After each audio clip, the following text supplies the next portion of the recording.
Good morning, Julia. Whoa.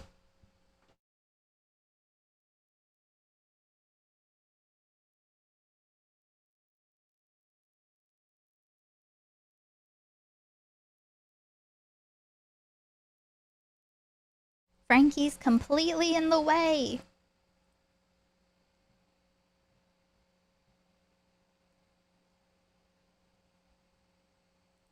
Guys, we watched the first episode of The Americans yesterday, and we're gonna watch the second episode after stream, sponsored by Peter. Very bass, very pog. Thank you, thank you. Also, Dandy did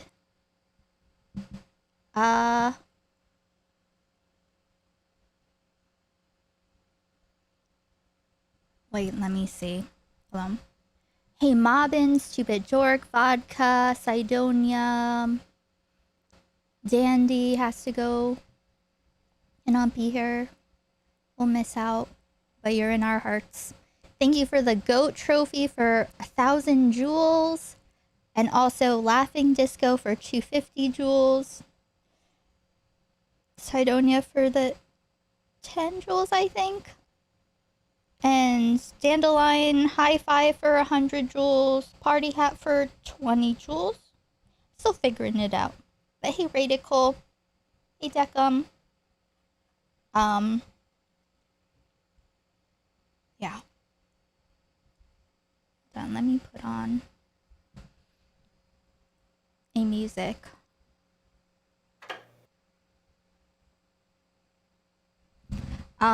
But today is a fun and special day.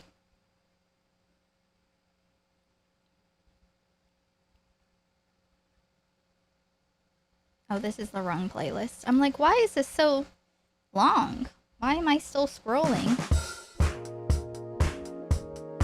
Okay.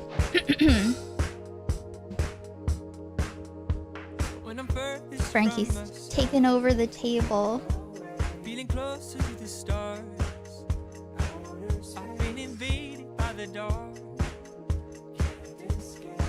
So who has seen the video so far? Want to see something? I don't think I've ever showed it. But look. You see this? This is a Xylee meat sack. I put her hoodie on it.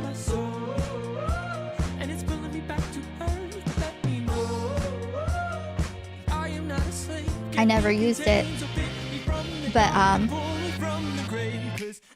this is when this was in like that month window where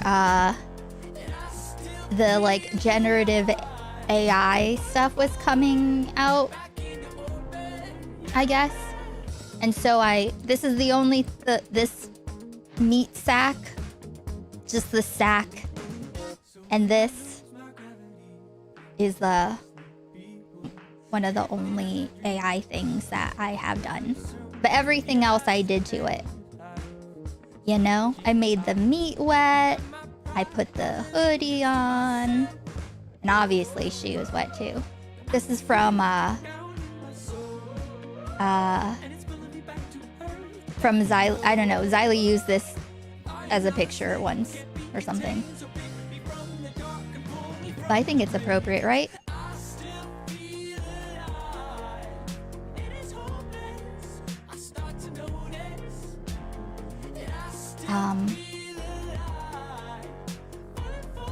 But I have not. Hey, Zelix. What is this? This is Xylee.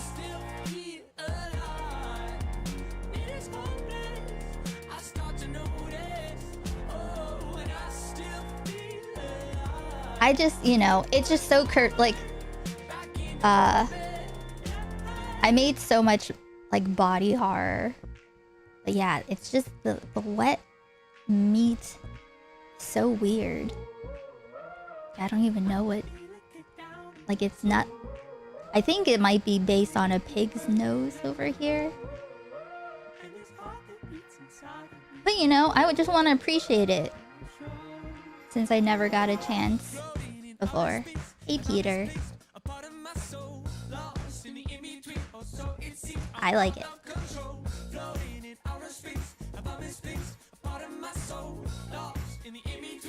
Wasn't she friends with Jessica Pizzle? She was like the commentary pick-me grandma. Thought it was actually... you thought it was a slit open ball sack? No! I don't think that's what they look like inside. Not that I've looked, but... No. It's like I generated like a sticker that was I think I wrote like sack of meat or something.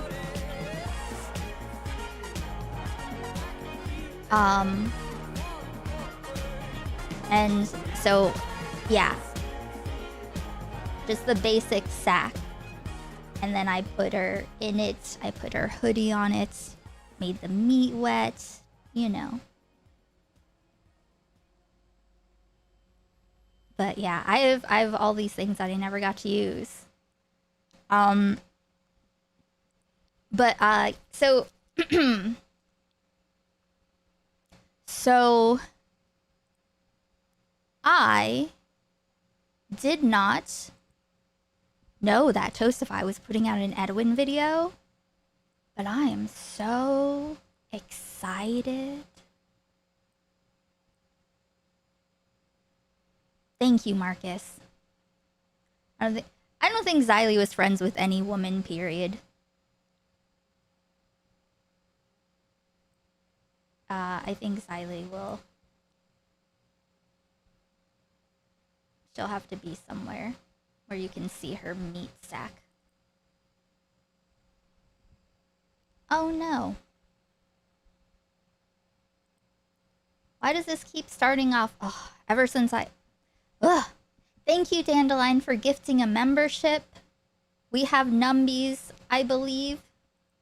So, should I start off? I'll just start off with some numbies. Don't put her next to the children. Well, Auntie Xylee wanted to take them to the zoo. You know what? I'll get the Numby Queen set up. Give me 1 second.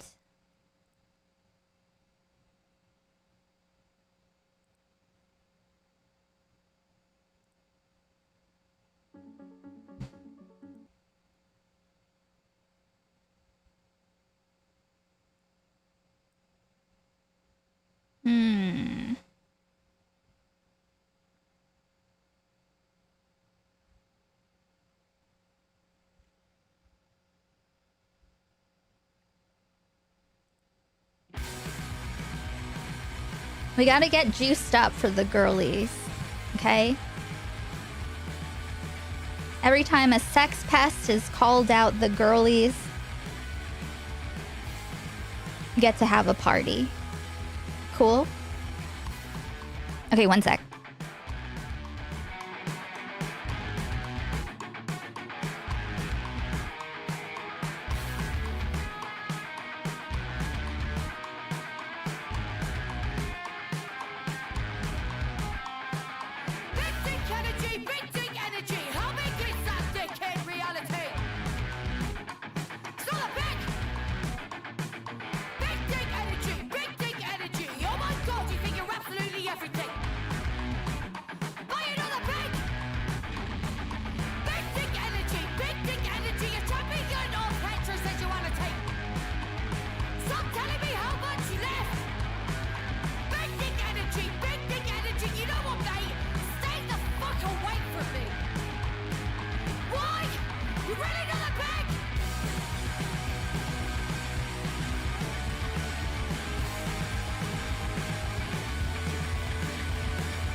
She's like, okay, 1 second, baby.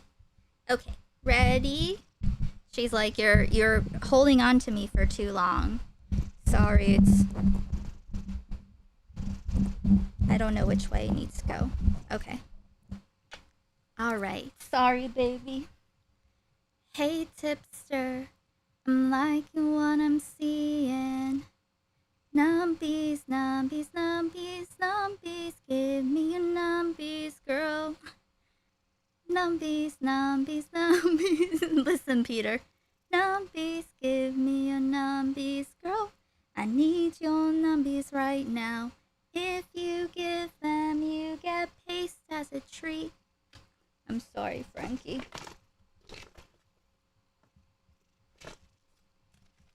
I didn't pre-prepare enough. I'm sorry, Frankie. She's like, get it together. Okay. Okay.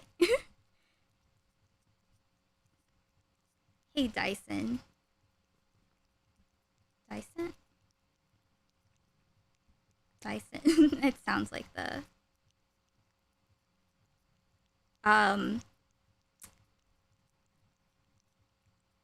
you know, the fan, but... How do you say it again? Dicene? It could be because I'm stoned. And things just sound weird. You know? Let's see. Hey, Magenta. Hey, Lily. So who's been around since the Edwin days? This is Frankie. She's a beautiful little baby.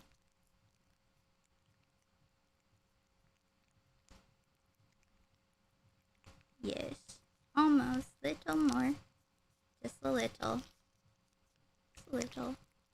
She doesn't lurch for this one like she does the turkey one. Hey, nope.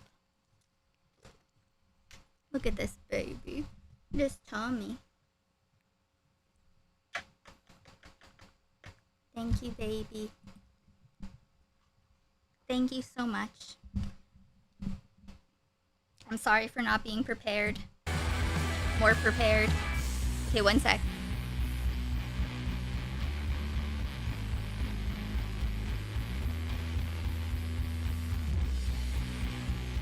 Hey, Professor Glum. Oh, yes. Oh, yes, we are.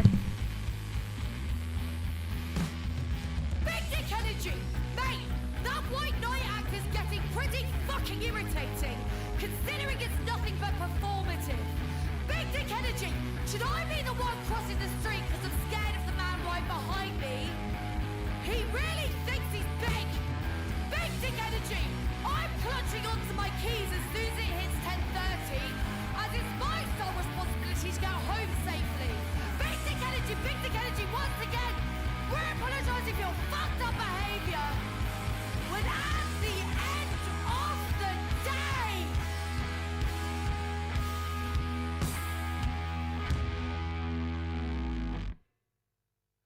it's not fucking big!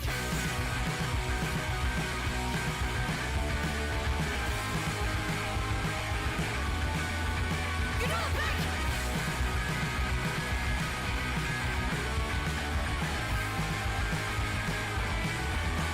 You're not very big!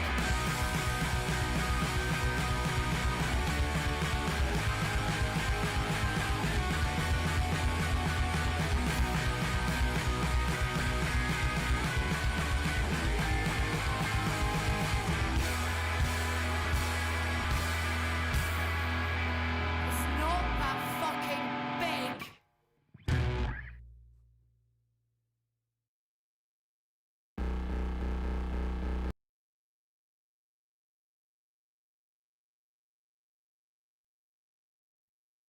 Okay. Here we are. Here we are together today. On this fine evening. Frankie, you can't sit there. Come on, baby. Come on. I don't want to manhandle you, but you can't sit there. Come on, baby. Thank you. She's so put out.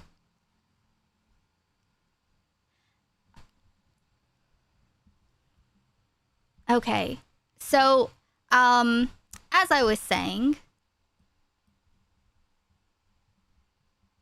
no, Zyla, you can go down here for a moment. You know what? Elizabeth is looking very smug anyway. She's gotten plenty of screen time. So, I didn't know that this video was coming out, but I've heard great things. I've not pre-watched. I like skimmed through the what do you call it? The timeline. I scrubbed through the timeline a little bit. The deck of cards is in there. I mean, how complete can you be? So, I have the mods selected some clips and Peter as well from back in the day. It's an hour and a half long. It looks like very extensive. And I'll pull up a couple memes here and there.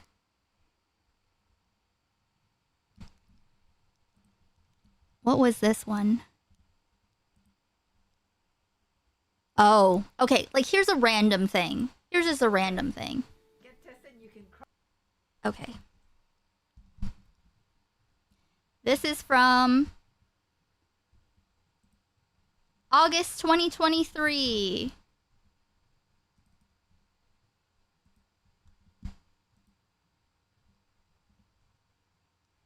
Okay.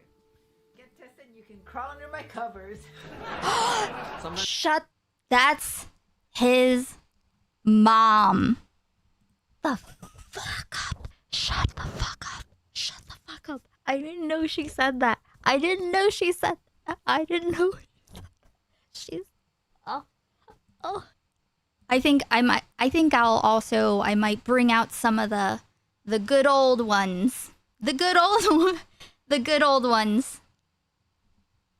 Yeah, the moments. This is it's nearly Shark Week, so my brain is has had a bucket scoop a bunch of words out of my head.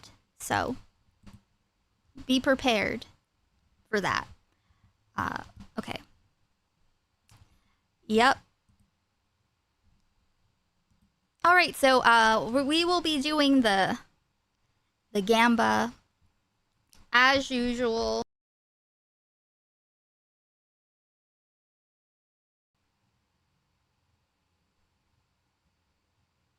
That was an accident.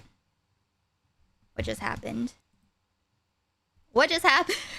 Sorry, I pushed the wrong button. I have many buttons.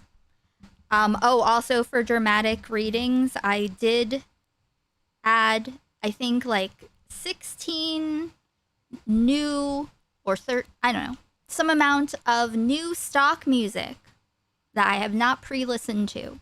So that'll be good. At some point, if there's, you know, I'm sure that I'll read some of the, you know, the things. Maybe the Nakey pick DMs or something. Something like that. And, anything else before we just get started? I've been a good boy, Mama. Ooh. All right, it's been a minute. Let's get back into it.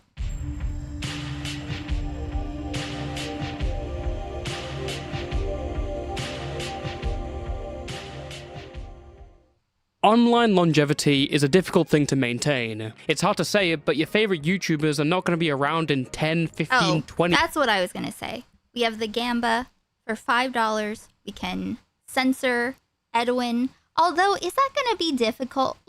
We'll try it out. Like, I'll follow him around with the meat sack, maybe. I'll follow Edwin around with the meat sack, potentially. I don't know. Does that make sense, or is that a bad idea? That might just be a bad idea. Never mind.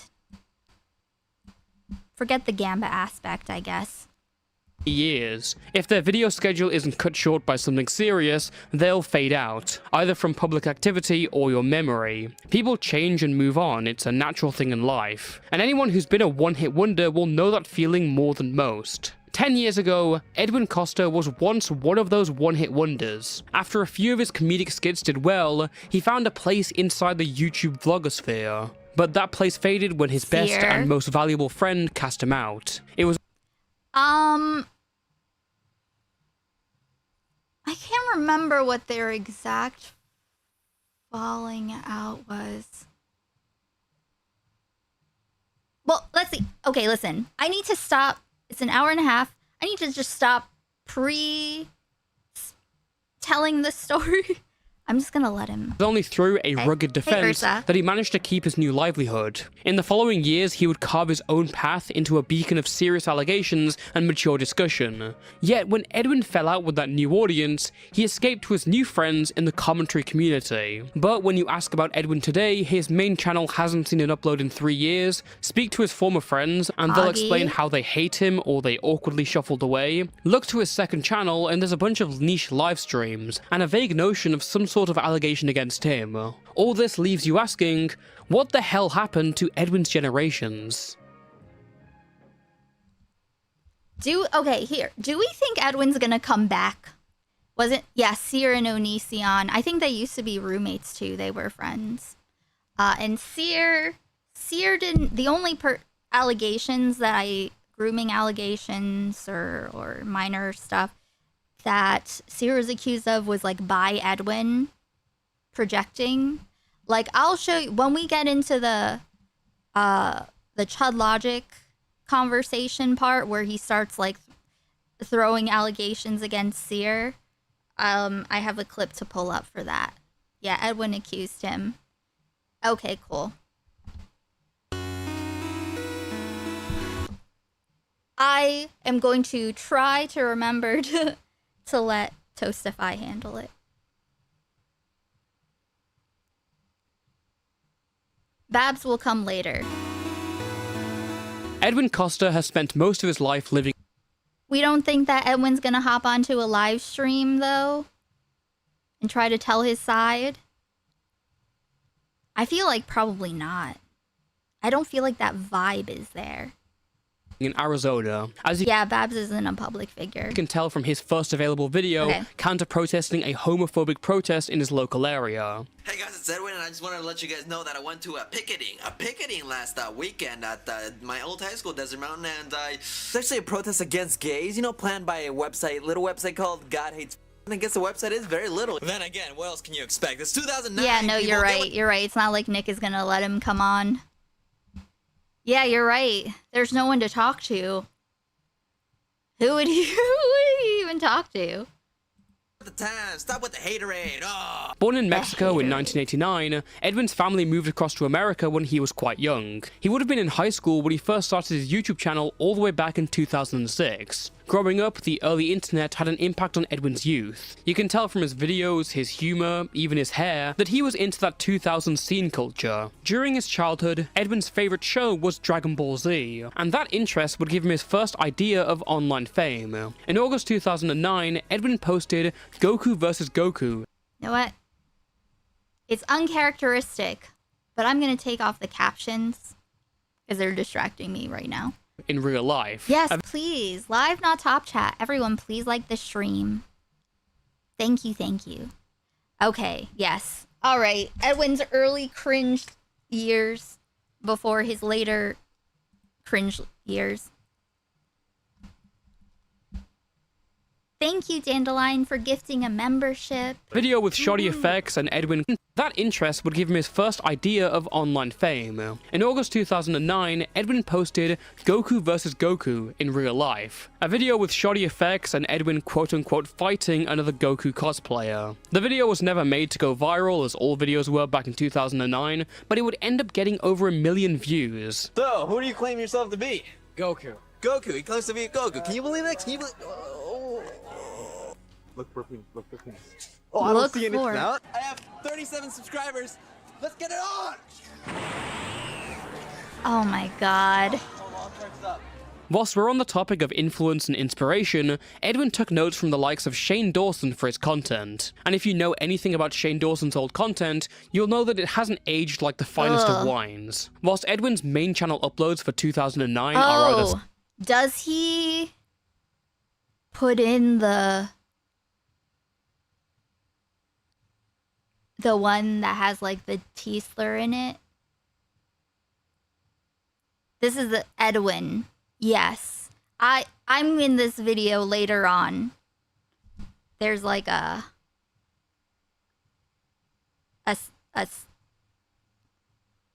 section here from 3 years ago. Yep, this whole part later on. It's going on in the I'm sorry. Oh, well, okay, here's the thing. Will he show... Oh, fuck. Fuck, I'm so destroyed. Actually, you know...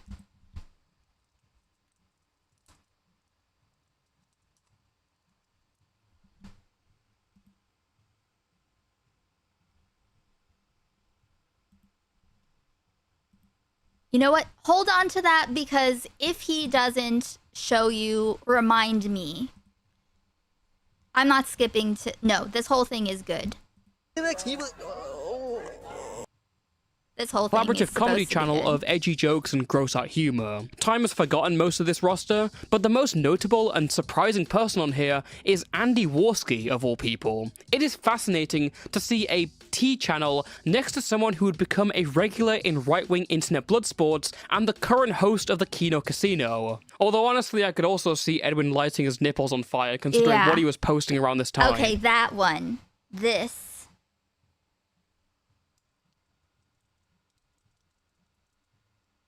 Yeah, I have that one. I'm not gonna play this one, but yeah, it's worse than you think. There's a lot. This one it's worse than you think. Excited for another Tuesday with Edwin's Generation. What the fudge? How did you get in my computer? Friggin' hackers! So what's this week's topic? Halloween? No, it's not Halloween. I don't know why, but it's actually impersonations, and I'm doing Shane Dawson. I mean Leo. But Leo's black. Don't you think I thought about that? Oh yeah. I'm black. You're blue. I said I'm black. Oh yeah. Did he just come? Yeah. You came early. Okay, yeah, he did put it in it. Yeah. We can skip it. I don't know if you were here during them, but we'll get to that later part, but this is all stuff that I had to suffer through. You don't understand. I spent months compiling terrible Edwin shit once I found out about the minor stuff, which it'll get into. But I'm not skipping a moment of this, okay? No one has made an Edwin video this entire past 3 years. No one. And I've been just, I figured someday someone will eventually. That day is today. That day is today. He is a horrible person, and you can fully hate him as much as you want to. Everything about him is horrible. What year is this? I don't remember. It's like 20. So yeah, I was kind of busy last week 2012, trying to I don't find a place remember. to bury that Edwin-looking. She should be happy I lasted 4 minutes. In shocking and very surprising news, the Cinco de Vlogger channel never really took True, off. Babbo. It had this period of consistency in late 2009 to the first half of 2010. Yeah. Over the months, everyone involved got very busy with other projects or real-life work. Edwin was kind of the last man standing. Cinco de Vlogger was really like my baby, Every Monday I have to take care of it, We all switch it back and forth. There's a certain vibe that goes in when I make the YouTube videos on this channel that I really just enjoy, and it sucks that I have to let it go, because even though I make channels every week on Famous Edwin, it's not the same kind of concept. But the ending of one era often builds the foundations for the next. Whilst running Cinco de Vloggo, Edwin met another young creator known as Vincent Sear, who had done well making comedy skits and parodies with his friend Onision. Sear's quality was impressive, but after all, he'd gone into college for acting and filmmaking. Edwin, meanwhile, wasn't predicting to make this a career. Sear is a pretty talented person. never heard of this. This is a bygone era. And good riddance. Indeed. Listen.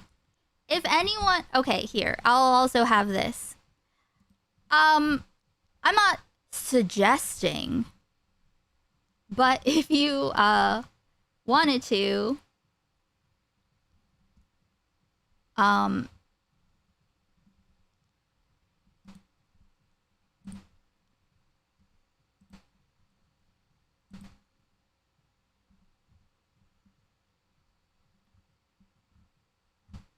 Where is it?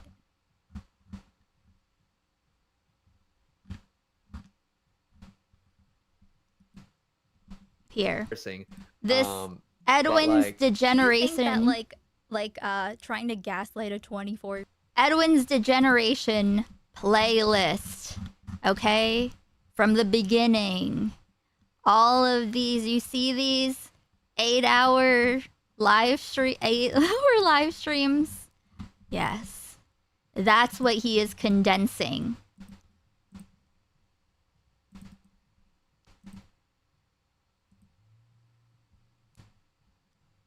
So this was like my, because when did this start?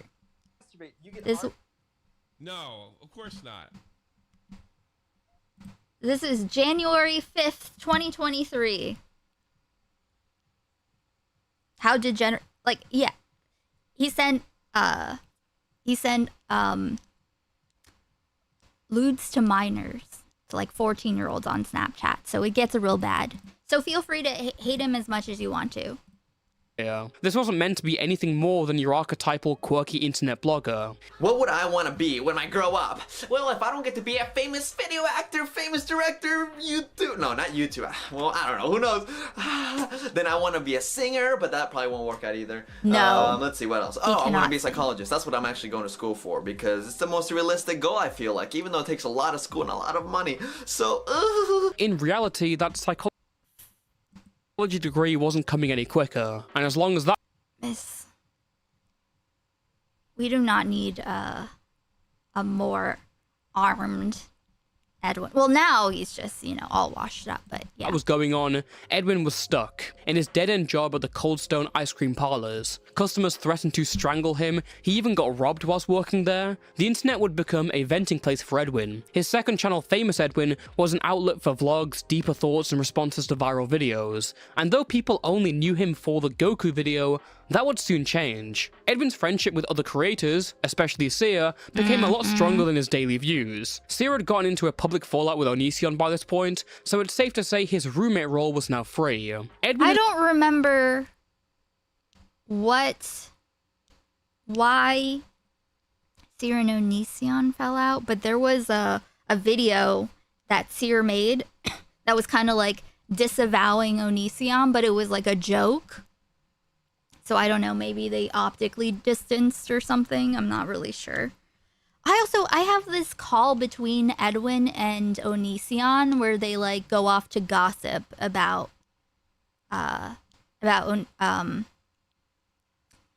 Onision's victims. It's weird. That was weird too. and Seer would be seen together multiple times on social media and in vlogs over the next few months. They also streamed a lot on platforms like YouNow and Blog TV. This. Okay. See these things? See these tweets? These screenshots?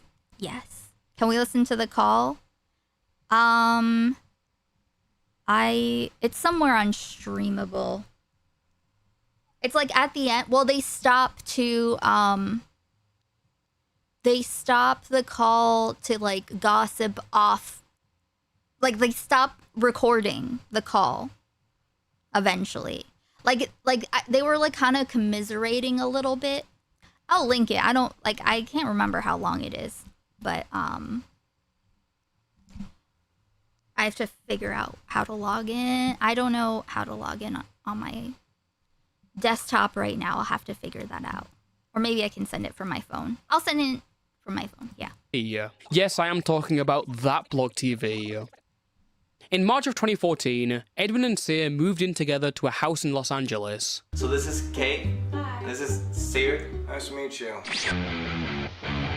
So anyways, I got a bunch of questions for us to answer. Yeah, you've never done that before. Dog, we're happy, okay? All right. We're happy roommates. We're the best. So I don't want to say I don't know what Seer has or hasn't done, but when I was searching for, you know, through Edwin's old tags and hashtag Mommy Edwin and Daddy Seer and all of that shit, you know, I think there was something like where he and his ex Dasha were like emotionally unloading on like a girl who was like 14 or 15, something like that, you know. So like there was no regard for, you know, the fact that they had like young fans and stuff, you know. They took advantage of that. But I haven't seen evidence of him being the same kind of inappropriate that Edwin was. Worked so well because they synergize with each other in personality. Not that, you know, but either way, he's a part of, you know, Seer's as much of a part of it as anyone else. And ideas. Also, let's not forget OTK. But while Seer's channel was stable because of how big it was in comparison, Edwin was kind of a small fry. The skits they did together didn't do as well as they'd hoped, and Edwin eventually moved back to Arizona in mid-2015. So, is this when it started? Is that when they started making more sexual content? That he could gather himself again. Debate. And that once we get to the Chud Logic interview part, where I start to realize that, you know, that Edwin was suspicious and I should look into him, is when he started talking shit about Seer and how he's a groomer and how he had sex with a 17-year-old girl and he goes after fans and cross-dresses. We'll get to that part, but it makes sense if why they would start queer baiting 14-year-olds. And feel more comfortable. Still, the friends he made in LA meant a lot to him. He would stay over at Seer's place throughout 2015 and 2016 to do occasional collabs together, and eventually, Edwin managed to break the mold with the artistic masterpiece known as Man Gives Birth. It's coming. Yeah. Honey, I'm home. My water broke, Dustin! Yeah, I have this video. Let's get this over with. I'm ready for her. It's hard to believe something like this has 25 million views nowadays, but I guess that's what worked in 2015. Man Gives Birth was somehow a godsend for Edwin, and its success would inspire him to push on forwards with more confidence. Just look at this. This is horrible. Yet he never came close to replicating its success, and his other content never even breached the 100... That's his other friend, Damon, who streams on Twitch. He seems a little weird too. 100K views mark. Still, Edwin spent the rest of 2016 doing skits in LA with Seer, and moved back out there to an apartment in September. Around the time of his move to LA, Edwin would get none other than Jack's films to appear on one of his videos. He would also film the music videos for Jack's songs Alexander Hamilton and Alexander Hamilton 2. This connection was certainly thanks to Seer, who would film a lot of stuff for Jack before. Edwin would also begin Sexual Saturdays, a series where he explained and discussed sexual topics to his audience. Yes. And I have these ones as well. Unfortunately, yes. Sexual Saturday, hashtag Sexual Saturday 3. Does size really matter? Guys that don't eat out. Sexuality talk. And this is... I'm sure he'll put in the part where he talks about making sex ed content for the age range of, what did he say?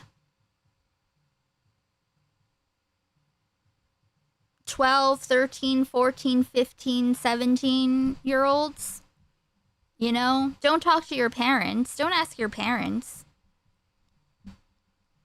Talking about swallowing with Nikki Huntsman Was she like a... Edwin's vlogs made it seem like everything was going great on the surface. There was some stress that came with living in LA, but he was making a career out of something he had never expected. Sia even had 2 partners and models move into the house around this time. One of them was a girl called Dasha, and much later, another girl named... And they looked the same too. Yeah. This is all incredible. This is very, stuff. Mina. The opportunity Edwin had been blessed with would turn on its head only a few months later. On January 21st, 2017, Edwin started vlogging for his second channel. It was 2 AM, and the background was not the apartment he'd been familiar with. Mina. So it is Saturday, January 21st, 2 AM. We're at our little Thai restaurant. My roommate kicked me out of our apartment. But basically, later on today, I guess, we're leaving. We're leaving the apartment. We gotta pack our and go. Jesus. Like, you know, Dasha was nice to me. Like, the bit that I talked to her, she was nice. I don't know. I have nothing against Dasha.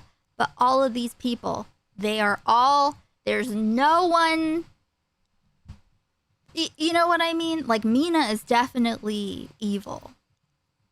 She's definitely evil. At the time, this video came as a huge shock. The vlog doesn't say much other than they were kicked out and they were stressed. It's 30 minutes of vague posting amongst normal stuff. But even kicking Edwin out at all was a huge deal considering how close he'd been with Sia. My former roommates, mainly one. No, Dasha, who is just in this video. Dasha, Sia's ex. Keeps harassing me online, and conveniently she wants me to keep it all private. As of now, I don't want to reveal too many details, except that they kicked me out of the apartment, and that's where I'm going to leave that for now. This whole timeline didn't make sense to anyone, and Edwin exchanging vague tweets with Sia's girlfriend. Ugh. At sexy Edwin. And his name is Poppy Edwin here. Okay.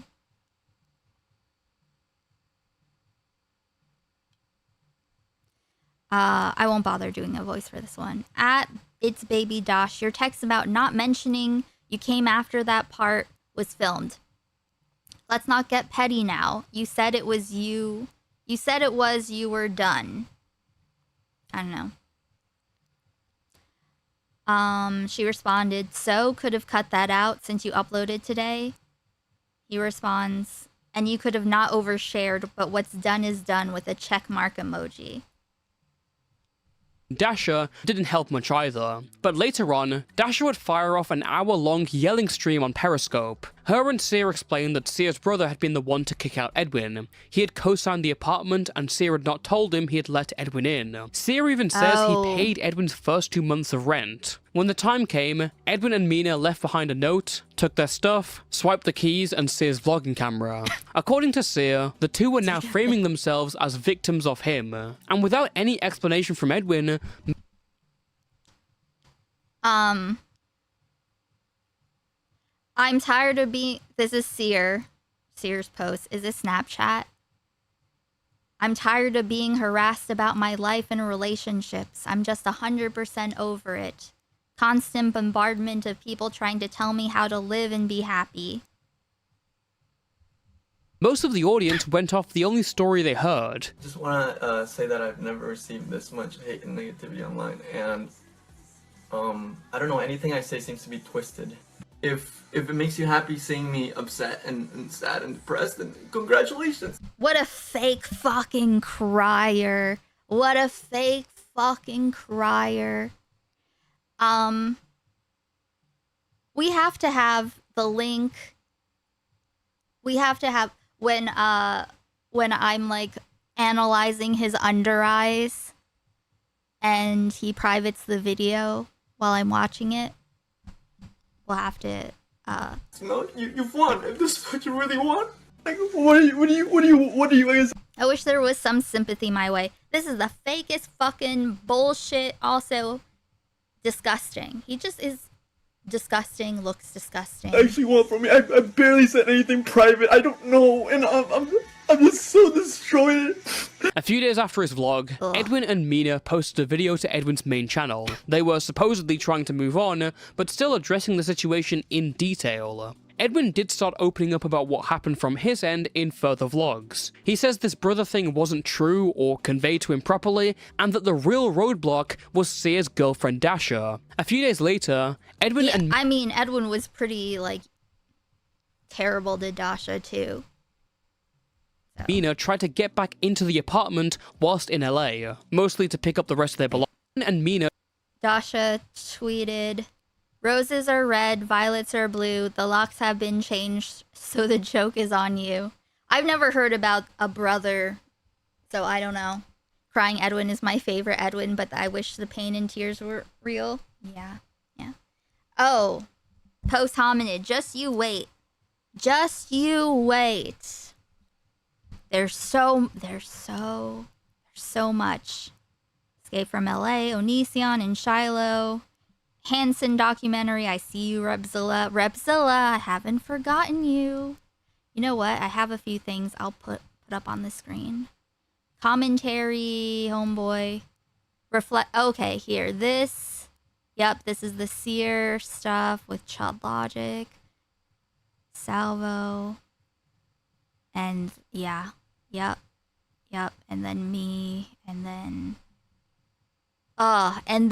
terrible things at the end. Terrible things. You'll see.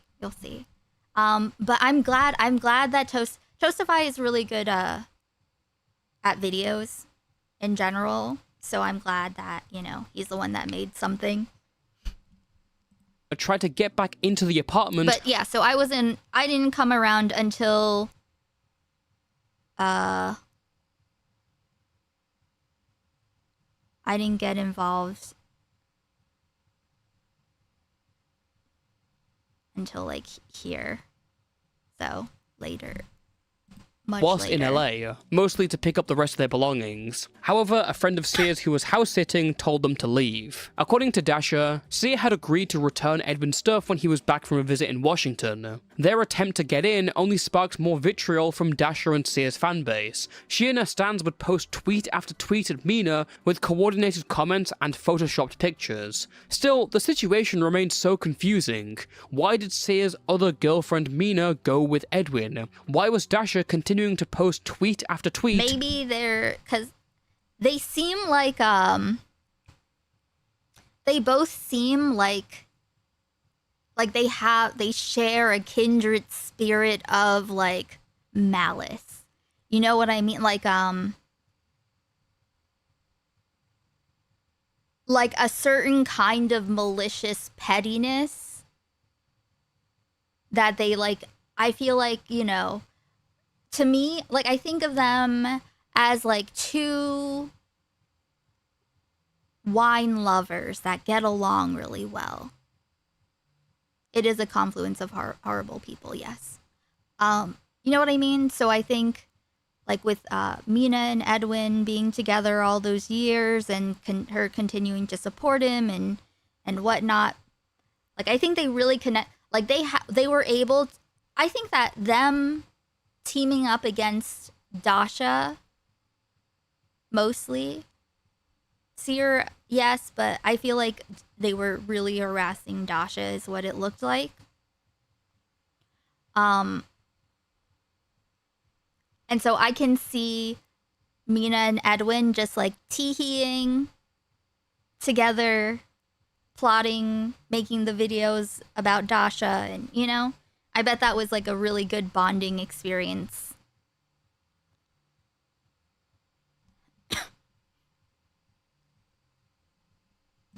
Going at Mina and Edwin for basically anything. But I'll just let this part play out. I don't know, you know.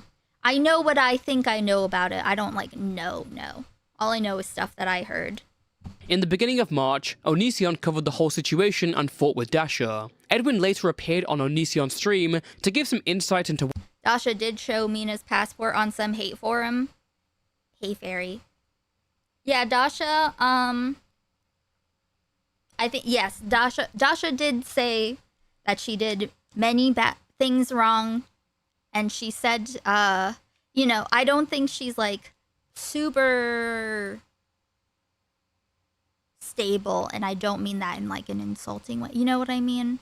Like, I think she, you know, and I think that this was a huge, you know, there's stuff. So that's not good. That's definitely not good. Disavow that. But like, yeah, I think like I don't remember.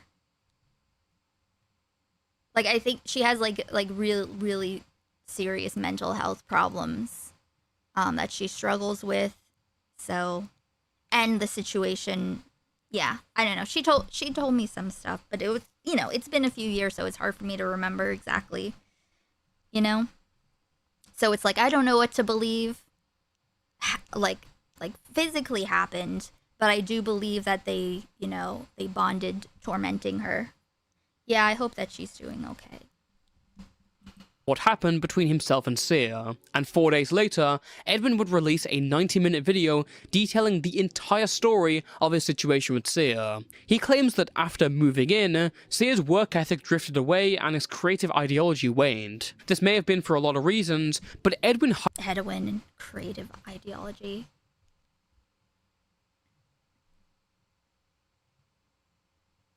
highlights the supposedly toxic fight between Sia and his girlfriend Dasha. Sometime after Thanksgiving, it's like, I just know how, like, we've, you know, all of us, as we've been here throughout the weeks, months, years, we've seen how, like, narratives can be twisted.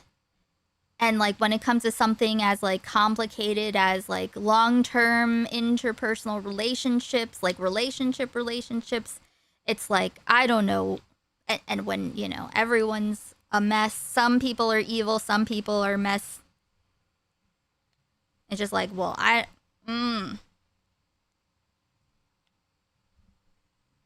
Sia offered to have Mina over to stay. Now, for some context, Mina is a model who Sia dated at the start of 2016. He then cheated on her with Dasha. Mina and Dasha would fight for a while, but eventually Dasha reached out to Mina, they made up and they became friends. Dasha even made Sia apologize for cheating and convinced Mina to come over. Either way, you can imagine Edwin's puzzlement upon hearing that Sia is inviting his own ex-girlfriend over. This is already a volatile environment. This is pouring kerosene onto the fire. When Mina did move in, Sia would spend all this time with Dasha. Their hair's the same.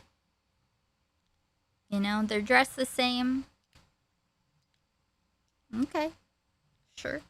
Mina, according to Edwin. They would get drunk every night, and then Dasha would allegedly ask Mina whether she liked Sia. Eventually, Mina said yes, starting this twisted polycule. Yet this would not stifle Dasha's jealousy, as according to Mina, she was apparently controlling and emotionally abusive. She even secretly deleted Mina's Instagram many times, and admitted as much to Edwin, according to the man himself. In the midst of all this chaos, Edwin and Mina began spending more time together. They'd filmed together for skits, but this was beyond that. The next day, everyone in the apartment has a fight over this cobbled together polycule and Edwin's actions. Mina tries to sleep in Edwin's room instead, and during this time, Edwin tells Mina that Dasha was the one to delete her Instagram. Dasha overhears this and finds out, then apparently threatens to destroy Edwin's life. The next day, wait, this was... this and finds out, then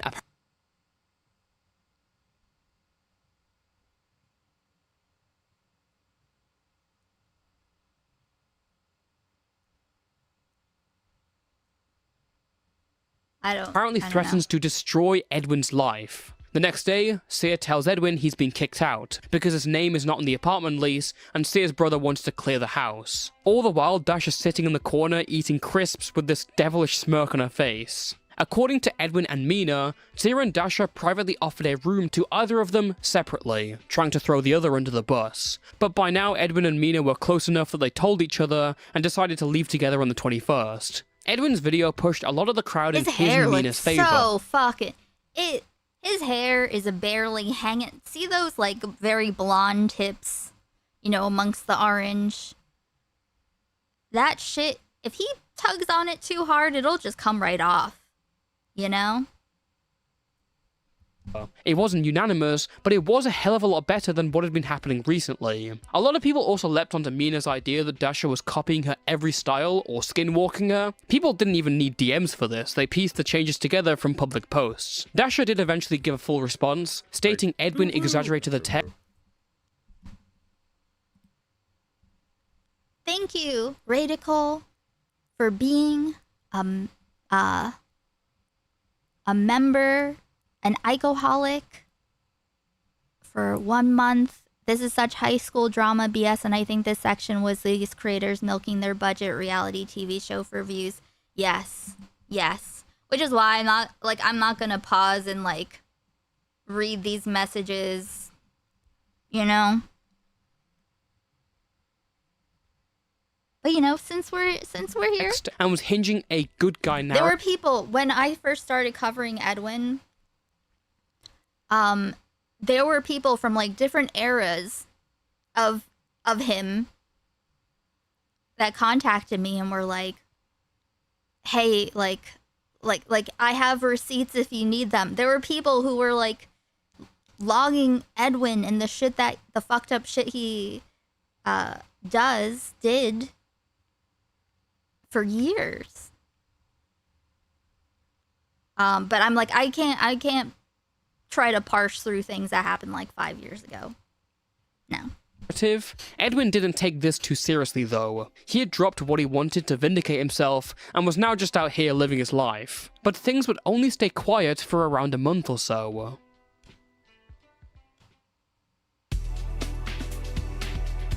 On the 10th of May 2017, Sear booted up a livestream on Twitch, and inside it, he focuses on denying a lot of Edwin's claims, dispelling supposed exaggerations like the fights with Dasha. He also said Edwin was jealous towards him and Dasha's relationship, and the tension in the apartment came from Edwin making moves on Mina. Sear just dismisses Edwin, saying he's doing this out of a thirst for clout, money, and exposure. But it's hard to say this whole kick-out thing was for clout. There's no shot that Edwin wasn't jealous that Sear had 2 girlfriends there.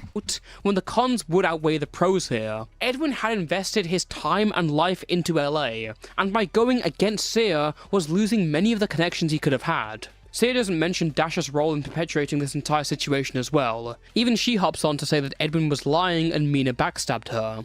In response, Edwin made another hour-long video in which he responds to a lot of stuff. The video features more pictures supporting the Skinwalker claims, showing proof that Dasha was running alt accounts on gossip forums talking about Mina, and showing yet more toxic DMs between Dasha and Sear. Edwin also breaks down the financial situation, and actually admits fault for trying to get into the apartment whilst trying to get his stuff back. A mutual friend even states that Dasha was pretending to be Mina's friend so that she could destroy her. And I told Edwin, yes, I'm going to actually get you kicked out. I said that to him. I'm owning up to that. I told him that I'd ruin his life, because I would if he takes a British, I'm sorry, over his best friend. He's absolutely right. I stood there smiling. Following this video, Edwin and Sear's drama entered a bit of a cold war. In their response, Sear and Dasha complained about how they were being hated, referring to the gossip forum lolcar.farms and their thread on this whole situation. Edwin then popped up on his own lolcar farms thread to talk about his own drama. This is just like hell. This just sounds like hell to me. It sounds like hell. You know? You find yourself in the midst of people like this? Wasn't trying to carry it on.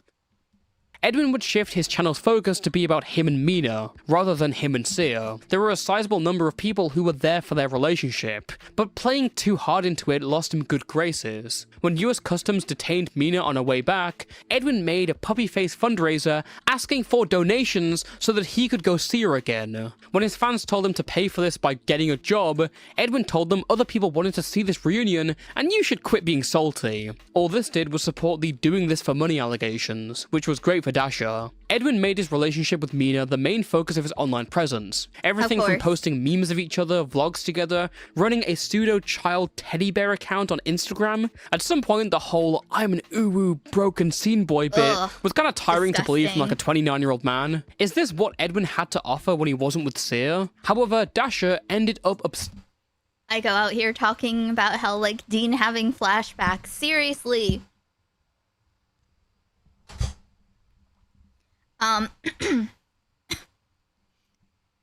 Yeah.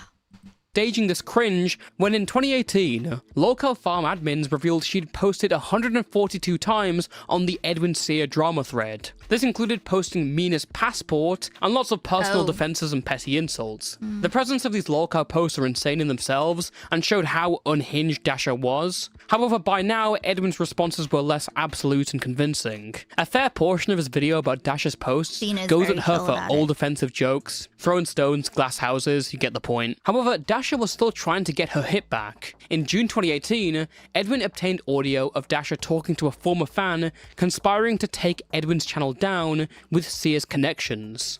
So our thing is we're not gonna make a video back at Edwin. When his video comes out, all this recording and shit. Like, imagine being in like a circle and Onision is also in it. You know what I mean? I mean, I guess, is that like what it is like with Destiny? Is that kind of it?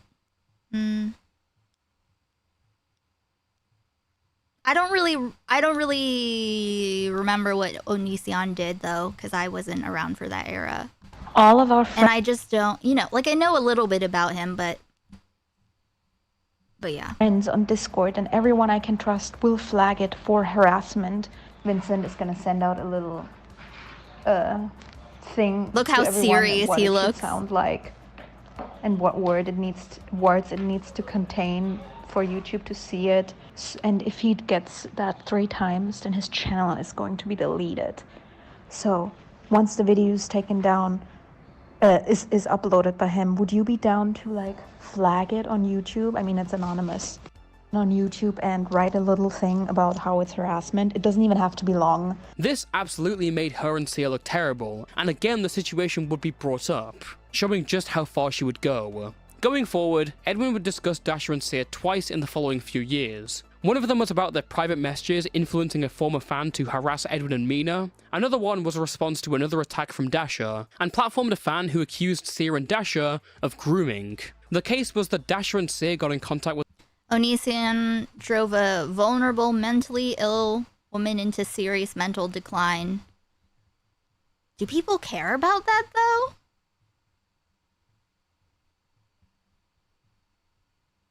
the 16-year-old fan to vent about Edwin and Mina. The worst of Oh, okay.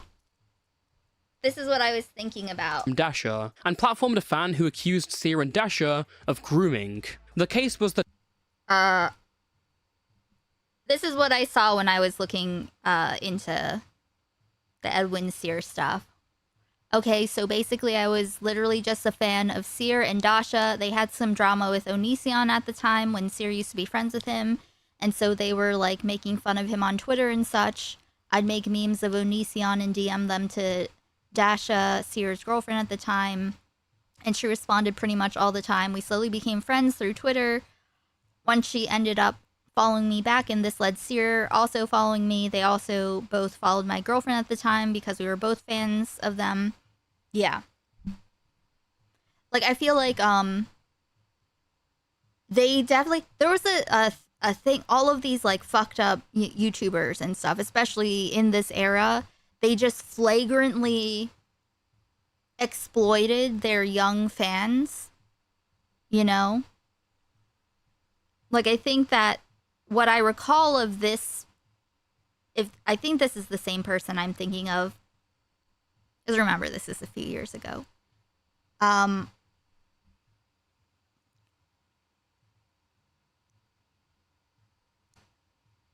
But I think it was like trauma dumping. They trauma dumped and relied on, like, leaned on her for, like, emotional support, and, like, were stressing her, you know? Just, like, very inappropriate in that way. I didn't see any sexual stuff, unlike Edwin, you know?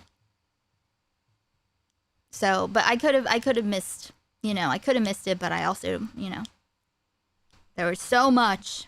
Dasha and Sia got in contact with a 16-year-old fan to vent about Edwin and Mina. The worst that Sia did was throwing on some weird emotional dumping. After Dasha was pretty much exposed to lying about everything, she claimed about Mina. Both her and Seer went into full meltdown mode. I remember being in school at 16 and locking myself in a toilet often because I felt like I had to guide a 27-year-old man out of his panic attacks. Yeah, that's what I was thinking.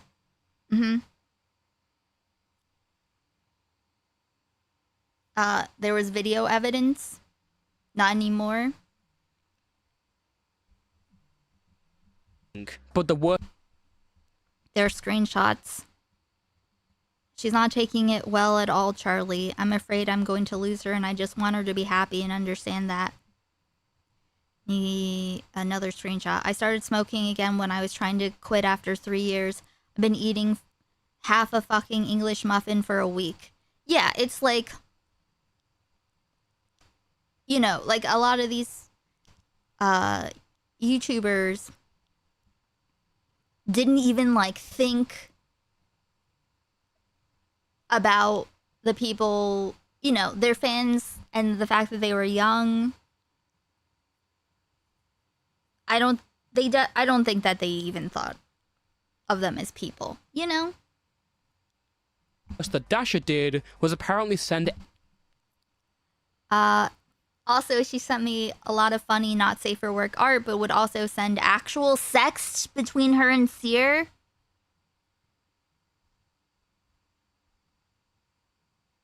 Okay, I don't remember this.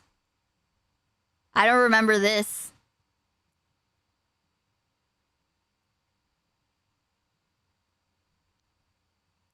So I guess I take back the not remembering, or not remember. I take back my thought of having thought that Dasha was like, you know, very mentally ill, but not like that, you know? But, okay. I remember midway through a convo once, she told me she was in the middle of having sex while she spoke to me. Again, a 16-year-old. I see... 16-year-old says, block me. Dasha says, haha. You can block me now. I shouldn't have taken it this far. I guess she said.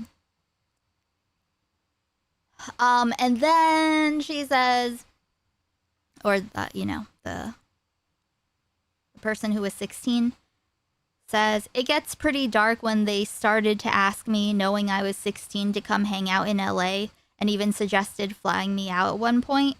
I don't have the voice note of the suggestion, but here's an old chat with my best friend about it when it happened.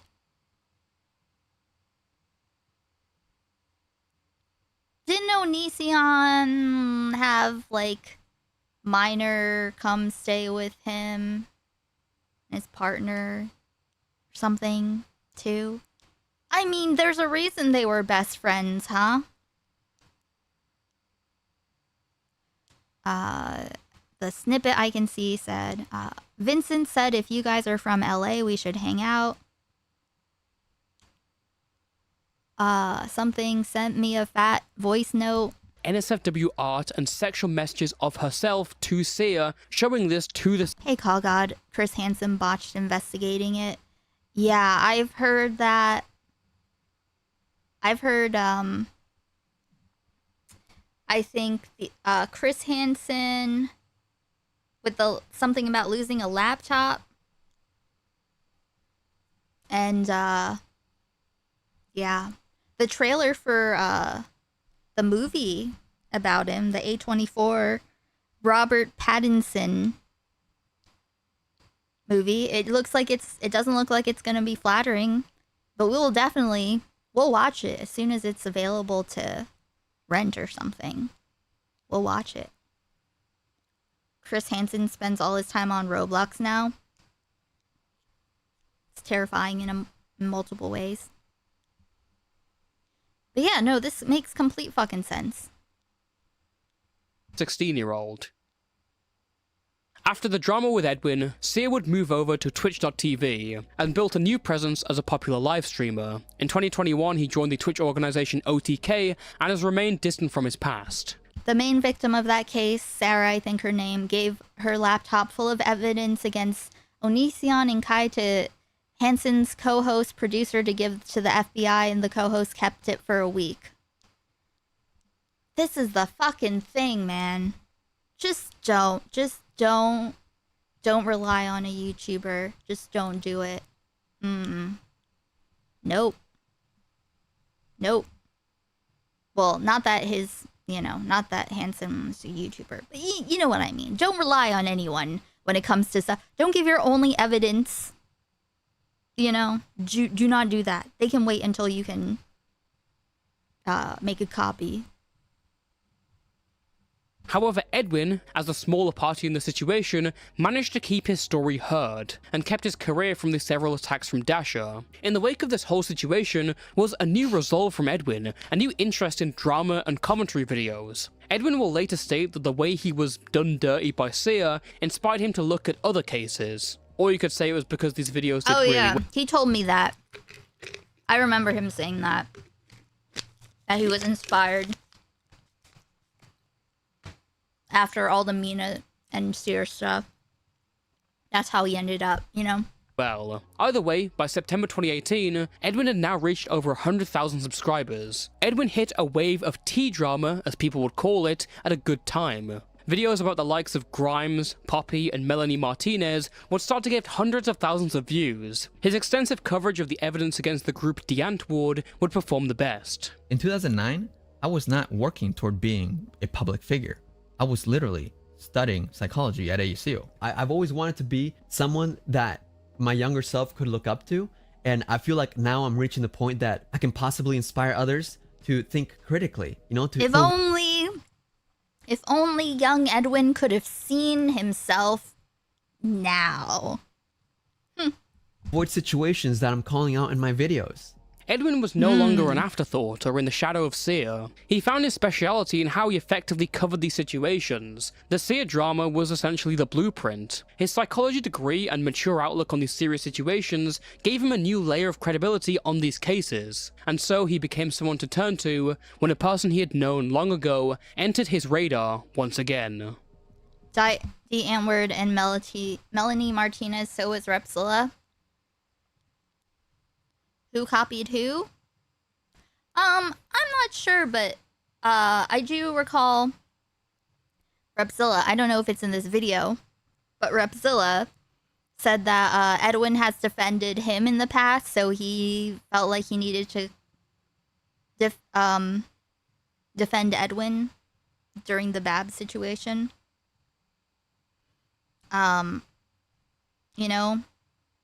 Repsilla is the one who got her on the call with Edwin that he later used against her.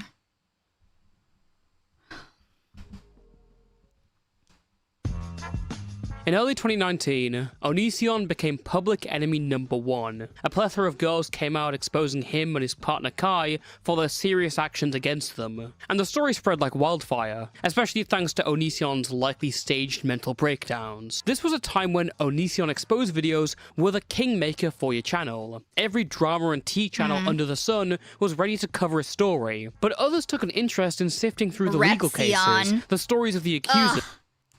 Anytime I think of Repsion now, I just remember when he slid, what did he put in his butt? What did he put between his ass cheeks? Was it a magic card?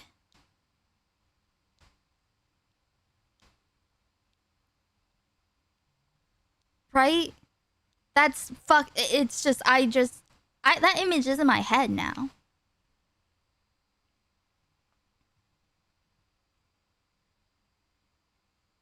Like, I remember how I felt seeing that.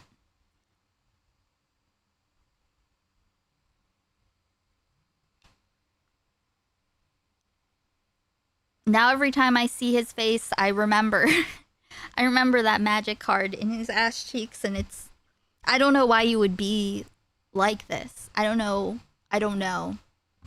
Even Chris Hansen, the poster boy for predator catching, was on the scene. It's hard to convey how insane this was because you see Chris Hansen every year now talking about some online pedo thing, But back then, seeing the host of To Catch a Predator conduct interviews about a perennially hated internet loser like Onision was surreal. As for Edwin, he saw the downfall of a man who he once spoke to in his worst days. Not exactly someone friendly, because Onision always sucked, even back then, but the two had hung around the same sort of spaces and audiences. They even shared roommates. Edwin had been hoping to make a video on Onision back in January 2019, but due to the girls not being on board for an interview, he decided to shelve it. It was only when Onision grabbed onto these rumors and provoked him that Edwin pressed further. In November 2019, he finally managed to get his checks, posting a video explaining the allegations against Onision made by Sarah, one of the main accusers. Edwin's video, and indeed his style, tells the story in a serious yet kind of endearing and understandable way. He knew when to put in these cute little remarks and when to reel them in. It's actually quite good how he manages to summarize years of confusing speculation into a cohesive timeline. What helped is that Edwin also talked to the girls, took his time to get their side, and posted— He certainly did.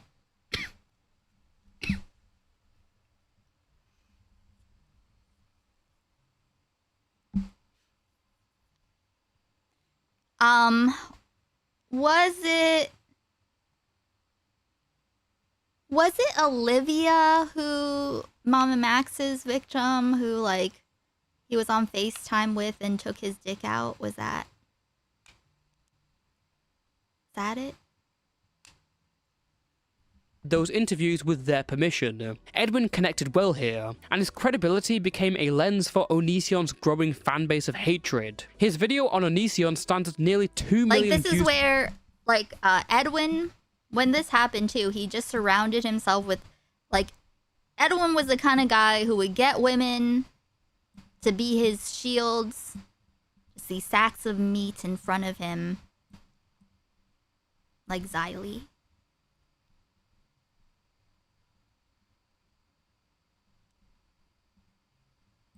And those are disgusting men. This is the person I thought Edwin was. The Me Tuber. You know? Covers Me Too shit. And yet they like use that as to give themselves a false credibility. Hey, cats. New era of clip. Oh, God. Today, and he would become one of the main creators covering Onision's every move. In the following months, Edwin would post more videos. And I guess he deconstructing Onision's attempts to paint a different narrative. He would get in touch with all the girls accusing Onision, public enemy number one for good reason. And the fervent hatred against Onision meant that for some of his die-hard haters, any contrarian question was a red flag. In February 2020, Sarah announced her laptop was now with the FBI as part of their Onision investigation, but she then threw out a Venmo for anyone to help her with buying a new one for school, as well as any extra money for college tuition and therapy costs. This post came under some light criticism from the commentary YouTuber Nicholas Diorio, who poked a few holes in the financial timeline that Sarah had presented. Sarah stated previously that her laptop was in the hands of Chris Hansen and his at-the-time top guy Vincent Nicotra for ages. Now, all of a sudden, she needed a new laptop. Fucking Nicholas Diorio. Okay, wait. Something about this laptop. Alright, I was able to log in. Oh my god. This. Remember this?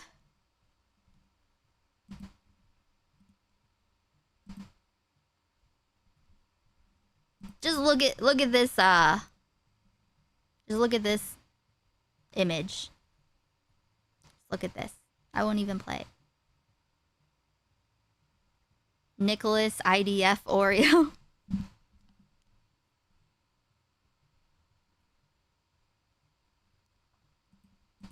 For college in the middle of January. Okay, let me Sarah see. would DM Nick explaining she had been using her friend's laptop up until now for costs. This post came under Onision investigation, but she then says any contrarian question was a red flag. In February 2020, Sarah announced her laptop was now with the FBI as part of their Onision investigation, but she then threw out a Venmo for anyone to help her with buying a new one for school. I went to an FBI office in Michigan and dropped off my laptop and old phones. They will probably be keeping the laptop for quite a while, so I'll be needing a new one for school. Anything to help is greatly appreciated, but please don't feel obligated. Okay, what's the problem? As well as any extra money for college tuition and therapy costs. This post came under some light criticism from the commentary YouTuber Nicholas Diorio. Nicholas, thanks, Diorio. I'd like to restate Josh Pescator's question. If you didn't have it during the entire time Chris had supposedly given it to the FBI, why do you now suddenly need an influx of donations for a replacement? Lol? Question mark, question mark? Emoji. What a fucking loser, dude. Who poked a few holes. I don't know anything about what happened with her, but he's such a like, that's what he lives for, because he is terrified of women, and therefore, you know, that terror manifests into hate. In the financial timeline that Sarah had presented. Sarah stated previously, and he says she gave her laptop to Chris. Chris never handed it to the FBI. She never said she wanted money the entire time. First of all,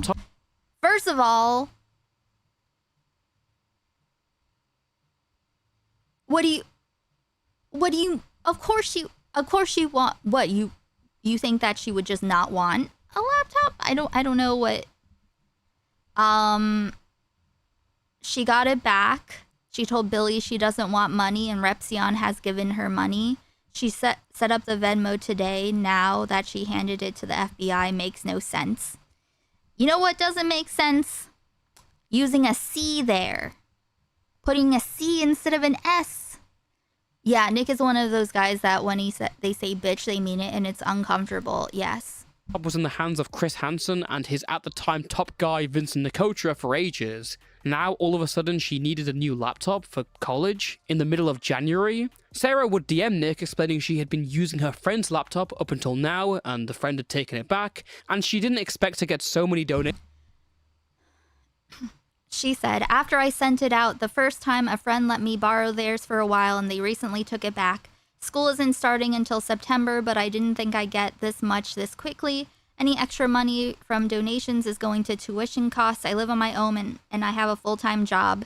I just finally today got word from an agent that I was allowed to tell people that I gave it to the FBI, so I put out the tweet. I'm so sorry if it gave off the wrong impression. I hate asking for help and I'm just kind of embarrassed now. So didn't it go to the FBI? Donations this quick. She later issued an apology to. He was even worse with Shiloh.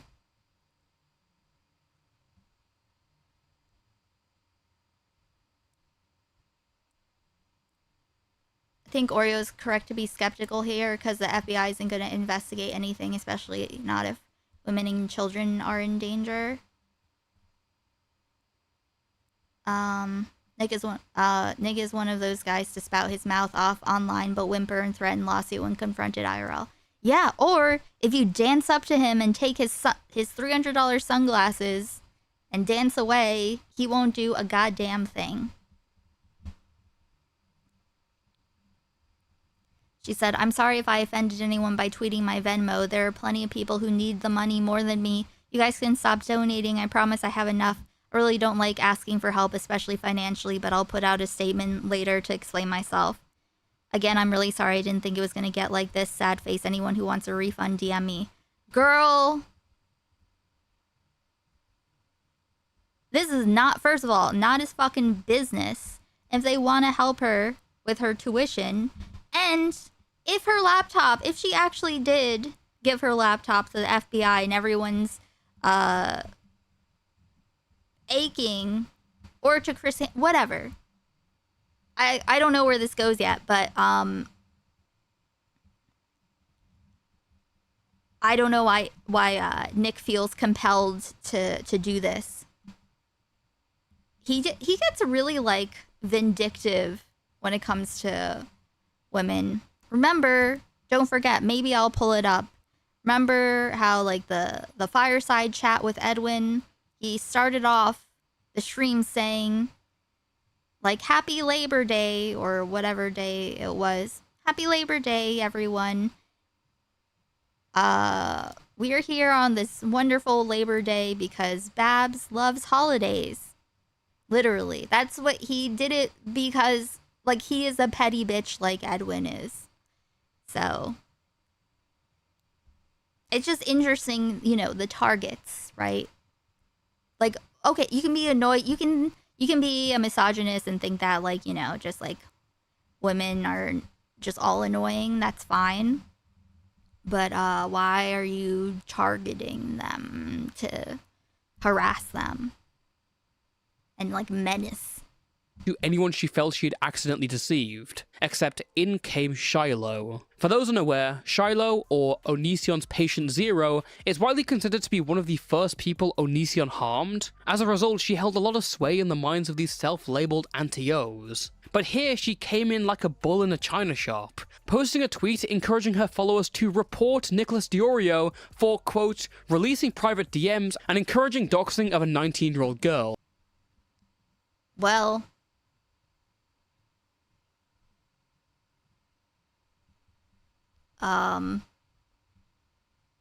yeah, I don't know. Releasing private DMs and encouraging I don't know. Let's just let it go. Deplatform predators. Her claim of encouraging Yeah, I think any money Nick Diorio gets should be under massive scrutiny from now on. It's a good point. Hey, raccoon.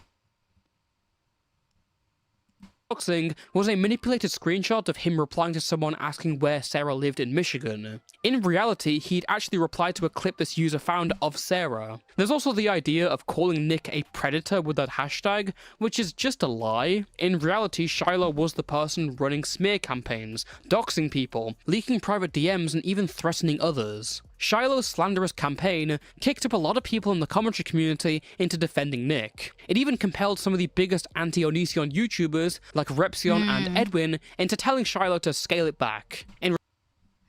Interesting. Shiloh's ego is hurting the Onision case, tweets, deletes, and receipts. Well, sometimes that does happen. Onision YouTubers, like Repsion and Edwin, into telling Edwin says, 2 wrongs don't make a right, especially when the second wrong is worse. Shiloh continues to justify her behavior, but I will never agree with telling someone to kill themselves. Please take a break from Twitter. Okay. Shiloh to scale it back. In response, Shiloh lashed out or cut them off. Edwin would then make a video on his new Homeboy Edwin channel defending Nick from the situation. Shiloh then shifted her targets and lashed out at Edwin, defaulting any criticism into, well, you're just supporting Onision. Despite Edwin's attempts to de-escalate the situation, Shiloh just kept on going and going until most people were just asking her to stop.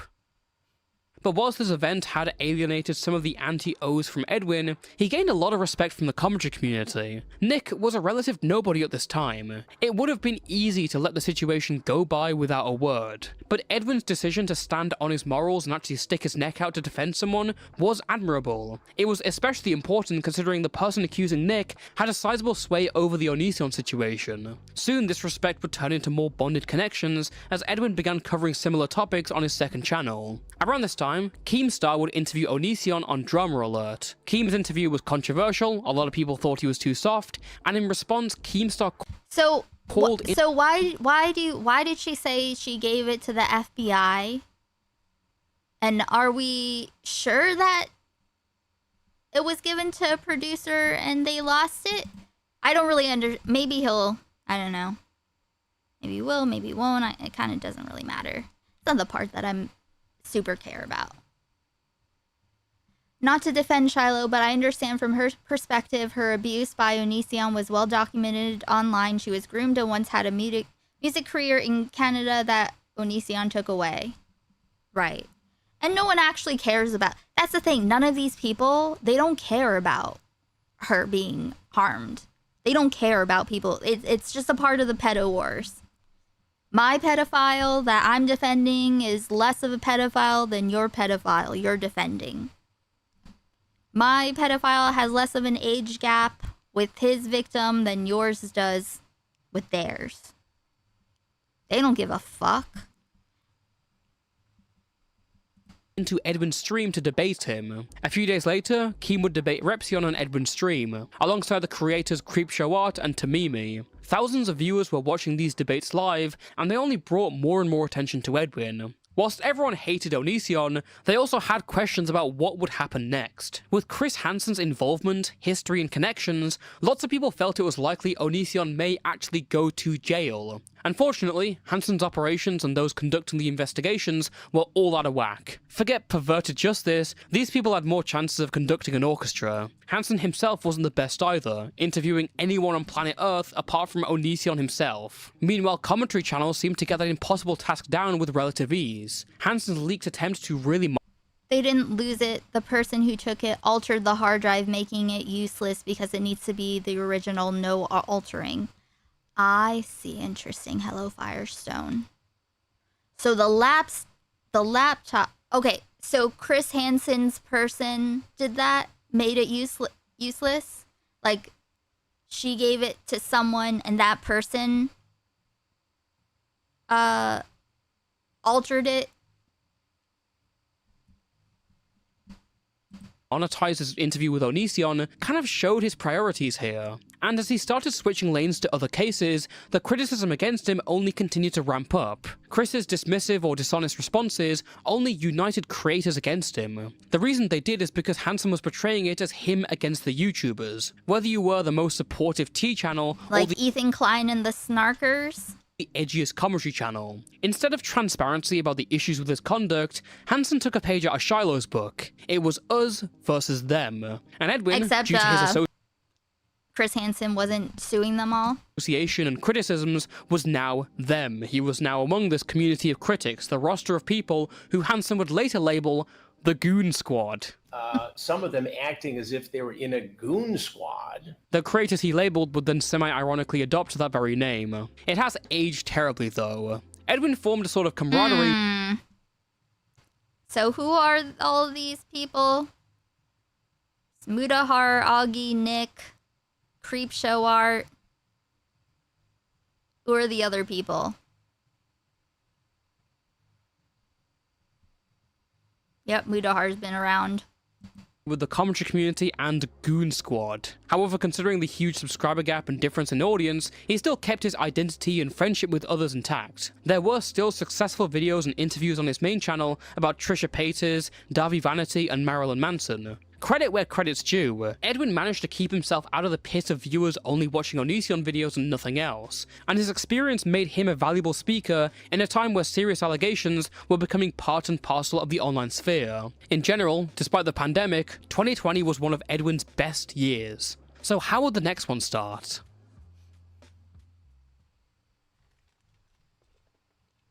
On New Year's Day 2021, Edwin had his Twitter account hacked. The only thing worth noting here is Edwin's DMs with Stephen A.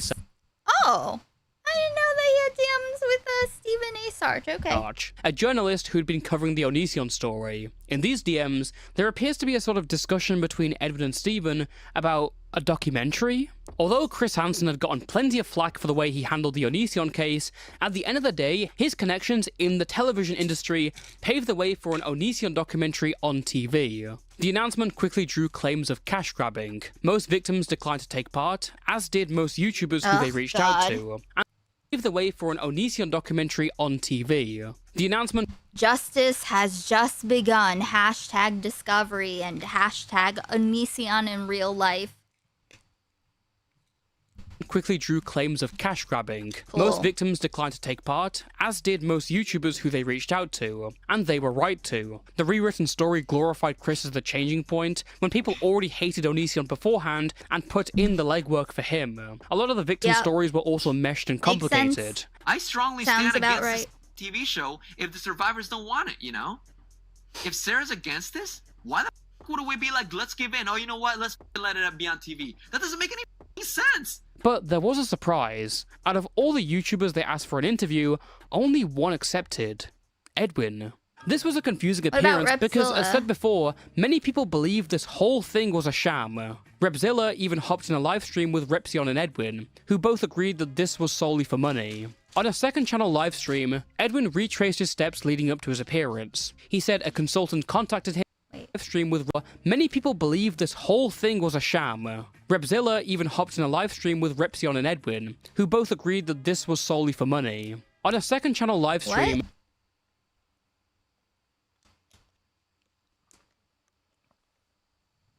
Edwin said that? Only one accepted. It was a surprise. Out of all the YouTubers they asked for an interview, only one accepted. Edwin. This was a confusing appearance because, as said before, many people believe this whole Oh, oh yeah, Blair White's, okay, Jacqueline Glenn, Blair White, Augie RC. Well, I mean, you know. Oh, well, I guess she was asked to be in it. thing was a sham. Repzilla. Yes, I have seen the Chris Hansen movie trailer. Yeah. Well, when it becomes available to rent, we'll watch it. Even hopped in a On live stream Kick. with Repzion and Edwin. I remember on Tommy C that Repzilla was originally supposed to be the guest, but he got convinced not to, and Edwin jumped at the chance. Of course.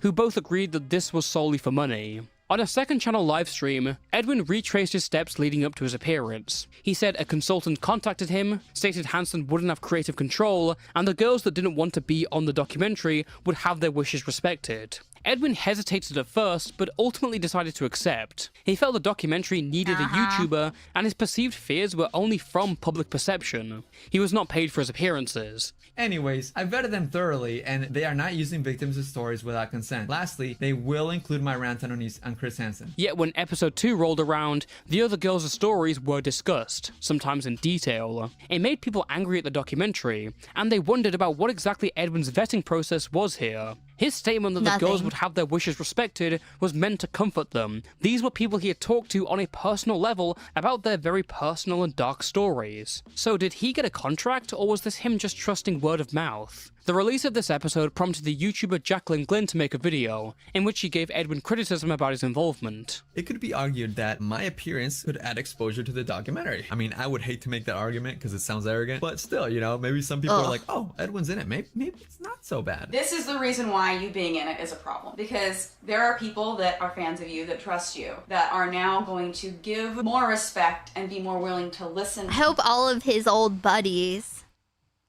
like I hope everyone knows about Edwin. I wasn't around during like this era. I don't really know too much about Jacqueline Glenn, but I hope that all of these Onision people know about Edwin now. The things in this documentary, many of which are untrue, and now obviously are not respecting the wishes of the people who are actually involved. I don't think any YouTuber should have been a part of this for that very reason. Nobody trusted them. We all had a feeling this was going to happen, and it... Absolutely. That's what they're gonna do. You have no control.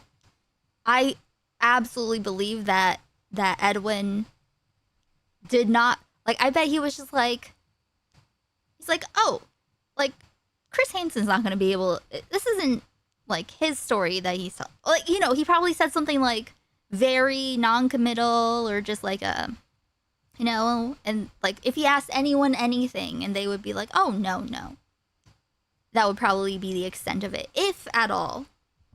I'm not trying to him too much because I do think he fully believed them that they weren't going to do this, but they did. Edwin initially responded, saying, Jacqueline Glenn, were you more upset at the girls' stories being used or my participation? I mean...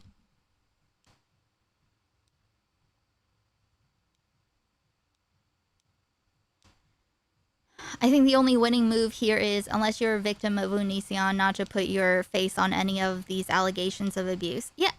Don't, if you lend your credibility to them, you know, they'll use it.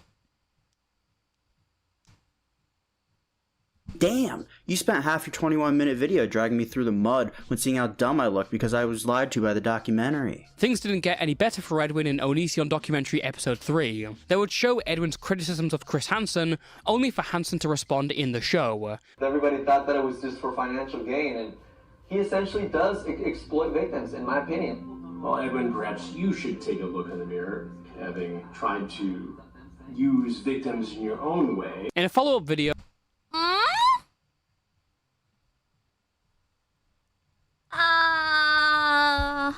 having tried to... So on the screen, someone named Regina, hashtag deplatform predators, they, them. Okay. Use victims in your... Regina. Someone sent... Who sent this? Okay, someone sent a text to Regina with a skull emoji, heart emoji next to their name saying, "Come fuck me and eat coconut milk ice cream with me. Hashtag goals." Is this what Edwin said? Edwin looks worse with professional makeup because the lighting. They're, and like, I don't think they're not using filters or blurs or whatever. Hey, Mockingbird. Hansen, only for Hansen to respond in the show. Everybody thought that it was just for financial gain, and he essentially does exploit victims, in my opinion. Well, Edwin, perhaps you should take a look in the mirror, having tried to use victims in your own way. In a follow-up video, Use Jacqueline would victims make... in your own way?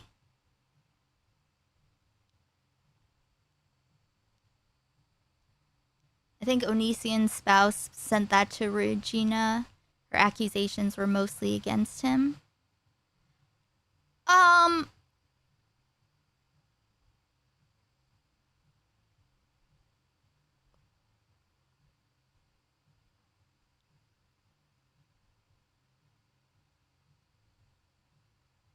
I'm sorry, I was reading it as if those were coming from Edwin.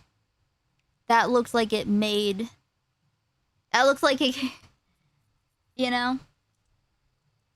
Show. Everybody thought that it was just for financial gain, and he essentially Like, why are you does showing that on the exploit victims, screen? in my opinion. Well, Edwin, perhaps you should take a look in the mirror, having tried Who's to Regina? use victims in your own way. In a follow-up video, Jacqueline would make a response to Edwin, clarifying her stance. Although you were spoken about sporadically through the duration of about 10 minutes, the entire 10 minutes was not solely focused on you, and you know that. And I even said in my video that I believed Damn, you girl, when you Roots. said that you thought you really One did of have these Onision's answers. victims, I believed see. that they lied to you. I still believe that they lied to you. And I know you were wondering, am I Like, more I just upset? gotta say, like, okay.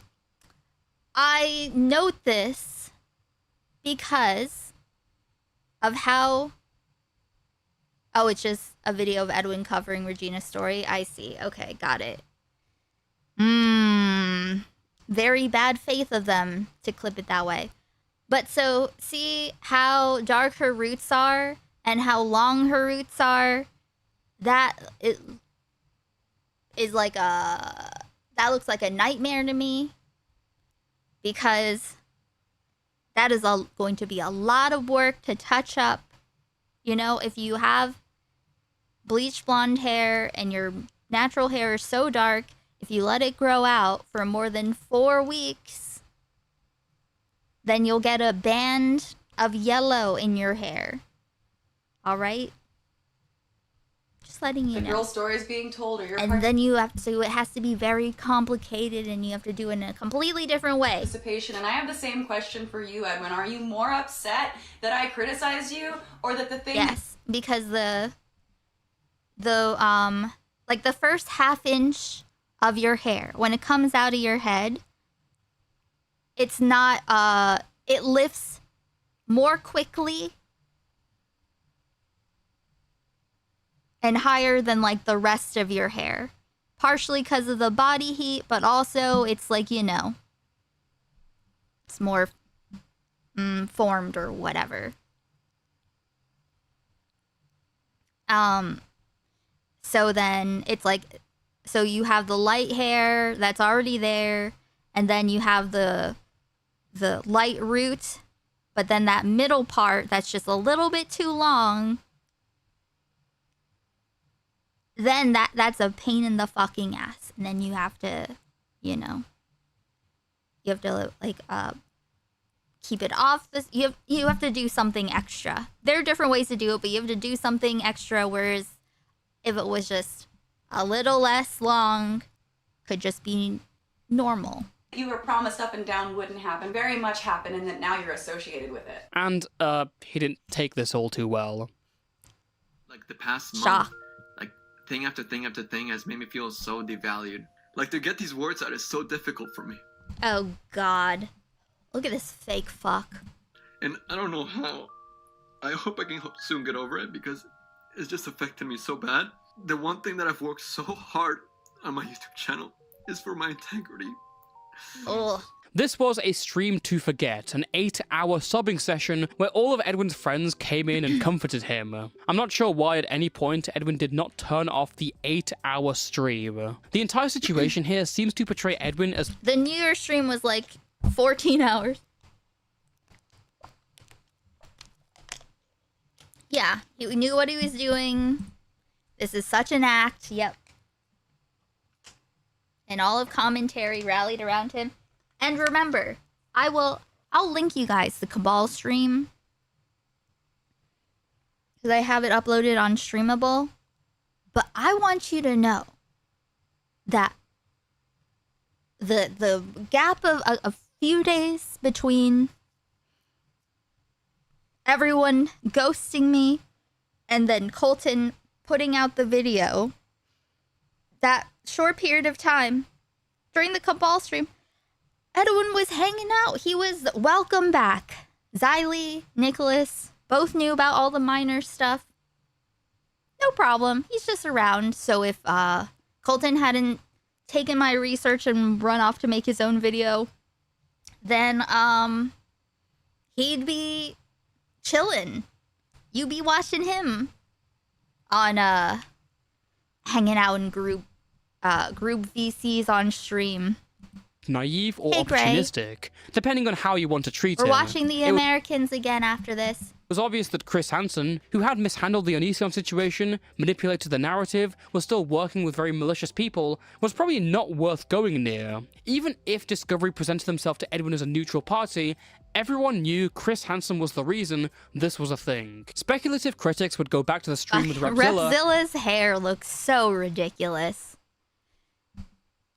I feel like I could hear him saying, like, in his accent, you know, the higher the hair, the closer to God. That I missed this 8-hour sob fest. What, the Edwin sob fest? And uncover something new. Repzilla was doing this stream because he had also been approached about appearing on the Onision documentary. He couldn't decide and so brought it to the public as a discussion on what to do. During that stream, a chatter by the name of JTotOK sent some pretty strange messages in the chat. What did they say about the YouTuber drama and opinions? Hansen said he's getting paid for his talent. You calling him a liar, bro? Are you proud of getting paid nothing? Someone in the chat said, exposure is payment though. JTotOK? Why does that name sound so suspiciously familiar?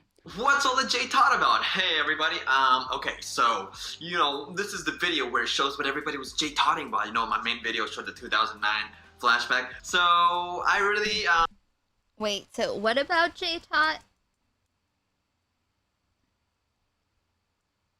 J-Tot sounds familiar as a thing. Everyone I don't knew remember Chris Hansen why. was the reason this was a thing. Speculative critics would go back to the stream with Repzilla and uncover something new. Repzilla was doing this stream because he had also been approached about appearing on the Onision documentary. He couldn't decide. Okay. September 20th, Oh, you know what?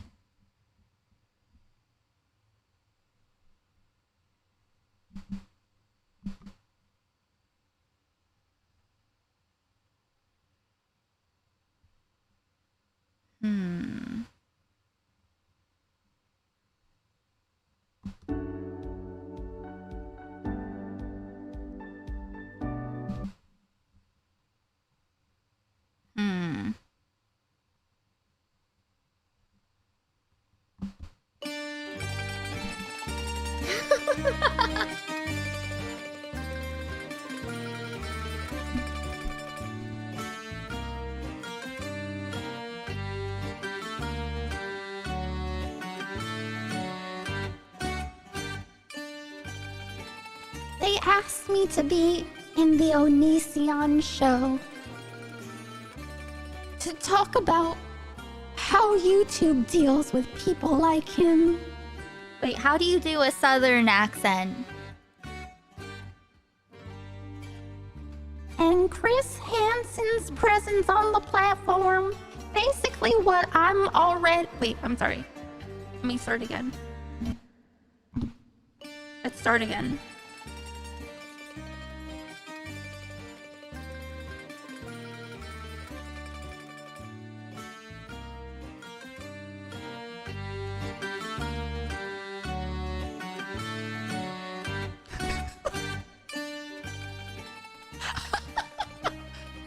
They asked me to.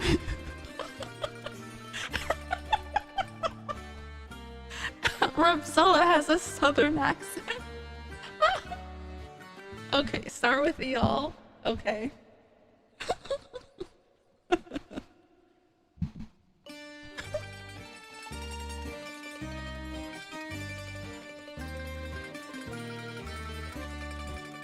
It's called Charmo Lippy.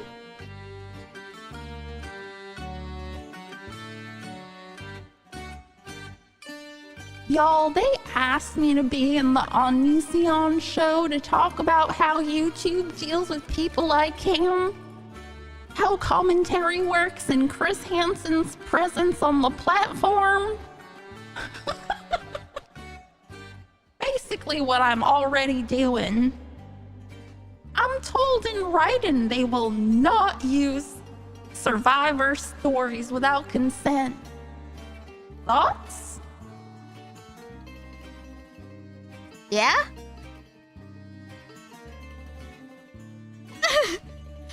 Okay, 53% said do it. 47% said don't do it.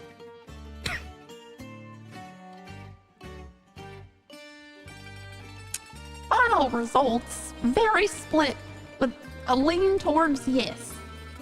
But after careful consideration, y'all, and talking with y'all and other creators, I've decided to decline the Onision documentary because I believe in full transparency, and this show was born on the backs of survivors in a manipulative way.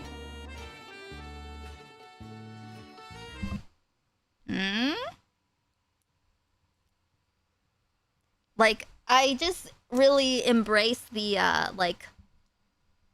And so brought the, critics would go back the Karen energy in his hair, you know? I have to remember how to do this, this voice for the future. This is my Repzilla voice, okay? Just remind me, you know, Repzilla's Karen hair. The higher the hair, the closer to God. Oh yeah, Xylee energy too. That was Repzilla. That was supposed to be Repzilla. Southern accent at some point, but lives in New York and can't do the accent. Well, people, I don't know. I feel like I hear people talk Southern more. I don't know. Coffee.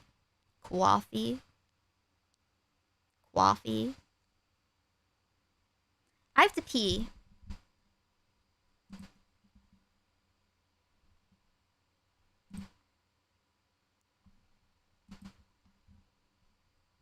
Kindology.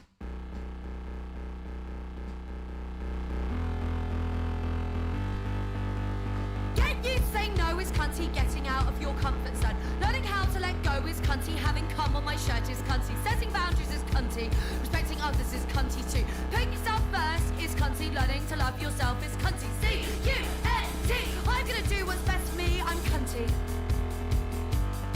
That's cunty, C-U-N-T. I'll prioritize my own needs, I'm cunty. That's cunty, cunty, cunty, wow!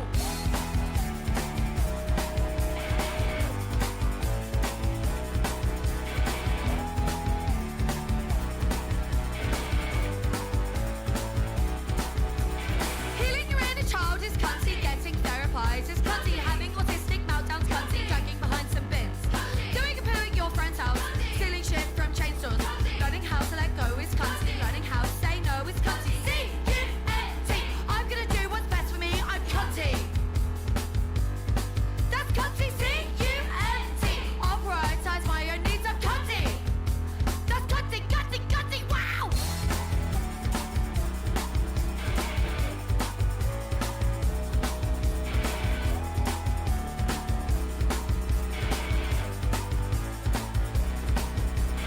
One, two, three, four. Tonight I'm gonna be a massive whore, I'm cunty. 5, 6, 7, 8. I don't care if you slut shame, I'm cunty. 1, 2, 3, 4. I deserve so much more, I'm cunty. 5, 6, 7, 8. can't take that away, I'm cunty. It's cartology 101, bitch!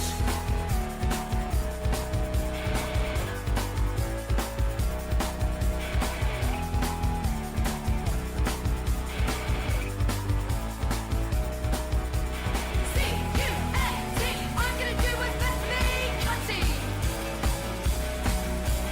C-U-N-T, I'm gonna do what's best for me, cunty. Thank you very much, Ruby Lamborghinis.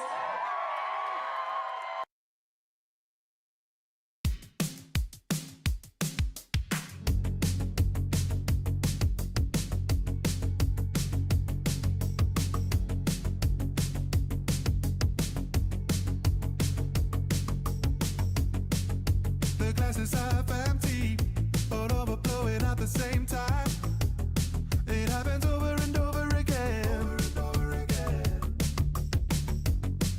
And the grass is never greener when I'm on the other side. 'Cause I just got it again. It gets to me, I'm lost in the middle. I want to leave this place just a little, oh no. I'm walking in a circle again. I made the maze, got stuck in the riddle, burned by the sun in the middle of the winter. Oh no, oh no, oh no, oh no, oh, oh, oh, oh, oh, oh. Frankie's taking all my leg room up.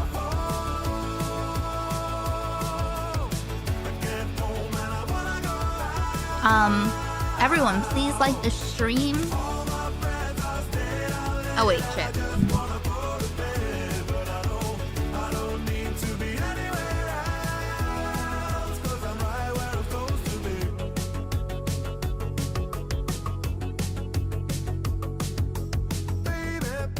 I can't believe it's happened again. But I know in a minute that I'll be over it. Baby, it doesn't matter in the end. If I fake it for a while, maybe later I won't have to pretend. It gets to me, I'm lost in the middle. I want to leave this place just a little. I'm walking in a circle again. I made the maze, got stuck in the riddle, burned by the sun in the middle of the winter. Oh no, oh no, oh. I'm out and I wanna go home. I get home and I wanna go out.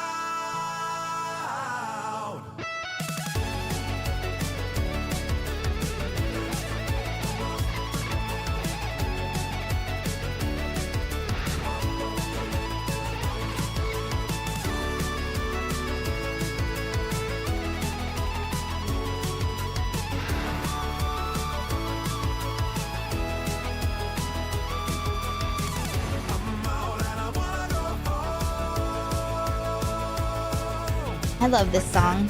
Frankie's just sitting on the table.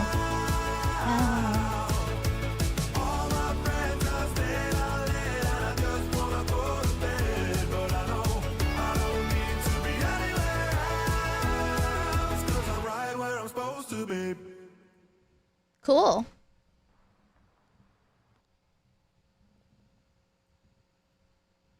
All right.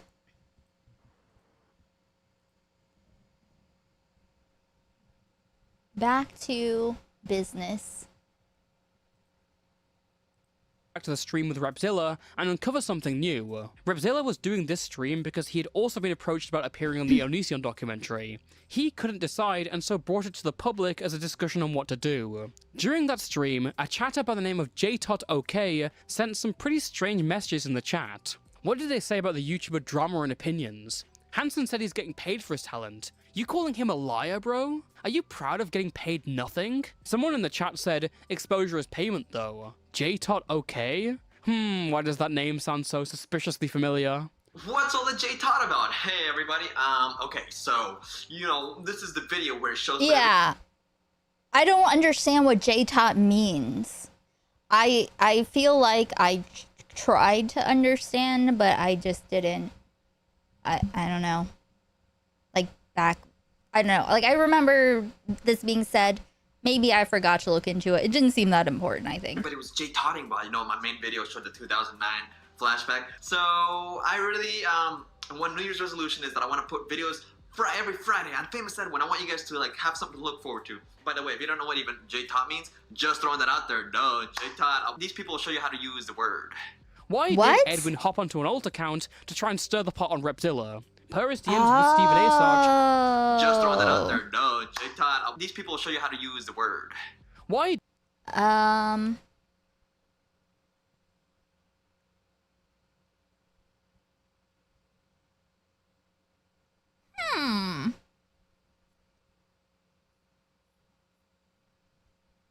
Did Edwin hop onto an alt account to try and stir the pot on Repzilla? Per his DMs with Stephen A. Sarge, he was already on board with being in the documentary by this point. You could make the case that this was a covert attempt to convince account to try and stir the pot on Repzilla. Per his DMs. Wait, so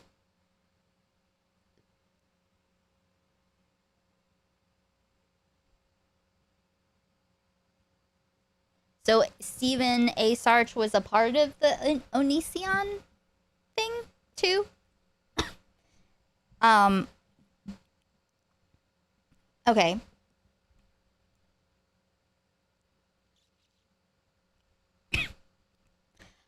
Okay. Edwin said, replying to Grace now, had to build my new desk yesterday and didn't get time to really sit and get through emails. This is September 2nd, 2020.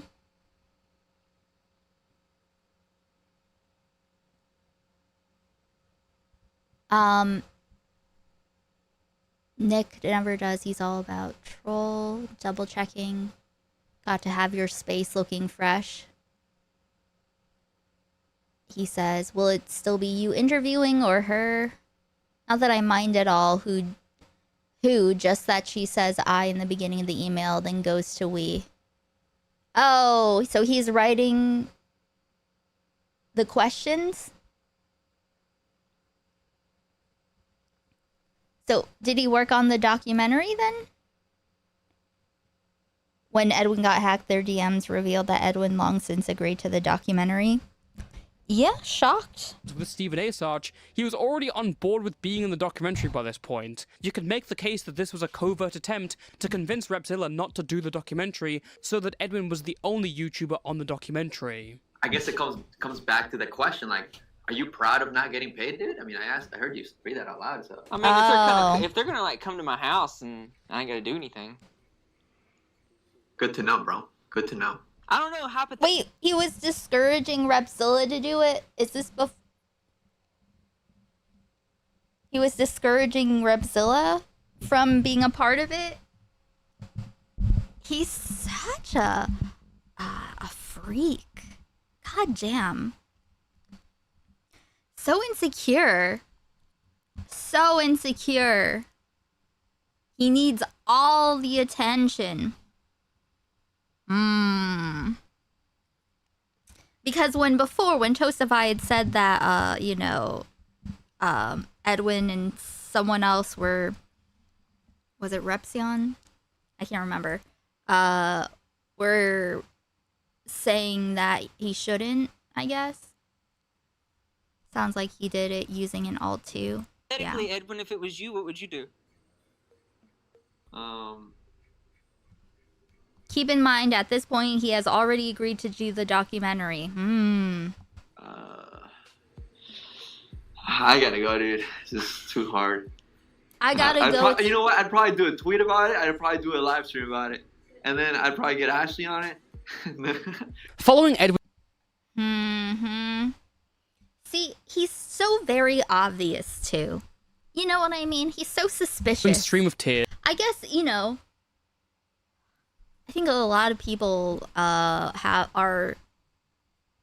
will get away with being, like, behaving super suspiciously because they have other people that let them get away with it. Like, don't call them out about it, Like Repzilla.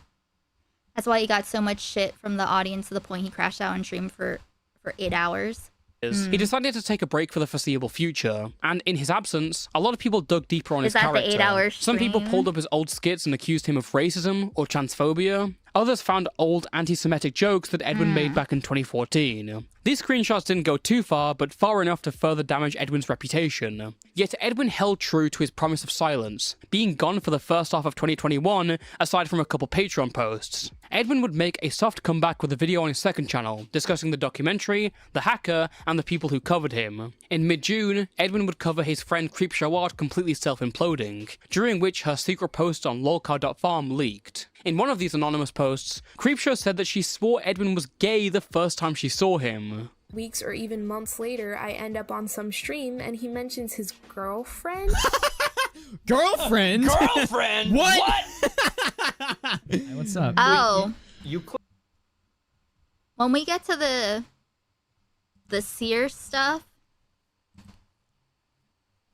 you know what happened? You know what I will show as well. When Nicholas Diorio, when Keemstar and Boblax start questioning Edwin about the seer allegations, Nick comes in, just sweep it all away. Click on an Edwin video and you're like, wow, look at this gay. You don't think, great Look at content. this This gay. is 5 stars. That's the first thing you think about? Whilst Edwin's audience remained somewhat intact, his personal connections were again askew. The only people really in his corner were the edgy commentary community on the outskirts. People like Augie RFC, Boblax, and Nicholas Diorio defended Edwin whilst he remained offline, and in turn he grew closer to them. He would become a regular on their shows and vice versa. Nick and Boblax. I mean, we got Edwin here taking the place of Nick, and we got Poochie here taking the place of Boblax. So She's not fully developed. Did anyone ever check in on Edwin or on Augie? You know, after this Bruh, Are you visit. about to like fall over? Did you? What are you doing? Did I do this with the chair? No. Does this turn into a comedy sketch, bro? What are you doing? Are you like swearing out? No, dude, the jazz is the chat. You're so. Don't say the Wait, R- can I say that on your No, channel? You can't say the R word. Oh, Don't okay. worry, he didn't mean it. Dude, we have to wait at least after 30 minutes so I can get this monetized, bro. Come on. It's not getting monetized. You know the dude. rule. However, by doing so, Edwin found himself in a difficult position. The commentary community, or what was left of it, was far more edgy than Edwin's audience, and this clashed in some ways. As far as people like Paige Christie saw it, Edwin's demeanor changed with his new friends. In his streams, he would generally be soft, to restrict them from saying any edgy jokes, but in their streams, and starting from late 2021, Edwin would start to play along. Alabama Edwin, as they called it, would come out. Edwin, you Well, literally he's like, sound. you you sound like a monkey right Wow, man, good thing I'm not black. What? Wait, hold on. This is a horrible clip. Oh yeah, I thought you said. Sorry, Ducky was I'm just black. gonna say no the second time. What? Oh no. Dude, you told me you are on a podcast with 2 black people. Dumpy is black. He is. Why are you? Why are you? What do you mean? That's what he Have said. you ever seen his face? I literally have a Dumpy selfie right No, here. I seen his dog face. You dog face? Whoa! What? Where's the cowardly dog? I'm fine to use like anything casual, but if someone like asks me to refer to them as like kitten/kitty, I'm like, no. Would you bang a trans girl? Yeah, I know. That's not. Anyway, 17-year-old. Holy Edwin. Oh, When I first met Edwin, he was like a libtard, and all of his fans were like Aiden, criticizing him for saying the most minor When I things on first met you, you stream, were and trans, now- then you were a girl, then you were. Hold on. Now you're a guy. Wait. And now I will say, I saw Aiden say on his stream before that,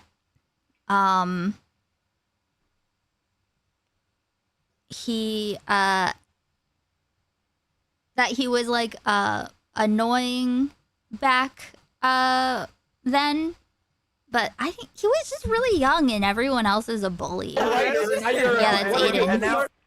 Despite his ties, Edwin would move his core audience more towards his second channel, and their ideals still somewhat aligned with his, but there was more of an audience cross-connection. When his friends fought with the YouTuber Technicals over his video on the Super Smash Bros. Player Zero, Edwin was there, and was pining after a debate with Technicals, an offer he mainly ignored, apart from some random stream 2 months later where Edwin just stays quiet for an hour. Oh wait.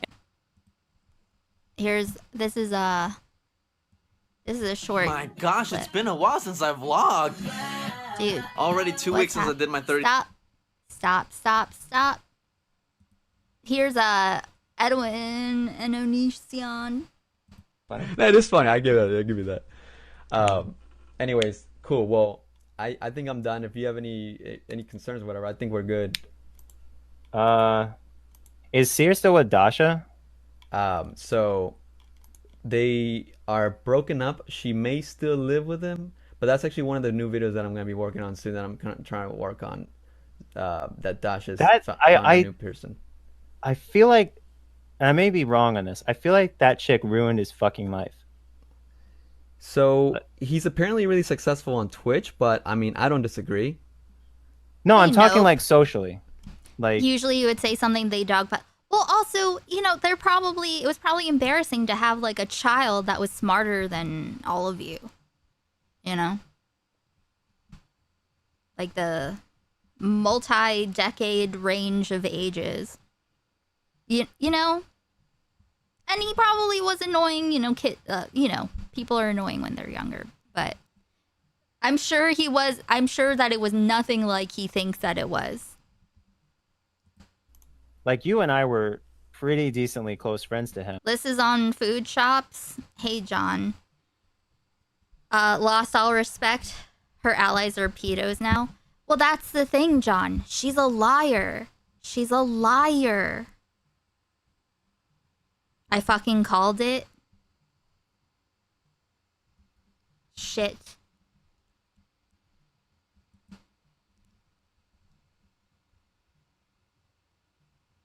Should we check that out? Should we take a break and check it out?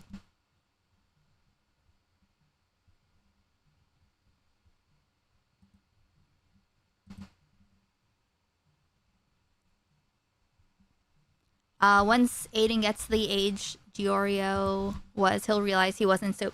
Yeah, he'll realize how big of fucking... Like, he can't comprehend right now how big of losers that they are.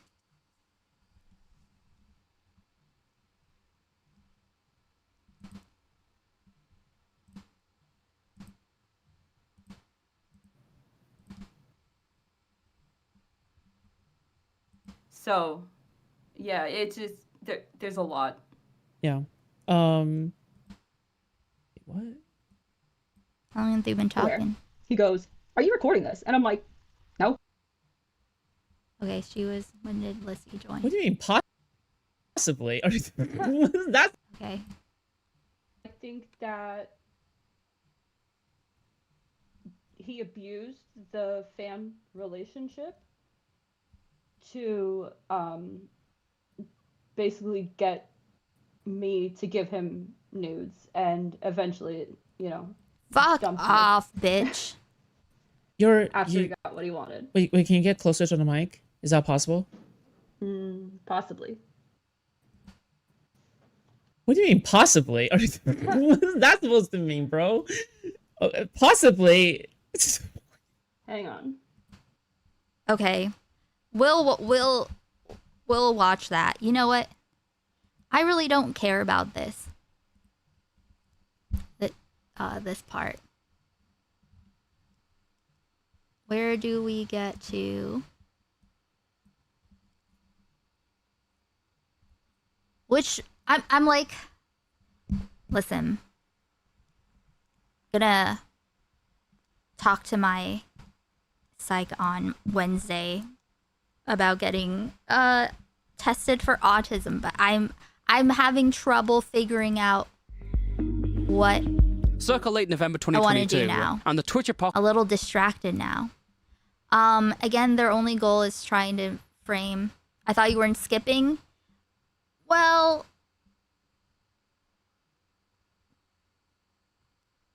just a little. I kind of don't really care about this part. I'm getting distracted.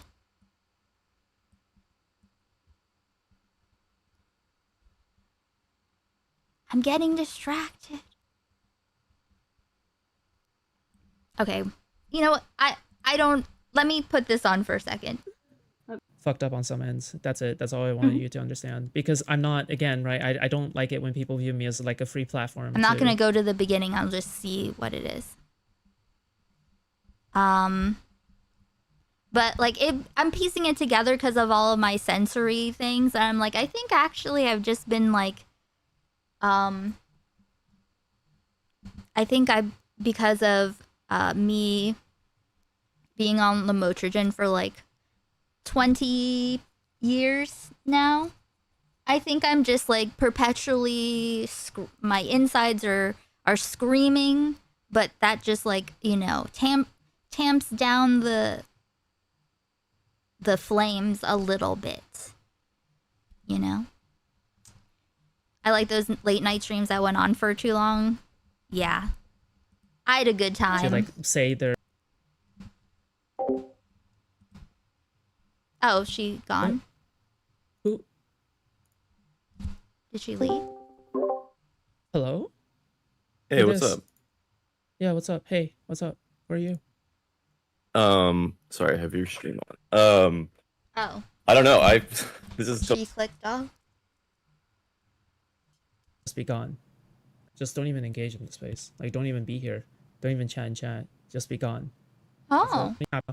So, you know, there's that. Bring him. You know what? My best advice to you is to get off of this space. Just focus on college. Just don't even engage in this space, and this chapter of your life will be over. Like like again, like it's just don't even engage in the space. I Like, do don't need even more be here. electrolytes. Don't even chat and chat. Just be gone. That's it. Interesting. Of course. Thank you. Okay. All right. I'll see you around. Bye. I don't know what happened, but this didn't seem like a fun milking situation, huh? We'll look into this more tomorrow, but that was interesting. She literally, and that was the end of that call. That wasn't even very long. When did she join? Oh, I shouldn't be delegated to this. I should be in fucking the.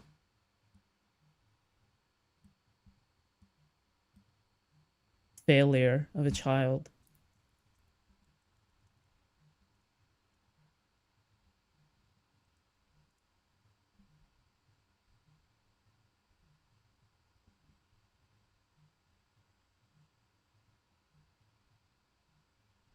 Like, they were talking for less than half an hour. That was Lissy. Lizzie was on. There's a new doc out. Yeah, I heard that there's... I don't know if it's a different new doc. I was watching Aiden's stream earlier, so... But Jesus fucking Christ.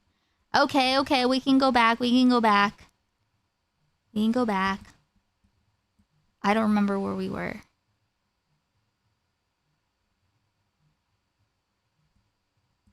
Oh, okay. No, you're right. Because here, it's their friendship. They're all friends. They're just a couple of girlfriends. Him. Weeks or even months later, I end up on some stream and he mentions his girlfriend. But I do think it's like food shops must realize that Lissy's fucking crazy.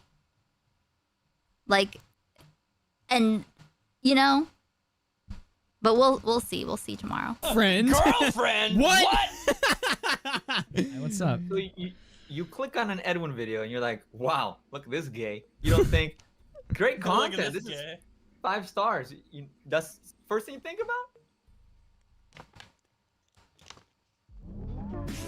Whilst Edwin's audience remained somewhat intact, his personal connections were again askew. The only people really in his corner were the edgy commentary community on the outskirts. People like Augie RFC, Boblax, and Nicholas Diorio defended Edwin whilst he remained offline, and in turn he grew closer to them. Regarding Edwin's generation, Oh, I'll Nicholas have to do Diorio a dramatic.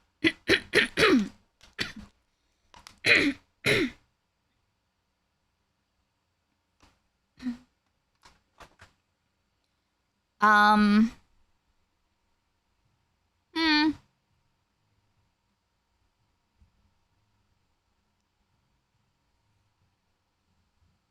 Edwin whilst he remained offline, and in turn he It's grew just closer dumb. to them. He would become a regular on their shows and vice versa. Nick and Boblax. I mean, we got. Wait, what are they? What did they just say? Nicholas Diorio defended Edwin whilst he remained offline, Yes. and in turn Regarding Edwin generations. January 24th, 2021. he Long. grew closer to them. He would become a This is okay. Boblax outside. Augie says, "This is probably your best picture, dude." Nick said, "That's what I was thinking." Edwin says, "I was also thinking this." I used to treat Boblax like a pet. regular on their shows and vice versa. Nick and Boblax. I mean, we got Edwin here taking the place of Nick, and we got Poochie here taking the place of Boblax. So She's not fully developed. Bro, are you about to like fall over? Did you? What are you doing? Did I do this with the chair? No. Does this turn into a comedy sketch, bro? What are you doing? Are you like? Oh my god. He wants to pal around. It's fair enough. No, dude, the jazz is the chat. You're so. No, Edwin's trying to do this. Augie is not trying to do whatever this is. Say that on your You channel. can't say the R word. Oh, Don't okay. worry, he didn't mean it. You have to wait at least after 30 minutes so I can get this monetized, bro. Come on. you know It's the not rule. getting monetized. You know the dude. rule. However, by doing so, Edwin found himself in a difficult position. The commentary community, or what was left of it, was far more edgy than Edwin's audience, and this clashed. This is like that one time Keemstar tried to hang out with Aiden Ross. Yeah. It's like, so there's this guy, Ethan Klein. In some ways. As far as people like Paige Christie saw it, Edwin's demeanor changed with his new friends. In his streams, he would generally be soft. Of course. Edwin is a parasitic, skin-walking chameleon. To restrict them from saying any edgy jokes, but in their streams and starting from late 2021, Edwin would start to play along. Alabama Edwin, as they called it, would come out. Edwin, you Well, literally he's like, sound. it's you sound like a monkey right Wow, man, good thing I'm not black. Oh, we already saw this. No. Dumpy selfie right here. When I first met Edwin, he was like a libtard, and all of his fans.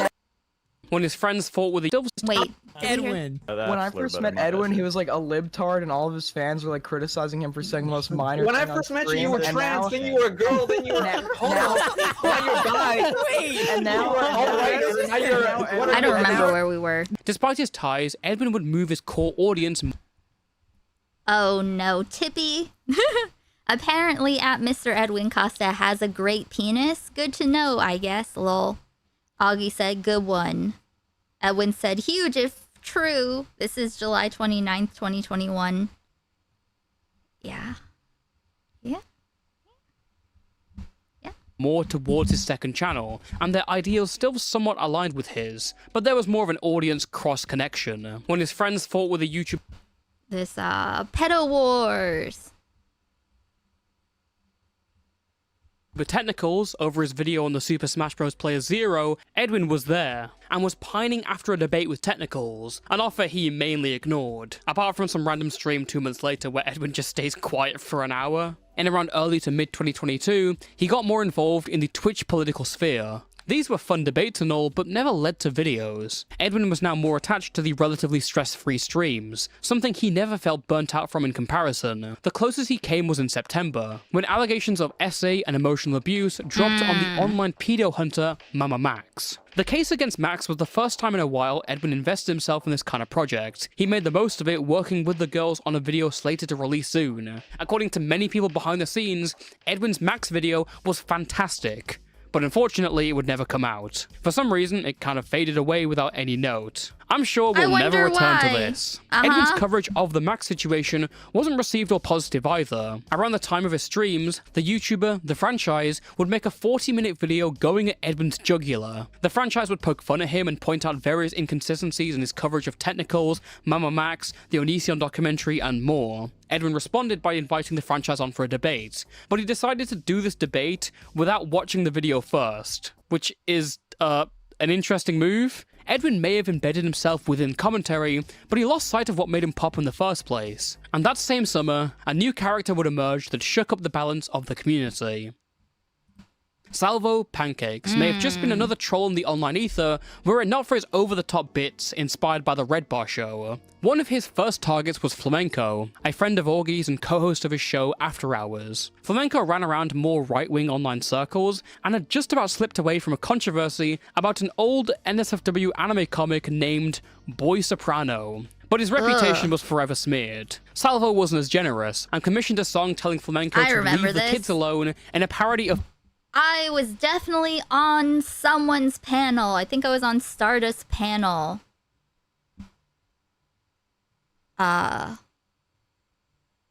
Yeah, I think I was on Stardust panel. Pink Floyd's Another Brick in the Wall. In response, him. Flamenco melted down over the song, blocked the paid performer, and kept on spiraling as Maybe new during criticisms this? of his behavior arose. In an all-too-familiar tale in the huh? commentary space, it seems he couldn't take what he Wait, dished that's out. Flamenco? And his lack of self-control in responding would turn him into a lol. Wait, that's Flamenco? Flamenco to leave the kids alone in a parody of Pink Floyd's Another Brick in the Wall. In response, Flamenco melted down over the song, blocked the paid performer, and kept on spiraling as new criticism. He looks like,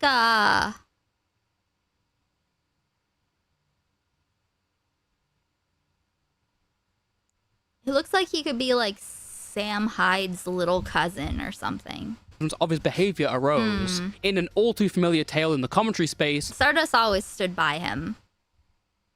it seems he couldn't take what he dished out, and his lack of self-control in responding would turn him into a lolcow of sorts. A few weeks later, drama YouTuber turned comedian Def Noodles assaulted Salvo at his This is comedy pretty show. epic. Salvo had the light shined on him, and he took that opportunity with both This was an epic thing to witness. hands, creating a formidable and dedicated base of viewers. His bombastic, charismatic streams, his ambition to collect the community together for his shows, it gave him a lot of momentum. Eventually, he'd even start a live show with Keemstar, though rather than moving on to bigger and better. This is another thing.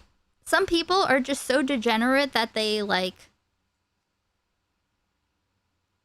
lose their, you know, potential for their whole life. You know?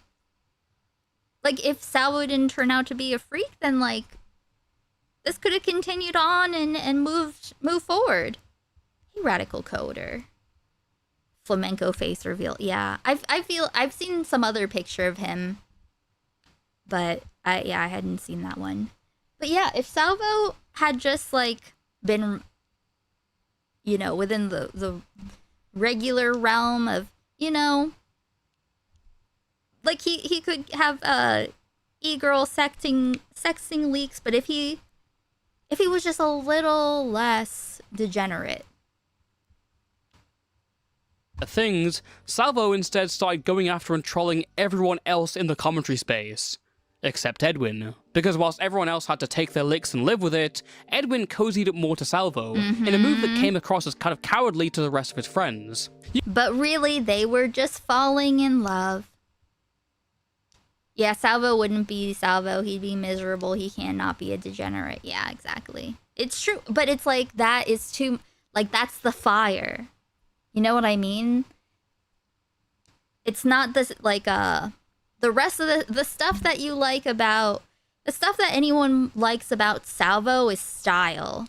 The substance is terrible. You could dismiss Salvo as a troll, but Edwin being a friend to these people, but then adopting and mirroring Salvo's provocative energy, put them in an awkward position. Because at points, Edwin and Salvo were so desperate for content. Overinflate a situation here, support a narrative of censorship there, and suddenly every... Yeah, they were like, fuck... They were doing, like, gay ops on each other.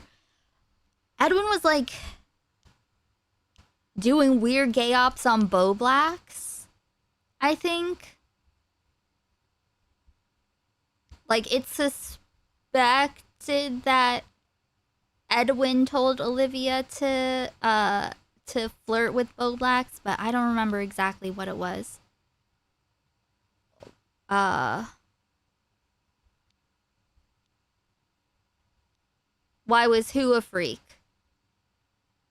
Who, Salvo? I feel like... Oh! Can someone try to explain that? Salvo, I don't...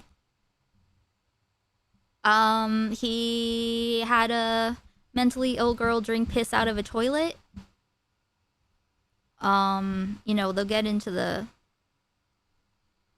bab stuff, but you know, a lot of stuff. There's a lot of stuff. Yeah. Overinflate a situation here, support a narrative of censorship there. But it'll be in the video. Yeah. Yeah, so he was burning all of his friends because Salvo was attacking them all and Edwin was just sidling ever closer.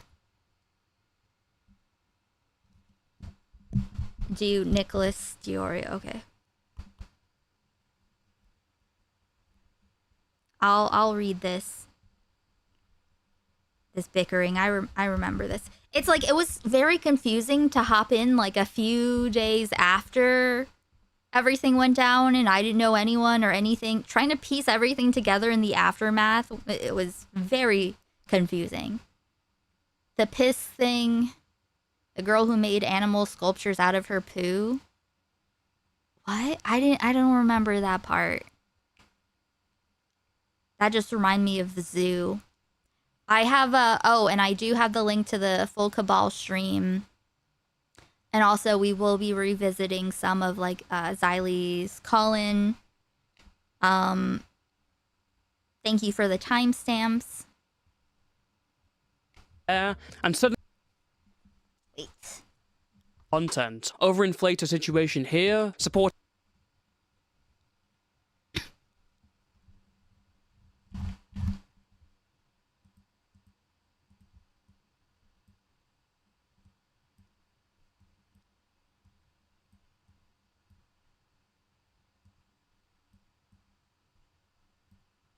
Come on.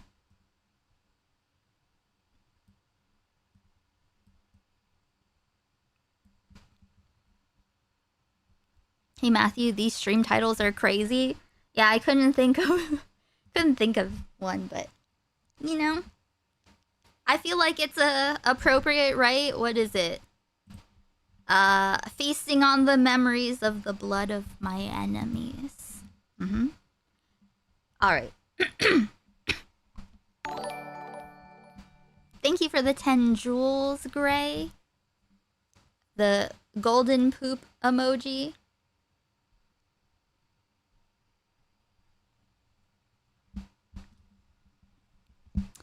Fuck. Okay, am I gonna attempt? Okay, I apologize in advance.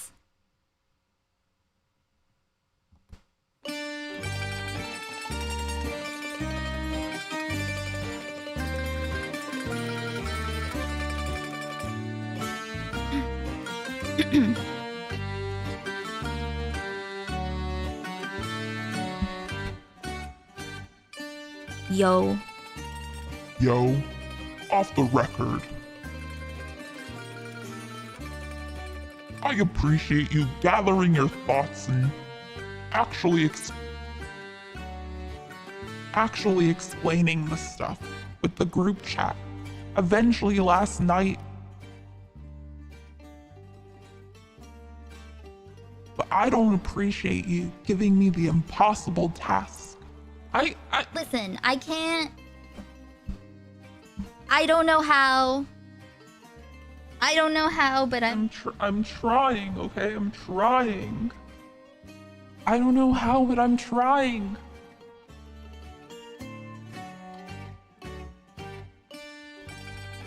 How do I start it? I don't know how to do it. I never do accents, so how do I get started? tell me how to get it started. You know? Like, before with the Southern thing, it was like, y'all. Zaperogi? No. Gabagool? No.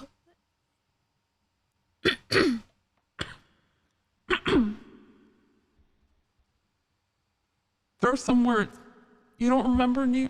I need to feel. In order for me to do something, I need to feel it.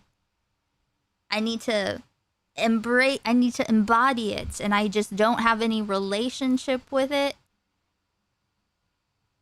Jersey Shore. I didn't watch The Sopranos. Say oh a lot. Coffee. Like that. Coffee? Is that it? Jersey. It's also weird with the voice thing.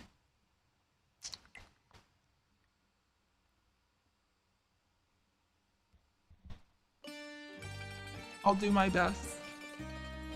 You know? As always.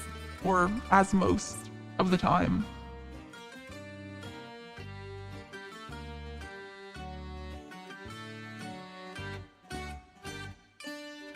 Yo, off the record, I appreciate you gathering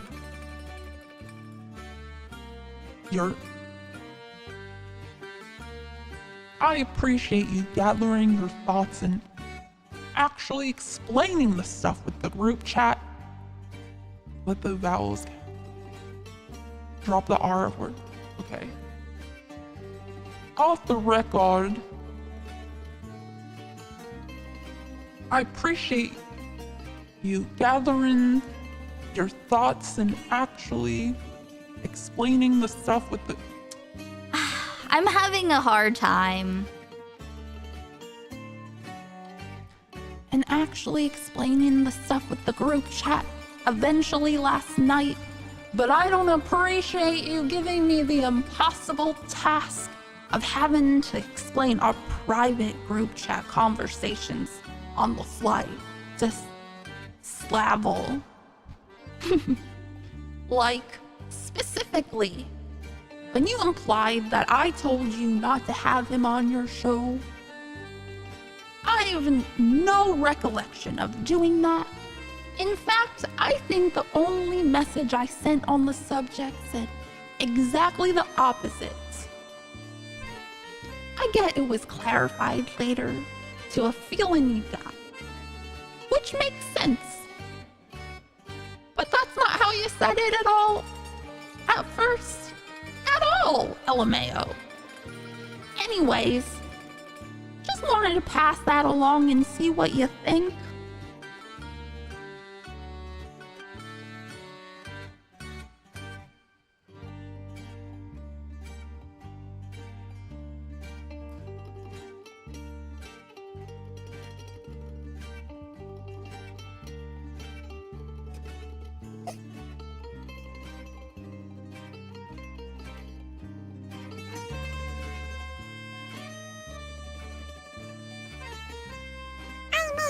Use my recollection after you said I didn't tell people not to watch him. But I didn't mean to imply that you said that as opposed to the judgment of having a contrasting opinion after me and Willie said otherwise. And it was two to everybody else essentially, which Willie isn't as involved. I also appreciate how Willie isn't involved. He's just a normie, guys. Now I can get why people dislike Salvo, so it is essentially a losing fight if I engage further. So that's where my mind was, but yeah, my mind is not where Keen's clearly was. Lol, he turns into a battle conflict machine for content.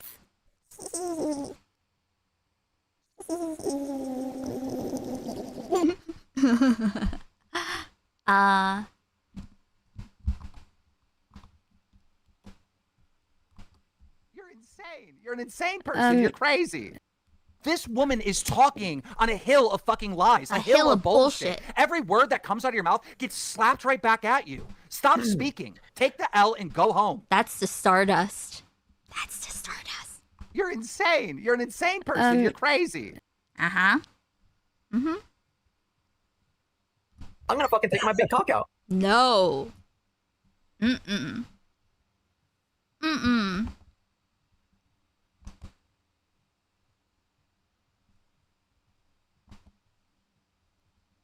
That made my jaw drop for real, for real. Okay, there's that. It's okay, it wasn't important. The spirit is the more narrative of important. censorship there, and suddenly every little thing is being instigated. But yeah. Oh yes. Okay. Okay. We're getting close into the era. Mm-hmm. Yep, we're getting there. what a narrative of censorship there, and suddenly every... I invited...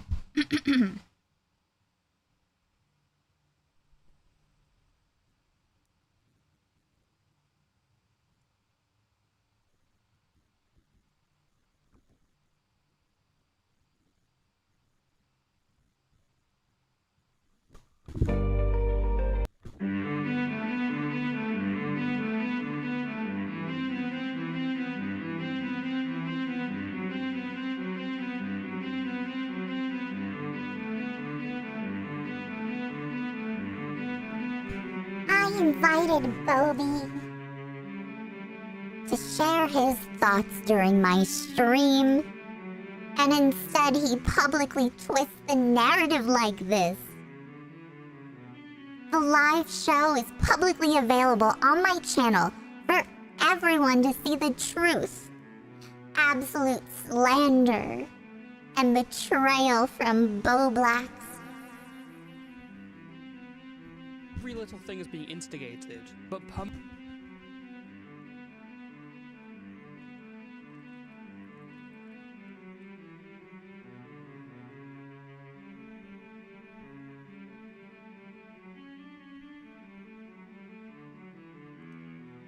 Why? This is Boblax. Why did Edwin just do a whole ass stream defending Salvo shitting on Tipster's wife for being disabled?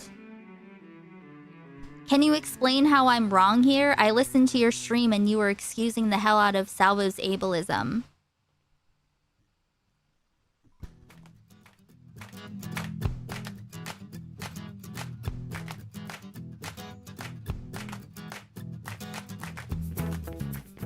Are you sure you listened? Because none of that happened.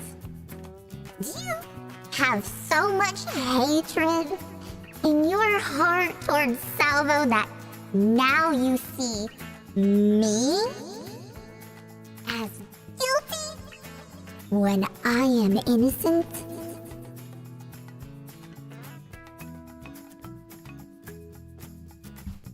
permanent damage...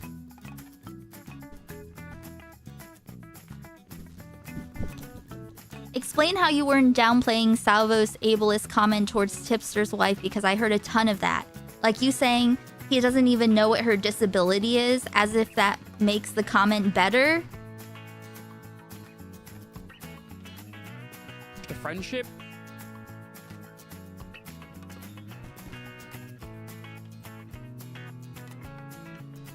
No, no, no, no, no, no, no, no, no, no, no, no. Frankie's trying to step on the keyboard. Oh, wait. This is what I have to do.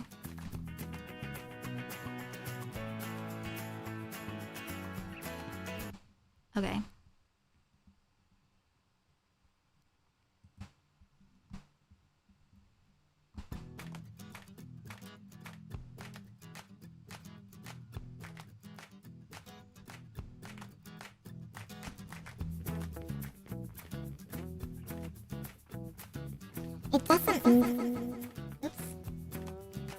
It doesn't make the comment better.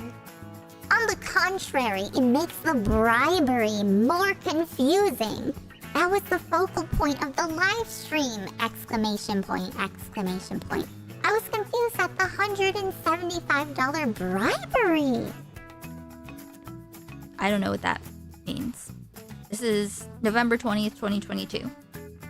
You should also be confused at Salvo's blatant, unprovoked ableism towards a disabled woman who has nothing to do with Salvo or the internet outside of being married to Tipster. I don't know why you're making a bigger deal, the $175 dono, than you're about ableism. Leave those kids alone, anyone? To be confused at Salvo is to be an uninformed T-channel. What you're doing is applying malicious intent where there isn't any. Look like we're taking the internet too seriously. Yeah, We that's don't want enough. that. It's fine. That's enough. I have to pee again, though.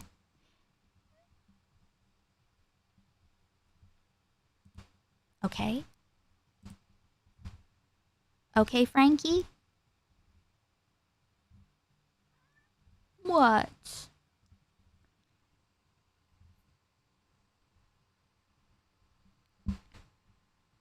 Mm-hmm.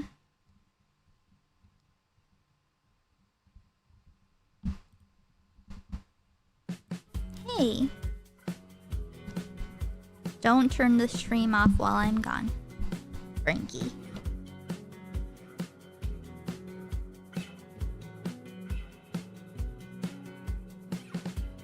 Where have you been? I wanna know. All of these years they've come and gone. What have you said? Who have you heard?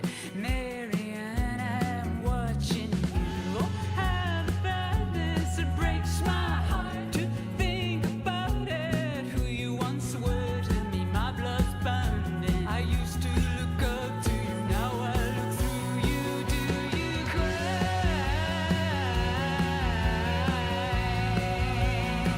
Yourself to sleep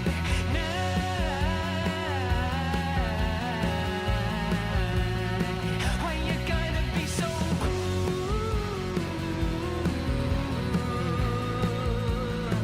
what did I do to you? What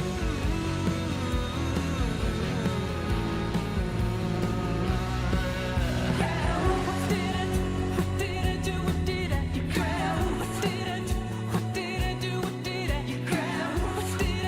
What did I do? What did I do? What did I do? What did I do?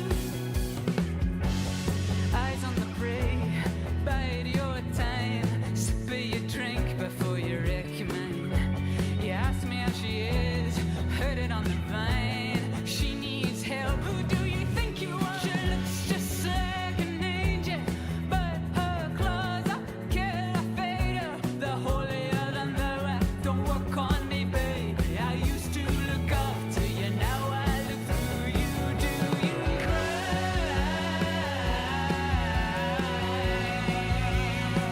yourself to sleep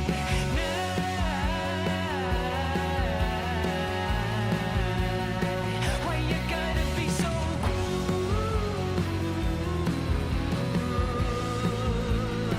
what did I do to you?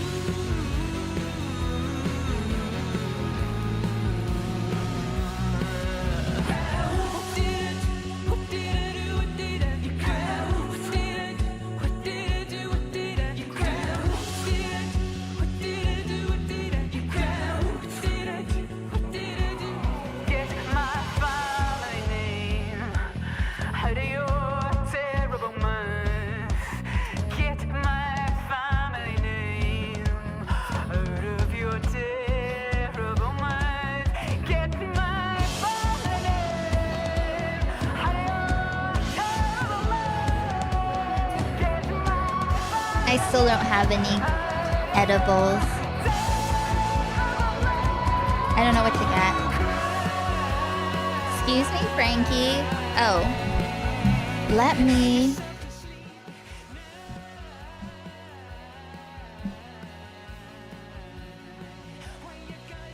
Guys, if you like the stream, you want more streams to happen, consider becoming a member, gifting a membership.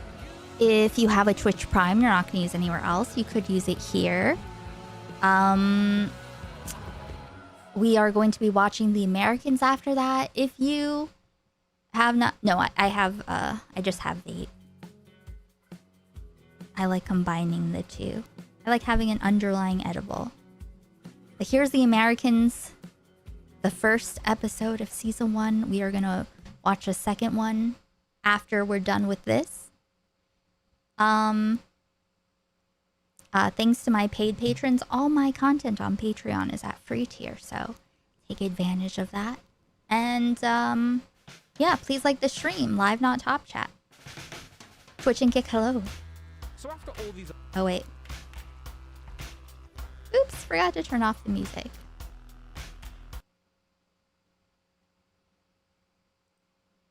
arguments, let's just reset saying, oh, at the end of the day, aren't we still friends? And for a few months, that was the state of commentary. Salvo, Edwin, and even Keemstar would lay out bait, and they'd either get no response or a meltdown. It seemed a lot like Edwin had softly left his previous friend group for the new kid in school, for no reason other than just entertainment. Too bad Nick Diorio thinks this is his dog, the season finale of the dog show. Even though Nicholas Diorio goes on other shows to talk about the dog show. Like, bro, what is this, man? That is my message. If, you know, anybody else hears it. What is with these commentary arbiters, I guess, to say what's good and what's bad? They live with me, Alabama Edwin, because I say things like that they can have freak out moments. Whoa! Yeah. Like you hear resounding like first like it's a cascade, right? Like Augie, whoa, and then Nick, whoa, hey. And then Bull Blacks is always last to kind of get the what you know. It just Tipster being a pussy and you know, thinking that he's base, but like you have such a strong opinion against me and you that led you to blocking me. Oh, wait. What are you gonna do about Bull Blacks, Augie, and Nick? Oh yeah, nothing. You're gonna do nothing but kiss their feet, Tipster. That's what you're gonna do.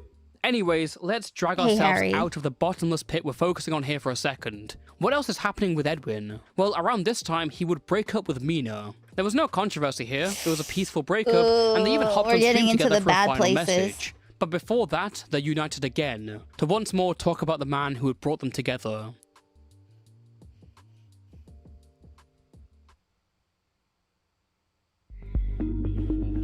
Circa late November 2022, and the Twitch apocalypse is in full effect. Scammers and gambling addicts, then sexual harassers and friends like Miskiff who were apparently covering them up. It was a very hectic time, and just off in the corner was Seer. Given that Seer was part of OTK, the same streaming organization as Miskiff and his friends, it's inevitable someone would bring up the past. But what Edwin said was something very new to everyone else. Oh, let me show you something, is a big time groomer. I don't know if he is anymore. Like he with a lot of girls. Like he took a lot of advantage of us. Weird. He was 25 and he was like dating a 7. I don't know if anyone needs it, but I have the full stream of this. I don't remember how long it is. 11 hours. It's a really long. I have the full stream and you know, just letting you know. 17-year-old. It was weird. He was literally going to high school's house. You guys, if you guys follow Seer on Twitch, you're following a pedophile. I'm sorry. I mean, not a pedophile, just a hebephile, right? Let's be accurate here. Have him trying to sue me. You know he can't. Because guess what? He sent me a paycheck. He had a literal Tumblr page. He would like listen to all this. Like girls like Snapchat. This was a big accusation in comparison to everything else. Here, I'll play that full clip. And I also want to play for you. Frankie is... I literally can't move the mouse.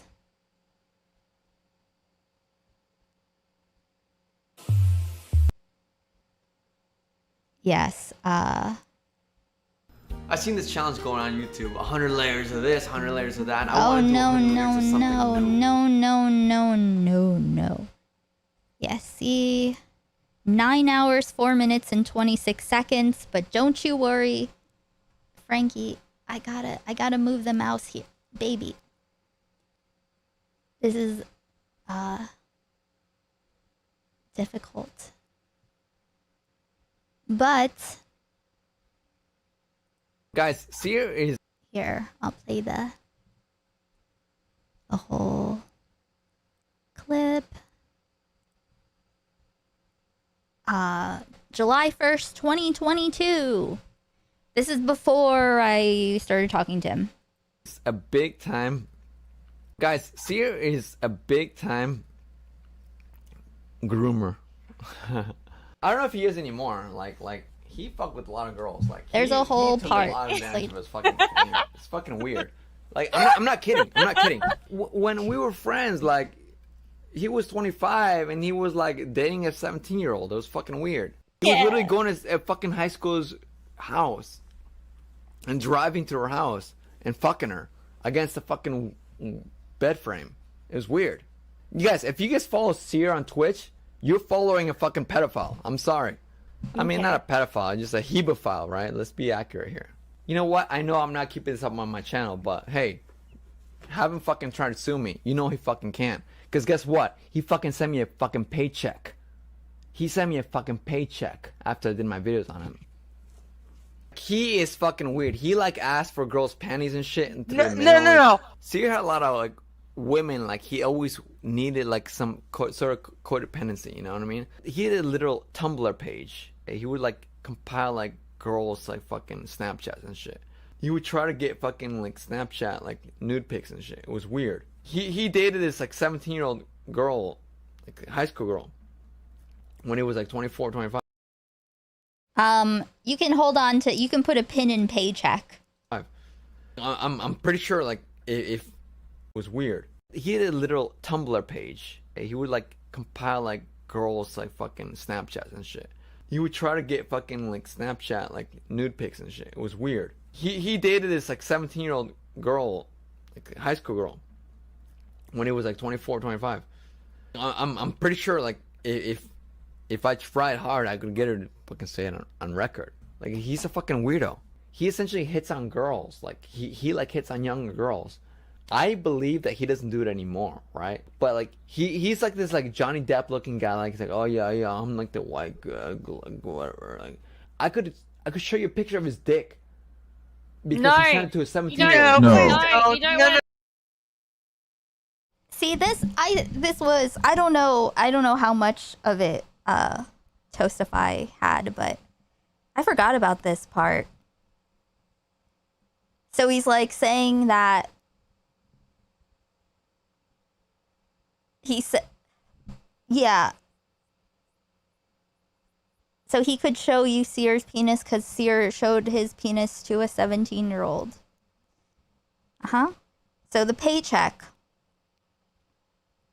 We'll get back to it. Because he's trying to fit 17-year-old girl in Australia, and he could fucking try to sue me, but he knows he fucking couldn't. He would do this to people often. I remember the first time like Seer showed me like his like Snapchat. He's like, well, look, all I have to do is like show a guy like girl like a picture of my fucking wash. YouTube was a whole different fucking game in the beginning, guys. Look, I'm not the type of YouTuber people send the pussy with. Okay, wasn't that big.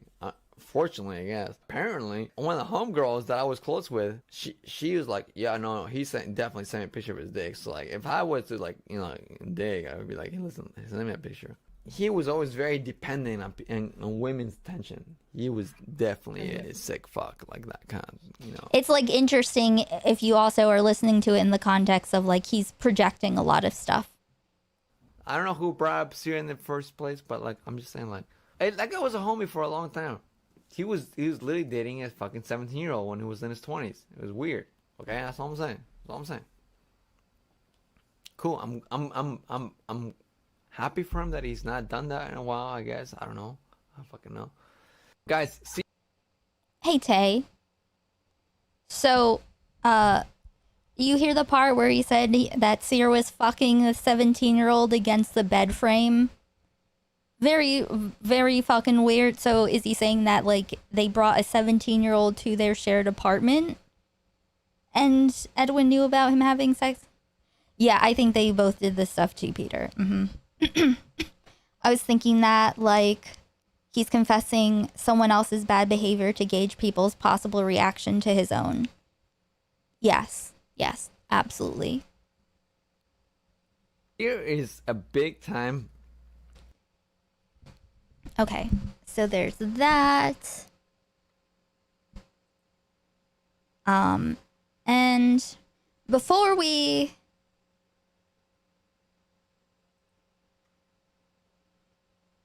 move on to the Chud Logic stuff, let me show you. This is when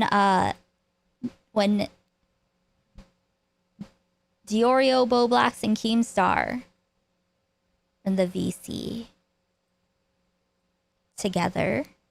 This is after the Chud Logic stream that we will see, right? Was it after Chud Logic or before? No, it was before. Wait. October 8th, 2022. Is it before or after? I don't remember. Maybe close to around. Anyway, this is when Keemstar and Boblax start asking questions about the Seer allegations. I don't remember if they were talking about it because they saw the stream or if he had already talked to Chud. I don't remember. Taya? Okay, got it. And so, you know, see what Nick does. Does Nick have burning questions for Edwin? You know what happened, whatever. But the thing is, like, I don't care to go out of my way to talk about it because people already think it's vindictive or whatever. I was like, oh no, you want to see me smear him? I'll do it. Is what I'm trying to say. Because Dasha, that's literally, she tweeted out that like, oh, Edwin is vindictive. It's like, no, fuck you. You're the fucking bitch. This woman is the fucking psycho. So like, that's kind of what I was trying to get at. But the thing is, Edwin, I want you to expose him. I want you to be vindictive. No, but I want you to, especially if he's a hebephile. All right, like, so I don't. What? Okay. Yeah, I hate this argumentation from you because if you legitimately think he's like a fucking predator who like engages with minors and stuff like that, and your only like pushback from not saying anything about the proof that you have supposedly have is that people will think you're vindictive, then you just don't give a fuck about victims. No, that's not what it is though. It's like, okay, to me it's awkward because I'm an involved like ex-best friend. Yeah, it's gonna look bad on my credibility, but like also I don't know. It's a weird thing to navigate because it's also not my place to speak on certain instances. So for example, when that happened, I was like, okay, shit, well, what on the off chance that I do get pushback, because I didn't get any pushback, weirdly enough, but on the off chance I get pushback, I needed to contact some of the people like contacted me in the past because, you know, there were several people, and I talked to some girl, and, you know, I could show you some of the Snapchats that he sent to some girls in the past, and like she could show that she was 17 at the time, this girl from Australia, and then this other girl that sent me even more voice notes that I could play right now, but it's like, it's not something that I'm trying to go out of my way to do, and this is already like 5. Also, remember that Edwin has a history of sexually engaging the victims he talks to. Years ago, so it's like I don't have any sort of evidence that is happening at this point, so I don't know. It's an awkward situation for me, you know, because I'm involved. Well, he's getting away with it, dude. He's getting away with being a hebephile. Doesn't matter if it was 5 years ago. You think he should get away with that shit? You think he should just be walking around TwitchCon looking at them kids, licking his lips? Like, what are you doing? I don't know if it's my place anymore. I mean, it's weird that to me it's so weird that like I made my videos as like I think I had like 60 or 70K subscribers on my main channel at that point, and then I made my videos exposing him. Exposing him. And then he had like 500,000 subscribers and he stopped doing YouTube and he went to Twitch. Like, that's weird. Yeah, not to say that I had any sort of He's influence, running. but it obviously a coincidence that he stopped doing YouTube. His best friend, ex-best friend, exposes him as a hebephile, and he runs from YouTube to go to another. Well, I didn't community expose him as doesn't that know back about then. Okay, that doesn't know. Well, okay, just exposed him in general. Let's not say it's any like illegal. I don't. What did he expose him for?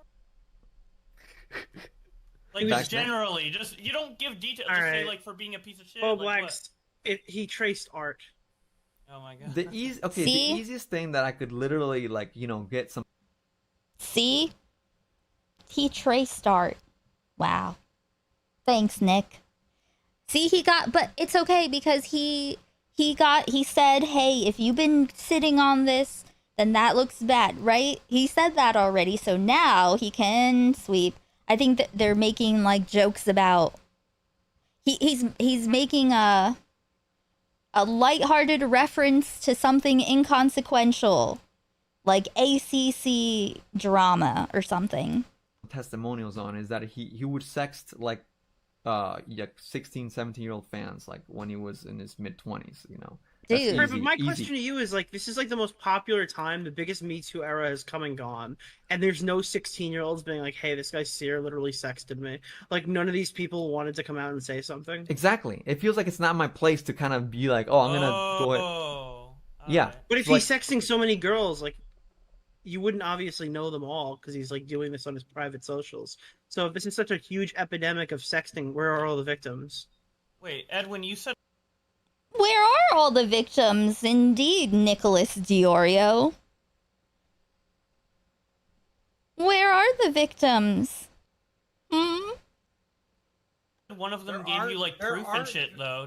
Doesn't that one person expect them? Yo, to use that proof? here's the issue. All right, there are like when it's an older guy in his 20s. Nick is a professional victim doubter. He just has this seething hatred fueled by terror of women. Or something like that. Fucking around with like 16-year-olds and whatnot, like sexting back and forth. When you say, have you where seen are this, all the Taya? victims? Not every. Who's seen the Edwin video so far? Well, wait, so they want Edwin to spill everything even without victims coming forward? I'm not completely sure what they're saying. One of those people is gonna feel like a victim or feel. Yeah, like that's actually a really good point. I was gonna say that. Even though they, all right, victims. If Like- he's sexting so many girls, like, you wouldn't obviously know them all because he's like doing this on his private socials. So if this is such a huge epidemic of sexting, where are all the victims? Epidemic. Wait, Edwin, you said one of them gave you like proof and shit though. Doesn't that one person expect them? That's a good point. That's a great point. Okay, cool. Cool. Here's the issue. All right, there are like when it. I'm playing clips, like extra clips though, that aren't in the video. An old. Gave you like proof and shit though. Doesn't that one person expect them? Yo, to use here's that the proof? here's the issue. All right, there are like when it's an older guy in his 20s or something like that, fucking around with like 16-year-olds and whatnot, like sexting back and forth. When you say, where are all the victims? Not every single one of those people is gonna feel like a victim. or feel- Exactly, Keemstar. See, Keemstar. When Keemstar is like the voice of reason, you know, you were there. Okay, cool, Taya. A really good point. I was advantage gonna of. say that. Even though they're gonna be like, dude, when I was 15, I was talking to this guy. Like, they're not gonna like. That's not how all people are. Yeah, Oh, I mean, that's a well, very good point. You're and not something wrong else about important to take place. I mean, I'm really glad you because brought I was talking. Do we?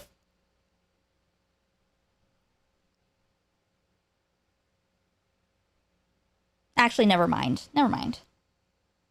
Keemstar talks like he knows all about having sex with 17-year-olds. Well, To this guy, like, they're not gonna like. That's not how all people are. yeah, Oh, I mean, that's a very good point. I will totally turn your face into a glazed donut at some point in our lives, but bro, I want the happy ending. I want to see you fucking nut. What is the consequences to that? You know, there is none.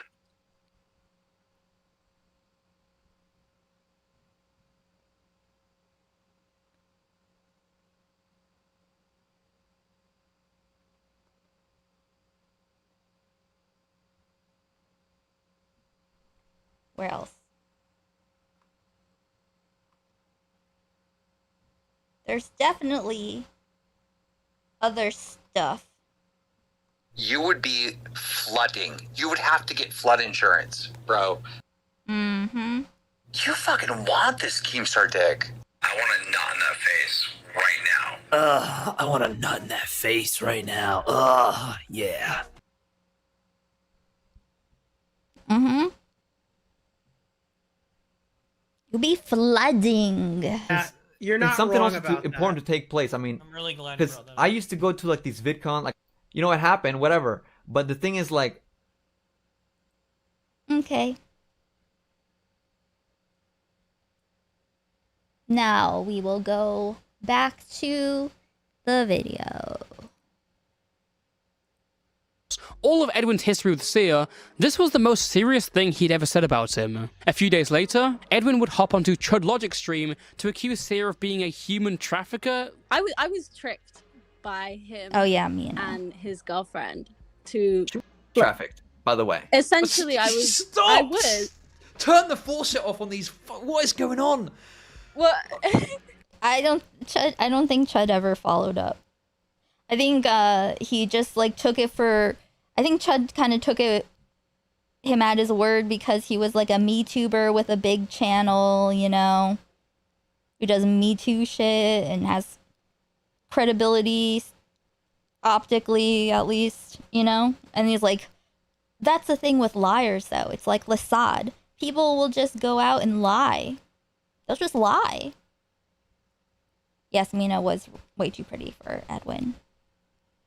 I think, but, you know, to be fair, I think everyone that Edwin's ever been with also is probably too pretty for him. That's a serious allegation, and you're saying it like define it's trafficking to make sure I get it right. You gotta love that, you know, Seer is a sick man, he's the bottom of the world filth, he is a human trafficker. By the way, what's a human trafficker? Edwin and Mina make a lot of brazen claims against Seer. Chud Logic tries to ask for any proof that could support these serious allegations. And I'm saying that, like, certain people that he Snapchatted with, like, there was one that was 16 that I know of. No, what specifically did they say to each other? Sexual. I'm so sorry. Edwin probably treated VidCon like a fuck a fan. Oh, I'm so sorry. I totally forgot. What's this one? I don't remember what one this one is. Dating and meeting fans. What's this? 30 days of vlogging. Wow. That's a good boy, Edwin. You did 30 days. But why haven't you vlogged since? Well, believe it or not, fam, I've been busy. But not like in a fun way either. I did vlog a little bit of the fun things that I did, though. Seer had his show in Arizona, and I met some of my sexy tacos. I had my first pool day of the year. And of course, I went on a date with a sexy taco. Oh, here's Edwin. Literally going to fuck a fan. Edwin literally went to go fuck a fan. Famous Edwin. What'd you think of Seer's show? Have I played this one? I thought- Have I played this one on stream? I may or may not have. Jack was funny. I'm glad Seer lost. I might have been. He can't win. No. The boys. Might have been saving it. Seer and Jack had some time to kill, and I was like, yo, I know a good place to eat. Cornish pasty. Wearing a Vine shirt. And like, I'm having trouble finding it. I've been there like twice, and it's really delicious, but dang it, where is it? I gotta say, this is a great choice, guys. I love this. I do. Jack's I really Films. It's called a pasty. It's a British. No. You put it on your nipple. Right. In your mouth too. For those of you who don't know, pasties are like empanadas, but they're British. They're not just the things that you put in your nipples, okay? Quick little story about my time at Seer's show. After the show was over, I was just sitting on my phone like, okay, I'll just kill some time. And then this girl came up to me. She's like, hey, I recognize you. You're Edwin, right? And I'm like, yeah, hey. And she told me she's seen my videos. I was like, cool. Don't worry, I'm like an adult. And I was like, damn, this girl hitting on me or what? But she was basically saying that because a lot of people that go to the show are younger. Anyway, we talked for a little bit. I put her in my Snapchat, and then she went back to her group of friends, and I thought that was it. But Oh, later so on, he's aware that his audience is younger. as I was talking to Jaden, Or like in was. the other clip you guys saw, she was leaving, and as she passed me, she gave me a little sticky, and on the sticky was her number, and it said the girl from Improv, and I thought that was so funny. And who knows, maybe we'll hang out. About to have our first day of pool in Arizona. First day of going in the pool. Yeah. First pool party. Probably like the first out of 3 that I'll She's have a year. YouTuber. What, are you lame? I don't go in the pool You that don't much. get invited? I have a hot tub at my house. You guys want to come over the summer? Any girls want to make plans for the winter? I'll start making reservations right now. There's a hot tub in here. Alexis, sprayed water on my glasses. I don't really appreciate it. Oh my God, she won't stop. She won't stop. Sorry. Hey, buddy. Hey, buddy. Oh my God, so cute. Oh my God. Ugh. I'm about to go meet Shelby, who is a sexy taco, a viewer, and she's in town. She really wanted to meet up, and I was like, okay, let's make like a date out of it because there's a lot of tension between male and females. I'm just kidding. Here I am just bringing a complete stranger. You know nothing. I trust myself. And here we go. She really wanted to meet up, and I was like, okay, let's make like a date out of it because there's a lot of tension between male and females. I'm just kidding. Here I am just bringing a complete stranger. You know nothing. I trust my sexy tacos too much. What's wrong? What's going on in your head? What is that? What's going on in your head? This is not real. What's not real? This is not real. I'm not here. This is not real. This is real. So, okay, how long have you been watching my videos? Like 3 years ago. What? 3 years? For real? 3 years. Damn! Okay, I'm here with Shelby. We just try to make a little bit of the video. I'm really glad that Shelby's super cool on camera. She's like, doesn't care. We just saw X-Men and it was so fudging good. I can't. It was such an emotional roller coaster. It's basically like the day after tomorrow, but with X-Men. You like it? Yes. Full of action. Not really a spoiler. There's just a lot of close-ups of people crying. So they're vlogging already a made me cry. date. If you want to cry, go see X-Men. So good. It was just so good. It's time for you to go home, huh? Yes, sadly. Are you sad? Yes. I don't want to go home. Remember when I left my charger in Orlando? I left my laptop charger at the restaurant. Fam. Well, it was actually sent back to me by a sexy taco. I'm so appreciative. This is so cool. I can't wait to charge my laptop with my very own charger again. The sexy Guess taco what? thing is disgusting. Got my own charger again. Oh, did you? Yeah, they sent it back. Send them a thank you note. I think I might. You might. You should. Okay, maybe I will. I mean, I will. Yeah, what is that? I prefer puppies over babies. Babies are cute, but they just cry too much. Honestly, guys, always use protection. Don't have babies. I want to give a huge thank you to Selena for picking up my charger in that restaurant in Orlando and mailing it to me. It means so much. Also, while I'm giving thanks, might as well say thank you to my Patreon supporters, Anthony, Cheyenne, Cesar, Lucci, and... There was a different fan one too. Can't remember. But like he went on, I feel like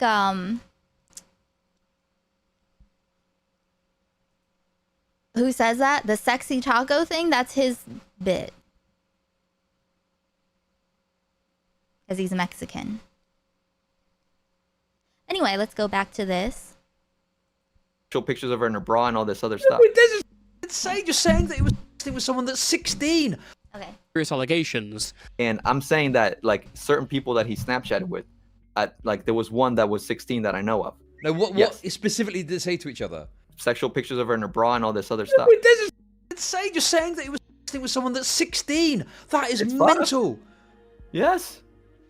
Oh, yeah, but you're doing it. You got no Hit her evidence. up. You're just saying, like, I'm always big on like you've got to have the evidence to back up your claims, and you're just saying it. I appreciate you saying you'll get me the fucking ID in that, but don't you think this is insane that you're saying this? The only picture I've seen that concerned me was the one where he was with Hassan, and because that's like such a Oh, he does put in the eye filter thing. Nice.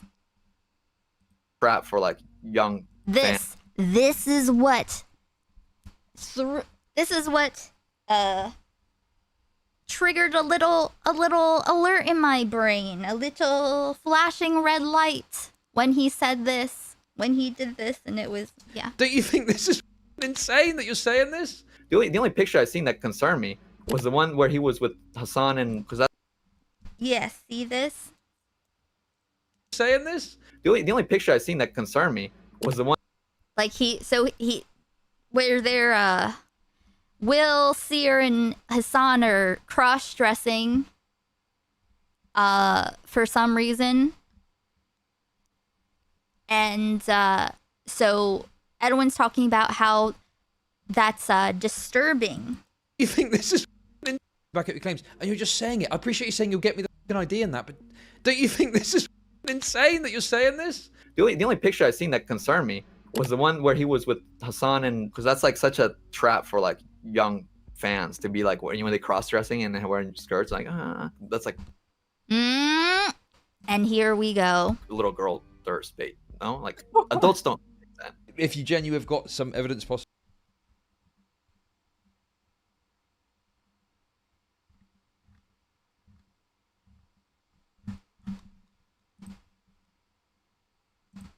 Okay, let's see.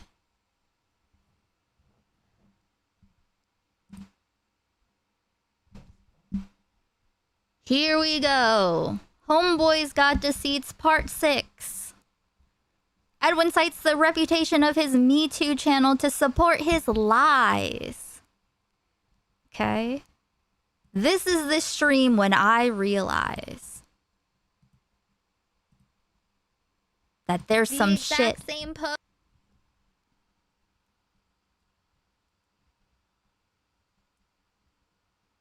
Okay, I guess, right? I'm not. Okay.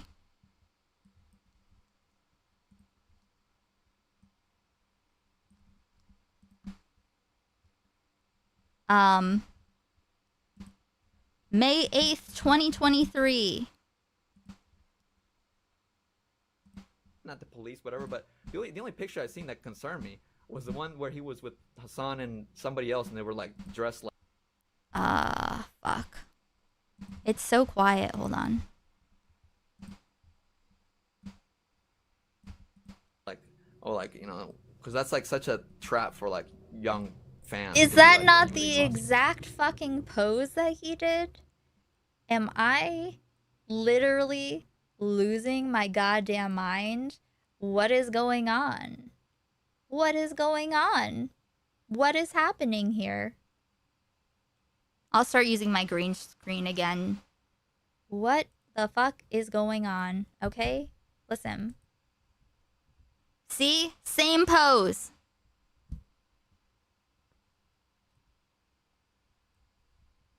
This is like the exact same pose. What are you talking about, dude? Yeah, see? Literally. Concerned me was the one where he was with Hassan I'm so and right. somebody else, and they were like dressed like, oh, like, you know, because that's like such a trap for like young fans to be like when they cross dressing and then wearing Come on. I Oh feel like that's, god. like, Flashbang. Flashbang. to be like when they cross dress. This was made for me a long time ago. This is like made from stock. Singing and wearing Come on. I answered some questions in a bathtub in my new video. Go see it if you haven't already! Exclamation point. Okay, sign. Blushy, smile, smile, blowing, kissing, purple heart. It gets pretty sexy. This is what he was doing. This is what he was doing. I feel like that. This is Mommy Edwin and Daddy Sear time. It's like trapping for like that's like a little girl And thirst bait. No, like yeah. Adults don't take that. That was so. Tell me that this is What, so different. They were dressed up as women. Yeah. Tell And you were me. saying that little girls are going to be more interested in that. Well, certainly not adult women or even little boys. Like girls, like younger audiences, like are into. Oh my God, he's how they're being silly. Like, oh my God, they're. I don't know. Am I wrong? Am I wrong? Am I wrong? Am I wrong? I can't They're speak to appealing the to someone. mentality of Who a is the 13-year-old girl or whatever, okay? So I don't, you know, I'm not sure. I think that would be something that would have appealed to older women too, you know. I think, okay, I guess a real take on that is like, I think... So this is how I realized that there's some weird shit extra shit going on. When he's literally describing what he's doing here as trying to appeal to like early teen girls, not boys, not adult women. Do you understand why I had to chase him to the ends of the earth? It was just too bad that Nicholas Diorio is so voluptuous that he has surrounded the entire earth. Edwin slipped into his folds. Possible of this stuff is some of it could be illegal. Cross dressing and wearing skirts, like that's like a little girl thirst bait. No, like adults don't.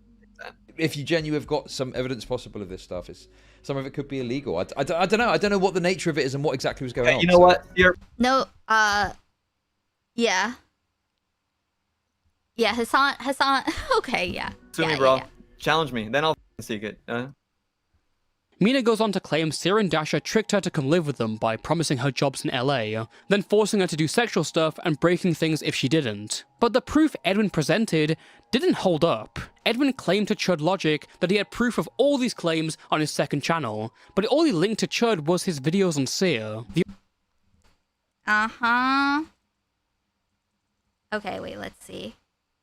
These are DMs between Toastify and Chud. Toastify says, just saw you ended stream like an hour ago. Sorry, didn't see earlier. You want to call now? Chud said, sorry, give me like 20. Toastify says, no worries. Hey, man, I'm ready now. They called, and then Chud sent a video, the playlist, harassment/abuse against Edwin and Mina. The only mention of a 17-year-old... Miranda Ann said, I feel somewhere.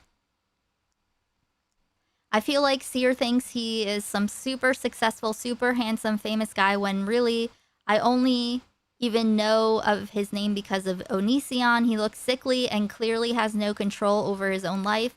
He's his girlfriend's little bitch boy. I can't believe he thinks that two people that love each other try to hit each other where it hurts when they argue. How? Then Edwin says, he's always liked them young. When he was 24, he dated a 17-year-old who he is cheated on, parentheses. Yeah, I really hope he doesn't take any more digs at me because his true character is only getting uglier. Is a comment he made. I think Chud saved that picture of Hassan, Will, and Seer in his special folder.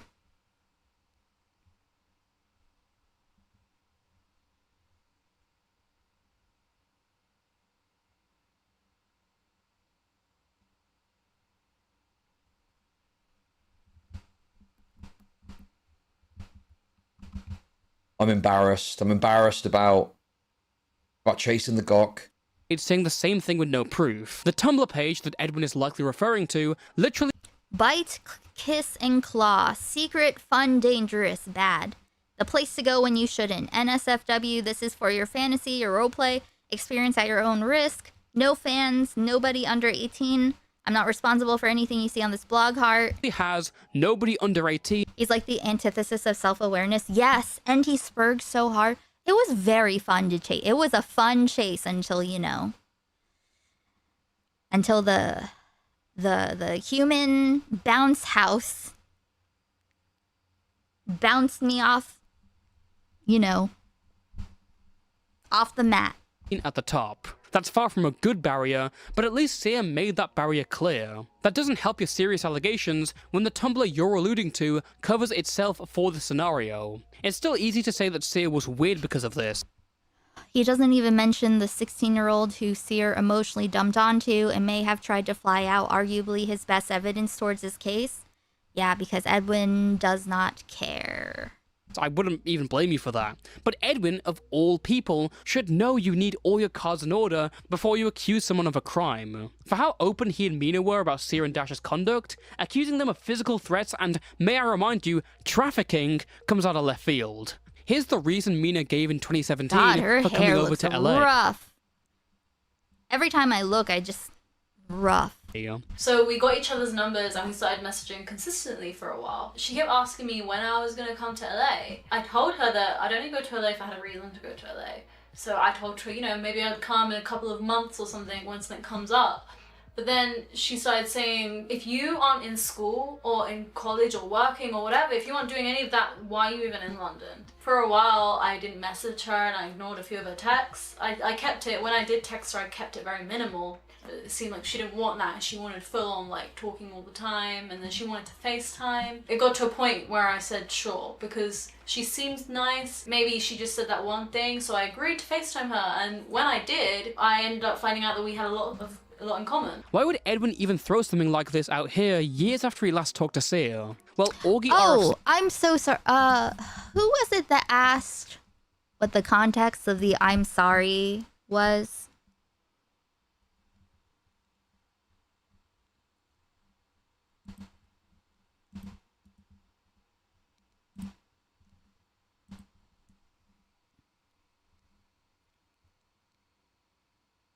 Yes, 1,000 lifetimes. There was an 1.5-hour retrospective uploaded.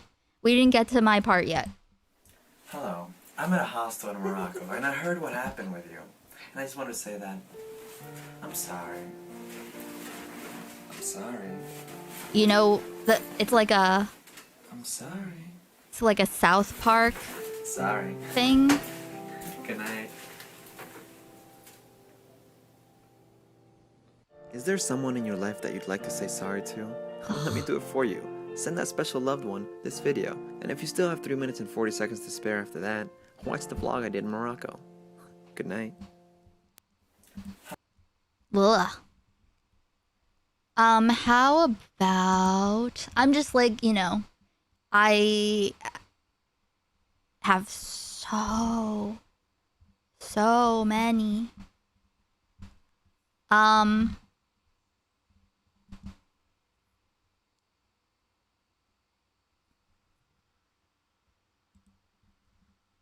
What are... I don't even know what this is. Sears. Oh. Never mind. Wait. Actually... She'd tell me what she wanted me.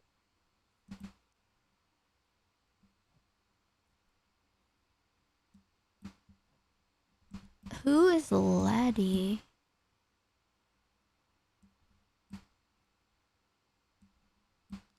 I don't know. I don't know what this one is. There's just too many. It's it's too many.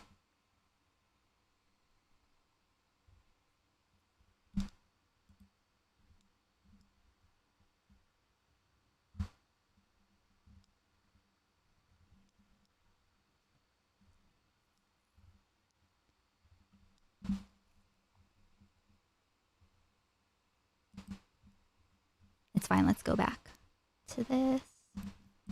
C would later claim that Edwin obsessed over Sears' Twitch numbers in private. During this time, Edwin lost a lot of money in crypto. Some people have said thousands, $10,000, tens of thousands of dollars. I've looked around and heard as high as 300,000 in some cases. Edwin just kind of refers to it as losing a lot of money.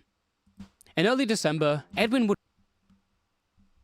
No, you know what? I'll save this. I'll save this one. Okay. Why does Edwin take his shirt off so much? I don't know, because he's evil and he wants to hurt us. It's referencing a part where they're mocking apology videos by having the CEO of BP saying I'm sorry in increasingly ridiculous ways. Yeah. Yeah. I need to grab more water. Give me 1 second. 1 sec.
Could've stayed home, just cried and cussed. May or your guns go off if it's time to bust. May or they tanks have time to rust. They got the armies turning bullets into gold. They got the hookers turning tricks into cold. And every time the police kicks in the dough, an angel gas breaks dips in the O. And even if a D-boy flips in my O, it ain't enough to buy shit anymore. Sleep in the doorway, piss on the floor. Look in the sky, wait for missiles to show. It's finna blow, cause they got the TV, we got the truth. They own the judges and we got the proof. We got hella people, they got helicopters, they got the bombs, and we got the guillotine. We got the guillotine, you better run. We got the guillotine. We got the guillotine, you better run. We got the guillotine. We got the guillotine, you better run. We got the guillotine. We got the guillotine, you better run. Talk about it, not show. Be about it, spot low. Talk about it, not show. Be about it, spot low. I just spit the dope lines. I don't snort them. Tell the boss to call police to escort them. You don't ride out them lines, you just quote them. Get offline, plug into this modem. No, you can't outvote them. The rules are still golden. Only jewels we holding if we guarding our scrotum. If you press the ear to the turf that is stolen, you can hear the sound of limitations exploding. Please, sir, may we have another portion? We're children of the beast that dodge the abortion. Neck placed firm between the floor and the portion. We'll shut your shit down, don't call it extortion. Caution, we're coming for your head. So call the feds and get files to shred. Every textbook read said bring you the bread. But guess what, we got you instead. We got the guillotine. We got the guillotine, you better run. We got the guillotine. We got the guillotine, you better run. We got the guillotine. We got the guillotine, you better run. We got the guillotine. We got the guillotine.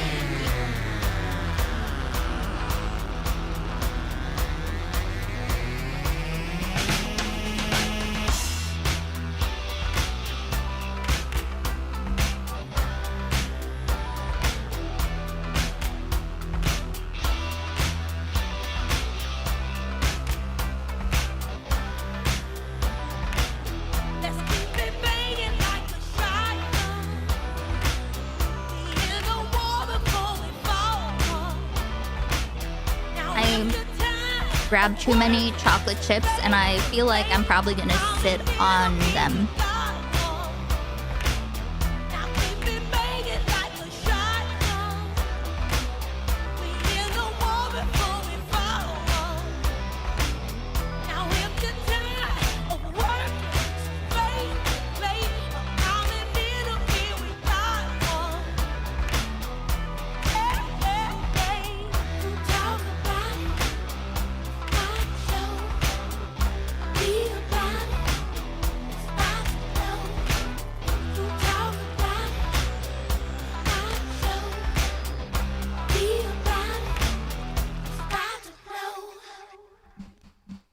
Cool.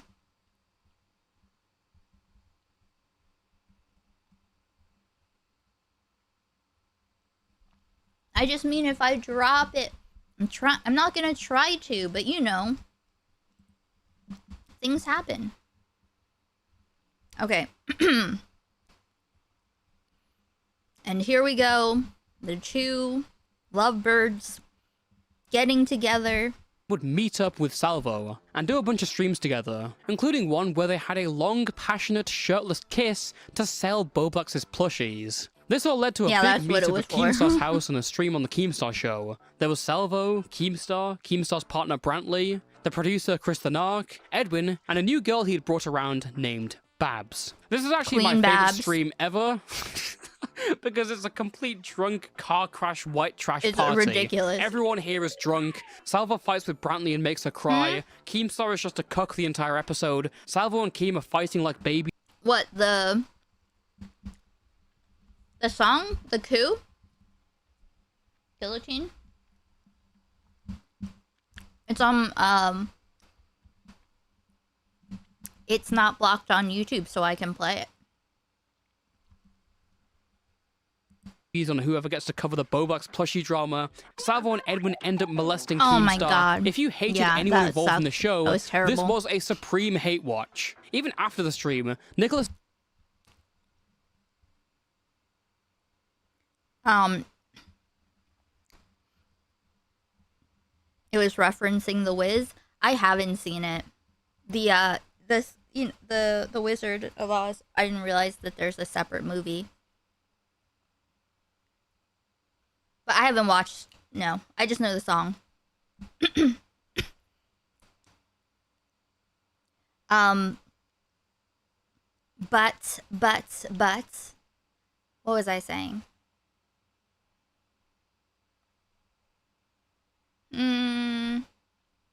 I was gonna add something. I completely forgot.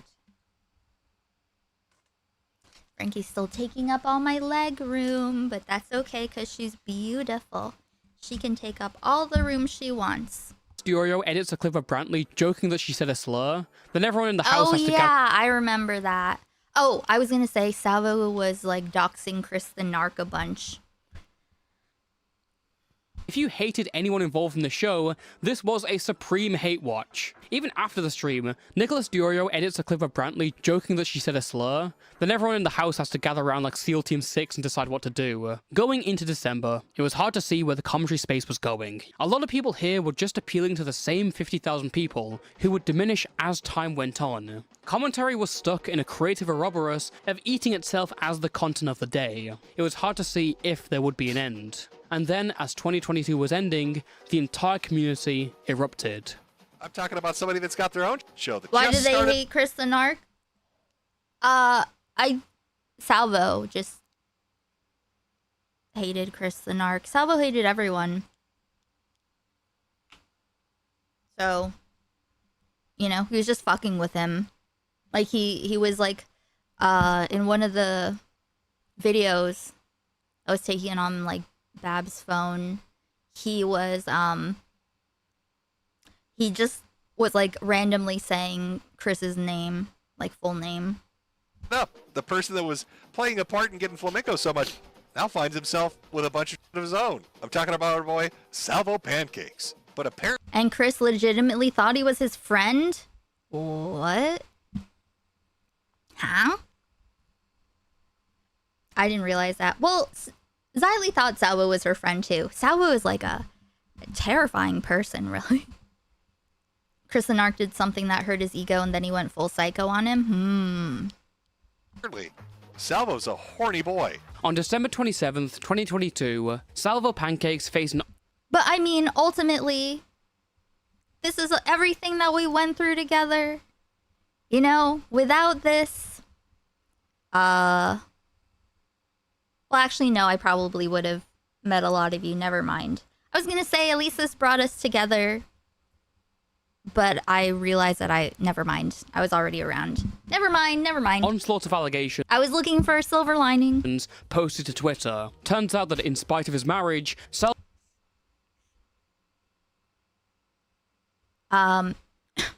Salvo Pancakes has deleted his Discord server amid Me Too allegations coming from at least 3 different women, possibly more, of grooming allegations. Salvo had been going around messaging every woman he could. One of the DMs shows Salvo instructing a BPD girl.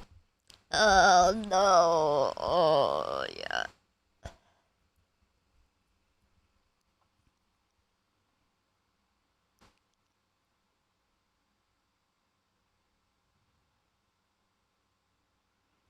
Oh my god, dude. I don't want to read. I don't even want to read this. Yeah, Edwin really gravitates towards his own kind. It's like, yeah, pay attention. That's a large part of why I want to know. I want these things to be on the record because I want to know who's still like cool with fucking around with whom. You know?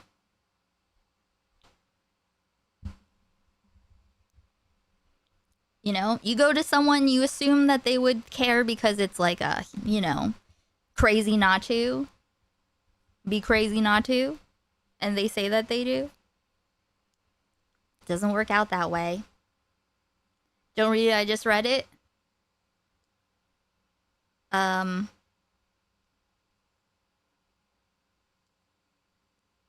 were videos.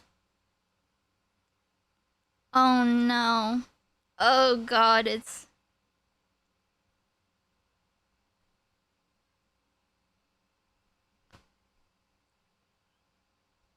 To lick up from the toilet. You think that's bad? It's You've worse been than spared that. the DMs where he apparently got a girl to make animal sculptures out of her own poo. Aside from the hilarious events of every woman Salvo Salvo discussed age roleplay with Maya, who has some questionable things with minors herself, the crazy ex-girlfriend of Repsion. All these fucking people.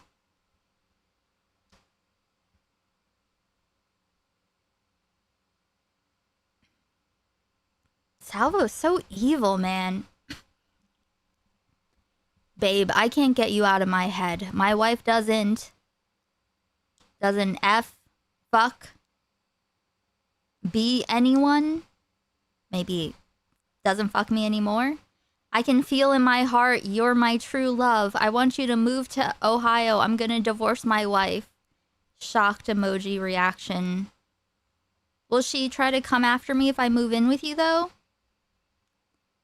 Sao says, no, I'll keep you safe. I promise you'll never see her. He's telling like not completely there girls that he's gonna move them, that he loves them, he's gonna move. I don't think he has children. I heard that he had kids, but I don't think he does. I don't think he does. to exposing him, there was also the matter of doxing. He had doxed or was speculated to assist in the doxing of various people, inviting them to pull it up on his stream and leaking real names of people who'd protected themselves with pseudonyms. On the day after the initial rumblings, Keemstar went live on the Keemstar show without Salvo, interviewing many of the girls Salvo had talked to. Keemstar also brought up that after he'd gone to sleep at the drunken Keemstar show night, Edwin, Salvo, and Edwin's new girl Babs wanted to stay up and get down. Chris the Knock was wasted, turned down a titty shot from Babs, and went to sleep. And according to Keemstar, the titty shot. I knew that this was gonna be a good video when I saw the deck of cards included.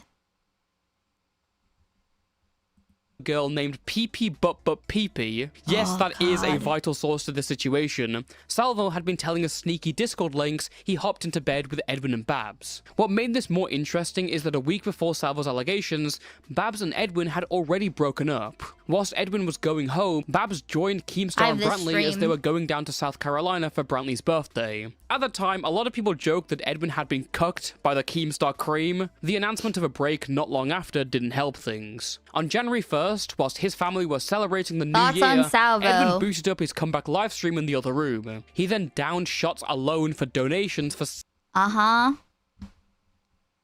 Wait. The photo burning. Salvo, why did you stuff a Delta 8? There's this. From that stream. Because it is a lot of weed to fill, This shot, I will you know, donate it. I will dedicate it as far to as conserving. Salvo drugging me. Salvo drugging me. Salvo, why did you stuff a Delta 8 in my mouth? That's how I'm a victim, Sally. You wondering? He put that in my mouth. Watch the stream back, girl. That's weird. Come on. This is a gift from... we have been blessed by the meme gods. Not you blazing on stream. Oh yeah, and I would be. Yes. I don't know if I've ever done this in my life. Yes. I'm pretty sure I've done it many times since. Oh yes, I did. But you know, I need some, listen, I don't have any, I would love to just start smoking joints again. That was fun. Some people are scared to say the word weed on stream. Listen, I say so many more things, it doesn't even matter. That's not what's standing between me and having videos be monetized. You know? But yes, this was that. 7 hours. Despite trying to keep up the spirit, Edwin solemnly condemned Salvo for his actions. Like, yes, people call me a Salvo writer all the time. You can see that shit all the time. Oh, my first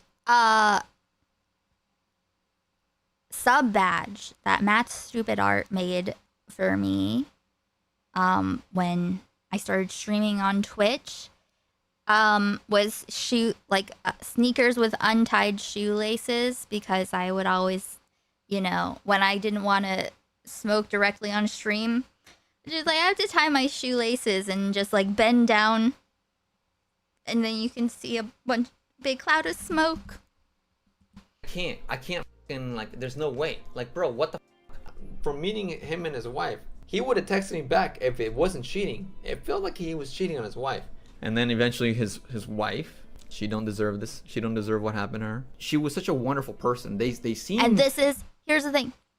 Babs is at Keemstar's house with Keemstar and Brantley, right? Watching this. And Babs is like, I cannot fucking...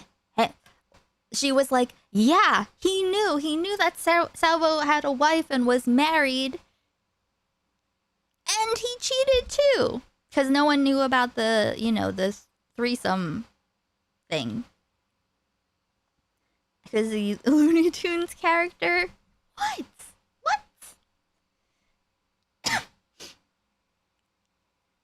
Smoking weed from a pen?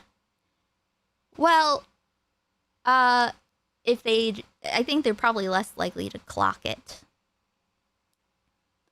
But as far as, like, I say crazy things that, that's not the reason why my VODs don't get ads on it. I don't even bother.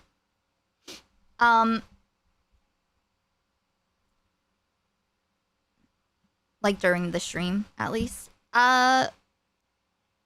I was gonna say something. Fuck, I can't remember. Oh, so, Babs is bursting with this and tells Keemstar and Brantley. And so Brantley starts writing in the chat, like alluding to things, and Edwin starts panicking, you know? And so there's like chaos behind the scenes for days. And then I don't pick up on any of it until I watch Tommy C stream. We're not even there. Listen, we have not even gotten. We are just beginning the journey. This is when it started. New Year stream. To have a decent relationship. I mean, it was... And then eventually his wife, she don't deserve this. She don't deserve what happened to her. She was such a wonderful person. They seemed to have a decent relationship. I mean, it was very cute. People literally know me as the guy in commentary that has the most amount of female viewers. Bro, what the f are you picking up my viewers?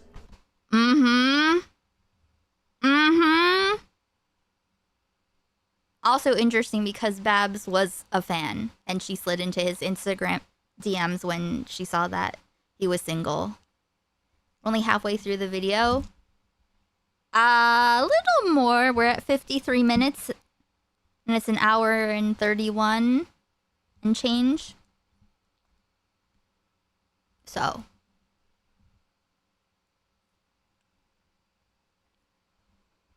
That's weird. That's so uncomfortable. Like, that's Matthew Reese, he's there. He's waiting for us. That's not okay. That's disgusting. Like, that's disgusting, huh? And all the stuff that happened. Viewers. Bro, what the f are you picking up? Listen, if Edwin... Basically, this is what I can say. For sure. This never would have happened if Edwin had kept his mouth shut and not been like... and not said... Oh, I can't believe Salvo would betray his wife like this. That's the only... If he had just not said anything about that, you know?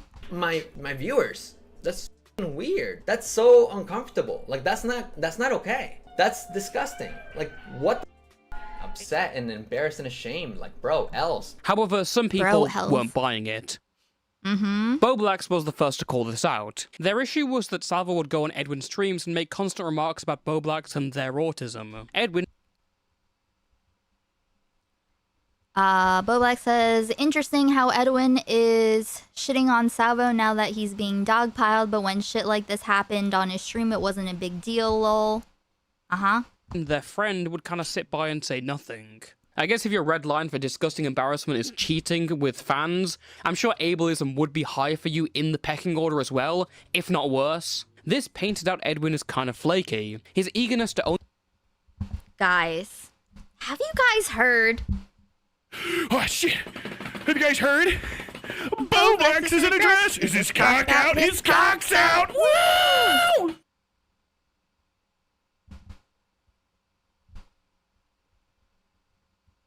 Let's see. I feel like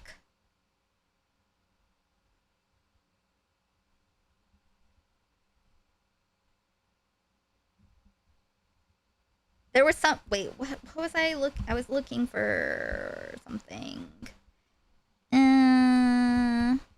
If people start effectively getting you so fucking ass mad that you start turning into a lol cow, you have to log off for a while. You have to. You fucking. Ooh. That's all he heard until his fucking brain turned off. Oh shit, that's a downer. I just want to call Bowblax a slur. Okay, that's what I was looking for. only condemned Salvo now wasn't out of any moral integrity, but because the public opinion had turned. Yeah. Nick replies to Bowblax. Lots of virtuous and brave anti-Salvo people all of a sudden. When Edwin first saw this, he reacted like so. Like, the reason why Nick jumped onto this, like, if Edwin hadn't have been, you know, fucking with Nick, teaming up with Salvo, you know, if they hadn't been doing that, Nick totally would have, like, swept. You know what I mean? But instead, he supported my exposing of him. Well, actually, no. Let me not spoil. Let's continue. It's gay. Like, honestly, like, I'm so sick of this. This is why I don't want to make any new friends, dude. This is so stupid, dude. Like, Bowblax should be better than this. I don't know. I'm so done, dude. It's like, dude, we've talked about this in private, man. It's like, this is so childish, dude. You, man. A few minutes later, Bowblax calls into the stream. Wait, what? I'm so but kind of flaky. Okay. His eagerness to only condemn Salvo now wasn't out of any moral integrity, but because the public opinion had turned. When Edwin first saw this, he reacted like so. It's gay. Like, honestly, like, I'm so sick of this. This is why I don't want to make any new friends, dude. This is so stupid, dude.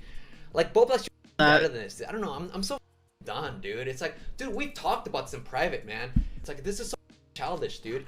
You, man. A few minutes later, Bowblax calls into the stream. They say that whilst they did have a conversation with Edwin about this clip, it didn't change anything because Salvo went to Keemstar's house, did the same thing again, and Edwin just kind of sat there. The more that Bowblax continues, Edwin backs down, starts apologizing, and emphasizes how he still wants to be friends with Bowblax.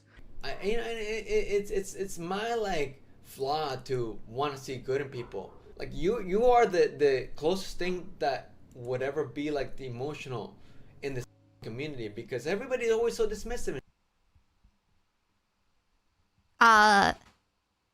Edwin was talking shit with Olivia about Bowblax, and I'm pretty sure he was, like, egging her on to make Bowblax think that she liked him. So, you know, I get it. If you don't want to associate, I don't want anybody to associate with me. I don't care. Olivia's Mama Max's victim. I'm just so ashamed of myself. That Edwin was Well, texting. I'm so ashamed of Anybody myself. associate with me. I don't care. Like, I'm just so ashamed of myself. Look at this fucking performance. Pathetic. Pathetic. Well, I do forgive you. Hello, what is this guy doing? How'd it go from this is so gay to sad puppy boy mode in like 5 minutes? You're 34! Because he's trying to be like, I'm sorry, guys. I'm sorry. You're my best friends. Mom Max has a victim. Huh? I'm sure he'll get to it. I'm sure he'll get to it.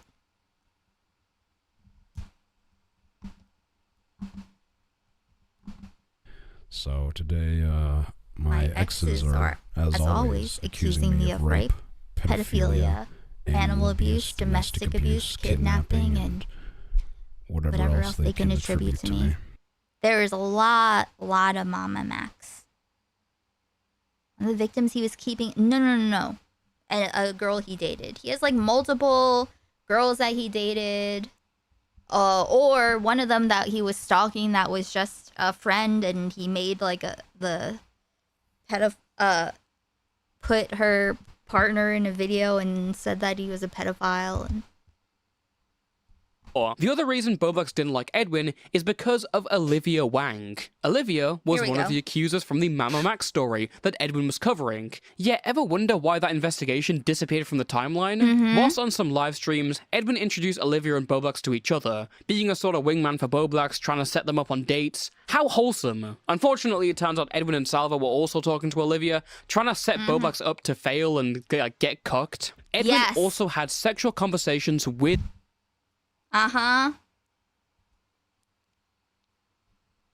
Boblax was planning to go to Texas? What, to visit her? Boblax up to fail and get cucked. Edwin... Yes.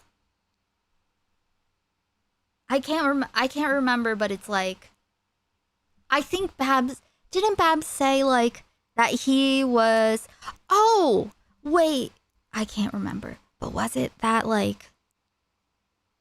Was Edwin telling Mina about his Boblax plans? I remember she said that he was on a call with Mina at some point at her house. And I also remember her saying that he was talking to someone and about Boblax. So I think might be...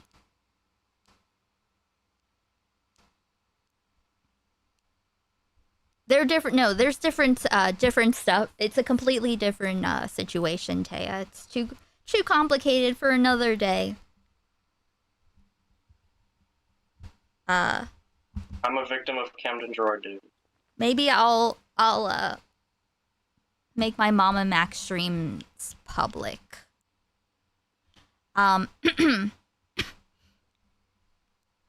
Okay, I will read this. Boblax, yeah, emotionally abusive, but it wasn't just that. It was like, I can't remember. It's been too long. Okay, Boblax wrote to January 4th, 2023. Posting this on second account because I don't like making my private life public, but since it's being brought up on Tommy's stream, I'll clarify. Edwin on stream randomly had me and Olivia do a quote-unquote e-date for a meme on stream. I didn't think anything of it and just saw it as content. The next day, Olivia DM'd me saying she seriously wanted to get to know me, and I wasn't disinterested, so I talked with her more and we exchanged numbers. All of October, she texted me every day, and when I wasn't responsive, she would get upset and complain to Edwin about it. Also had sexual conversations with Olivia, something he lied about to Boblax. We liked each other a lot. This is mutual according to her, but since our lives are so different and we live so far away, I made the decision and told her I didn't want to pursue a relationship anymore at the start of November. A month later, she confesses to me that she was privately and to everyone else publicly flirty and sexual with Edwin in October and feeling guilty as fuck. At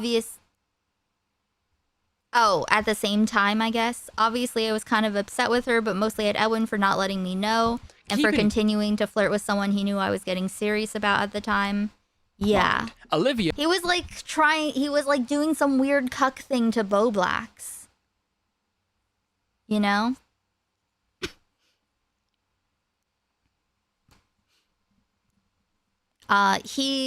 In Edwin, this is an Edwin screenshot from December 15th, 2022.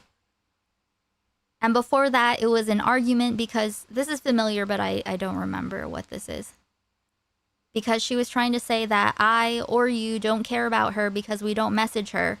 From my perspective, I just got out of a 5-year relationship and not trying to settle into anything serious whatsoever.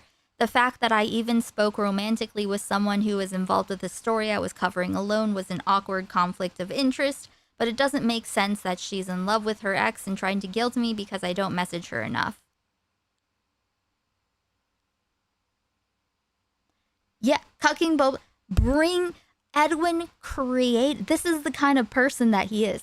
He created a cuck situation that Boblax would never have wandered his way into otherwise. Hey again, Big Jerry. You know, just to fuck, like, and that's what I think he and Mina have so much in common. And that is this sick, I think people who love, like, fucking with people just for fun, you know, and not even for content, but just because they have a fun time, that disturbs me. Was Edwin's source for an essay allegation he was investigating at the time. When the two got saucy on FaceTime whilst Olivia was drunk and Edwin tried to fly her out, Edwin states he shelved the investigation after the flirting began. Yeah, Edwin, I'm sure he says lots of I don't think that's the case. Shelved the investigation, which is good at least, but still... That's not true. This is insanely irresponsible to have that conversation at all. Also, keep in mind, Olivia isn't the only person claiming to be Max's victim. There were an assortment of girls accusing Max. Imagine having to tell them, listen girls, the investigation's on hold, it turns out one of you is actually too hot, and I couldn't contain myself. Additionally, Edwin later confirmed that he leaked DMs between him and Onision's victims to his Discord mods. No one really went over this, and it's not as bad as Olivia. There's no flirting or trying to fly her out, but it is another... Wait, with who? DMs between him and I couldn't contain myself. Additionally, Edwin later confirmed that he leaked DMs between him and Onision's victims to his Discord mods. No one really went over this, and it's not as bad as Olivia. There's no flirting or trying to fly her out, but it is another pattern of mishandling these situations. Yes. He would send stuff... but shit would, like, leak. He had, like, his Discord server, and, like, he, had this, parasocial, dedicated fans that would do, like, anything. You know? Like, intentional gay ops. Is anyone surprised by any of this, or we all, like, knew about this? Because there's so much, you know what I mean? There's just so much. He ran his Discord server like 1984. I gotta say, that's why he's just really a special kind of person, because he really truly was so fun to milk. Because, like, his reactions are hysterical, his behavior is absurd. He's always, like, frantic and... does anyone remember? It's also very funny when he started trying to, like, use different filters and stuff, when I started commenting on his eye filters and whatnot. I'm the only one surprised. He had ministries? Huh? I don't know what that means. Yeah, he would send spies out. But he... I don't know, he would just be reacting so much in real time. It was very funny.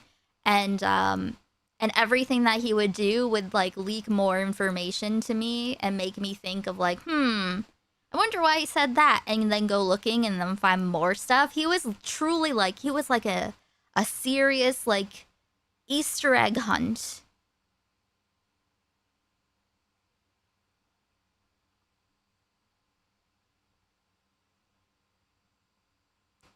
I'm only surprised because he tried to act like the god of abused women, so I'm surprised he abused them.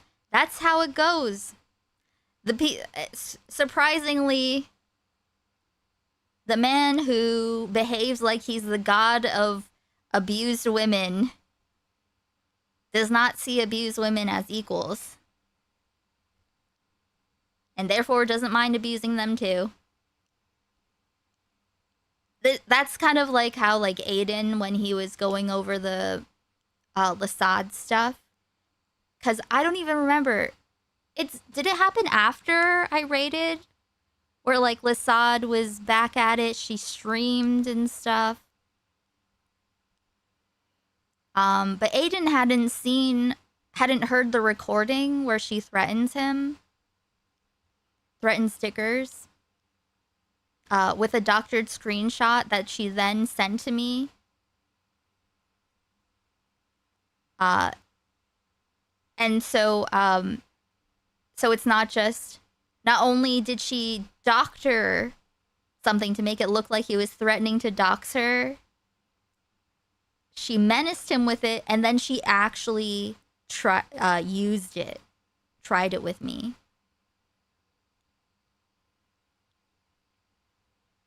So yeah. And that's when I was able to compare, you know, since she sent me the DM scroll later when I yelled at her. You know, there's proof of the doctoring, there's proof of, she's just crazy. It's like, I think that he doesn't ever have to address her whatsoever, and I think if anyone sees her running around talking shit, they should, you know, give a little pushback, you know? Just because, like, I think that it's actually harmful for him to speak for himself. Yeah, people oftentimes will see me as a target. They think that I, you know, am easy to manipulate. But you know what? It's happened so many times. I can smell it a mile away, especially coming from someone so fucking dumb. You know? You were a bit of a Mama Max stan. Oh, I'm sorry, Taya. I donated to him once. It's okay. It's alright. There's so much. All of those guys. It really sucks, man. It is what it is. We don't know until we find out, and then once we find out, we're like, okay, well, moving forward. But listen, it's not on us for believing what they present. You know, it's not, if someone's lying or tricking you, it's not your fault if you buy it. As long as you know, if once the information presents itself, you just can't be willfully ignorant. But, you know, there's no shame in getting tricked. It's all on the tricker. But you've seen the light at the end of the Seaman in Shackles dungeon. Oh, true. Oh, also, did you ever see the simulated sex trafficking he did? With all the like used condoms everywhere surrounding like this young girl who's chained to the walls on a dirty bare mattress in the middle of the desert. Oh yeah. Okay. I want to touch and feel. I want to know it's fucking real. To actually have control of the wheel. I don't want to just sit and watch as I rub and grip my crotch. I'm so bored of that shit, so stop. I can see they're just balloon boobs. I know it's all cartoon poon. I'm reminded every new moon, but I'm a savage and I liked it. I'm ravenous and I'm violent with anime in my privates. I'm just lonely and thirsty. I was only someone searching for mostly one to hold me.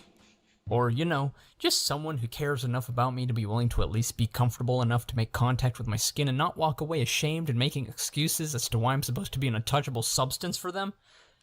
Pardon me. Beautiful ladies and gentlemen, let's put down the hentai videos for a little bit. And let's start participating in it.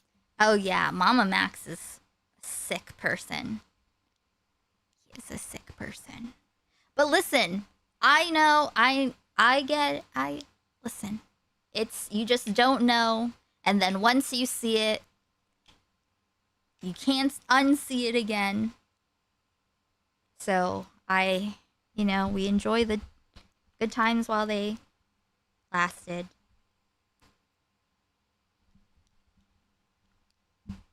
Early hours of January 4th, Salvo had returned, and one of the first things he did was post one of his former mods' docs. It was on this Can we stream show the that video? Keemstar called in.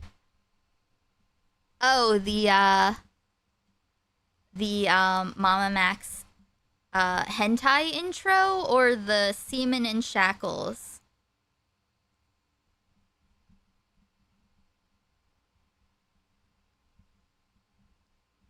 I don't know if I'm nervous to play. I'm a little nervous to play it now, actually. It's on my Twitter. I know, but I feel like YouTube is like kind of these days. I don't know. I don't want to get in trouble with all the AI things. But yeah. Yep. And dropped a nuke. Abs, Edwin's girlfriend, Okay, would like me here. to Of mishandling these situations. In the early hours of January 4th, Salvo had returned, and one of the first things he did was post one of his former mods' docs. It was on this stream that Keemstar called in and dropped a nuke. Abs, Edwin's girlfriend, would like me to ask you about the car ride back to Ohio. What happened there? I don't know. I mean, she's more than welcome to share it on your program or something. The story she told me in private is that, you know, it was like a Me Too situation where you were driving with your out, beating to her in the back when she didn't appreciate it, didn't want it. Yeah, not true. Well, I talked to Edwin already, and he confirmed that is true. Okay, it just add it to the list. Babs then says in Just chat, add it to Edwin was add it to the list. Yeah. This is Babs in chat. Edwin was in on it, encouraging it. LMFAO. in on it, encouraging it. Later the same day, commentary streamer Tommy C. I swear, I spent so much time, like all the hours that we were like organizing things, preparing, you know, getting things. So me just looking at, seeing the thumbnails and stuff, I'm like, oh, it takes me back. of SFTP went live for an interview with Salvo.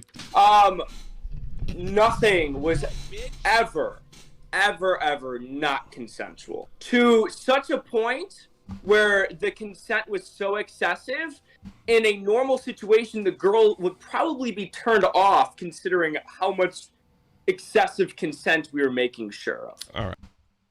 Yeah. I think this was the first thing that I saw. I remember I had the moment where with Edwin where I saw it, you know, where you can't unsee it, was when he called Babs a clout whore. And I was like, oh, that just slipped cleanly, frictionless off of your tongue. Okay. And he's the Me Too guy. Make of that what you will, although a lot of people felt this sounded more like coercion. Then, at around the 48-minute mark, Edwin pops out from wherever he was hiding. Tipster dono? What do you mean? He didn't really need to. Oh, on the He could have screen? made an organized response on his own. Yeah. But instead, Edwin calls in, and the very first thing he points out is Babs' motivation behind this allegation. When it's come to Babs, this is like so outrageous that she just wants to clout farm. Nothing non-consensual happened ever. Like we were excessive. Every live stream that's happened, period. She's been in every chat talking about Edwin. She's clout sucking everything. This is interesting, not because that couldn't be the motivation of Babs, but because of who's saying it. Yes. Edwin, the guy who got popular off... See? Yes. Diane Word. Mindless self-indulgent singer sued for grooming. Chris Hansen. Marilyn Manson. Onision. Dasha. Trisha Paytas. Platforming Vic... Oh, he like interviewed Trisha Paytas' ex-girlfriend with DID for some reason. ...is immediately writing off his own allegations by saying it's for clout. Not even a year ago, this kind of response would be on his bingo card when covering other creators. In fact, this is exactly the kind of narrative that Seer tried to accuse him of. That's why it's just a skin suit.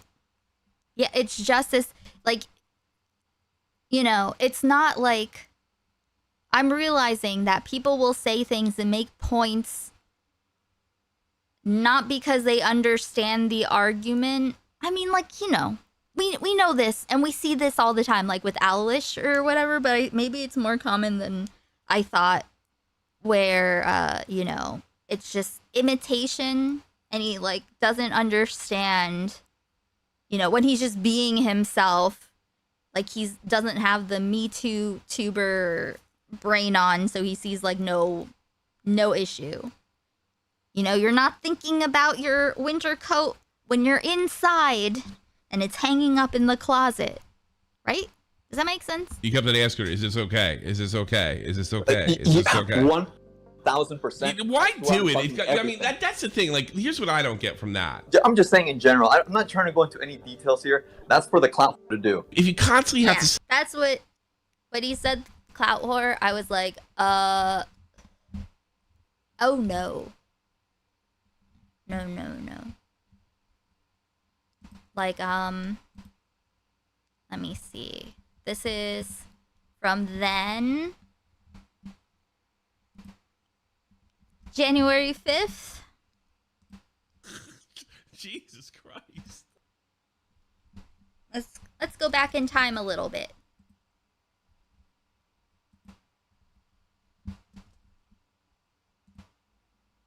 Yeah, and who's everyone? Was there anyone else fine with that? Do that. See, this is the...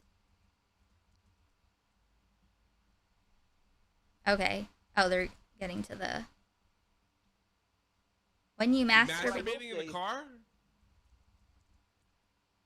You just know, even if you think that, Where did that's that not cup a thing that go? you say, because that's what every person that definitely did it said. Did he whip it out? Okay. Confrontation. Etc. Yeah, that means if it did happen, they knew it could go. Why? Okay. Woman making allegations. Oh my god. Was it before? Like the way that they're both like very in sync. You have to do that. I mean, I wouldn't even be interested in sex at that point if I had to ask a girl that many times. Oh, no. Wait. Well, okay. Things are getting mixed up. I'm just saying in general. I'm not trying to go into any details here. That's for the clout whore to do. All right. Yeah. See? Just saying in general. I'm not trying to go into any details here. That's for the clout whore to do. All right, fine. But like that. Here's What what I'm did you asking say? If Did you constantly go? have to ask somebody. It took me a second. I was like, what? You hear how that hit though? In general. I'm not trying to go into any details here. That's for the clout whore to do. All right, fine. But That's for the clout whore to do. here's What I'm did you asking say? If Did you constantly go? have to ask somebody. I'm just saying in general. I'm not trying to go into any details Yeah, here. the squirrels That's took for the it. clout whore to do.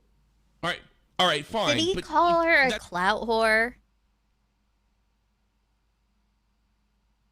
Yeah, that means if it did happen, they knew it could go. Why? Okay. Woman making allegations.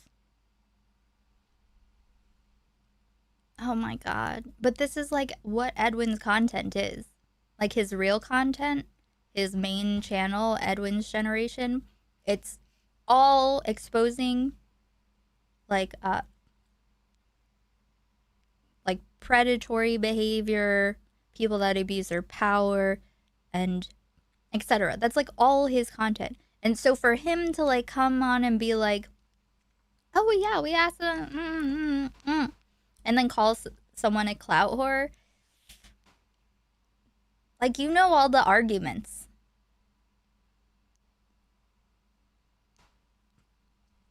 She didn't even want it public. How did it become public? So this is where I'm hearing everything for the first time here. I think this stream happened like the night before.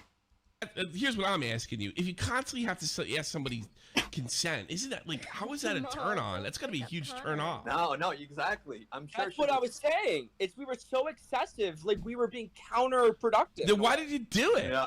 Why did you label like this sucks? I'm fucking. I'm out. Like, all she has to do is like at that point, like all she has to do is go to Keem, go to me, and you're in the position you are now. Like, I mean, I can't imagine putting myself in that position. Well, yeah, I mean, I didn't do anything wrong, so I'm so confident that I never acted in Salvo any is so malicious, cringe. dangerous, unconsensual way, and that's all that I can ever control. She was completely fine with literally everything, so she can say whatever that she wants. She's gonna burn in hell. Okay.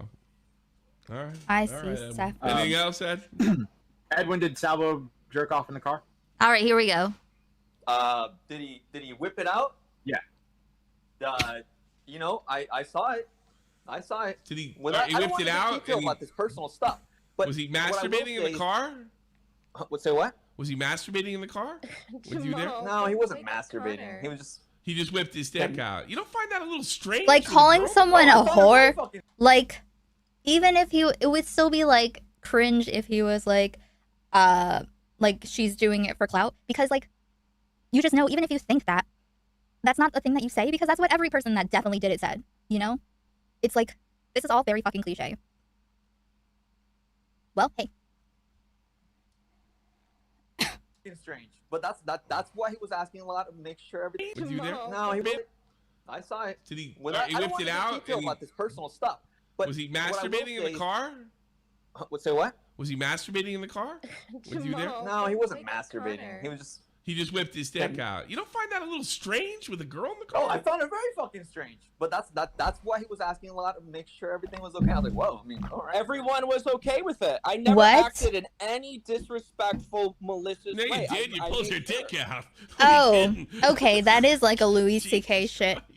Now, Yes. Let me ask you this, Here. Tommy. Yeah. When you masturbate, you get. I've seen this. Okay, this is where the part goes in. I'm gonna start working on my real thumbnail now that I know where we're at. In a moving vehicle. Yeah, exactly. She had to be okay, or what? Like, yeah. Okay, I think Edwin's about to say the thing that I was hoping wasn't a thing that he was gonna say. Yeah, I had seen that, I guess, and I was like, what kind of thumbnail am I gonna make?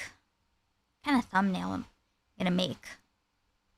I needed to know, do I make him wet or not?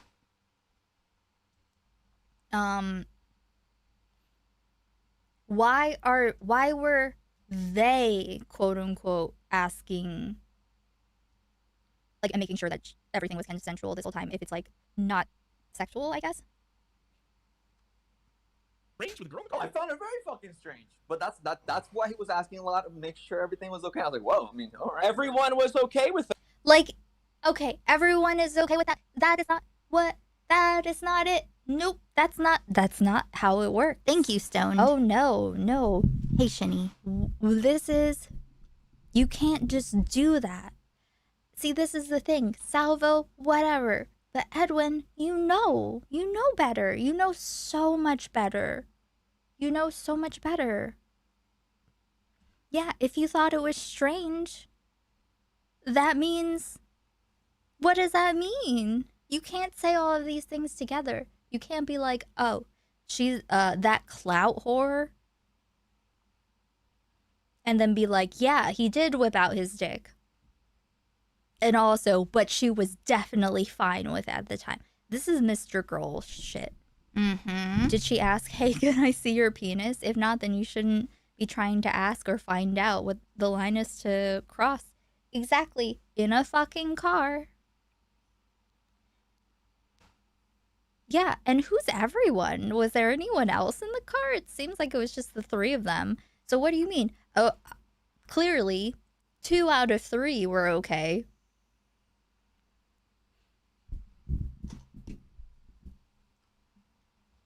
This is very bad. I never acted in any disrespectful, malicious No, you way. did. You I pulled made your sure. dick out. Who are you kidding?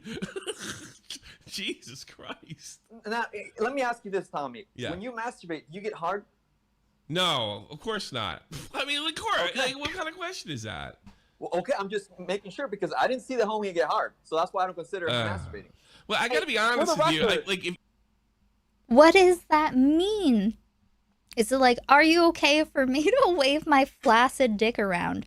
For what reason? Are you okay for some consensual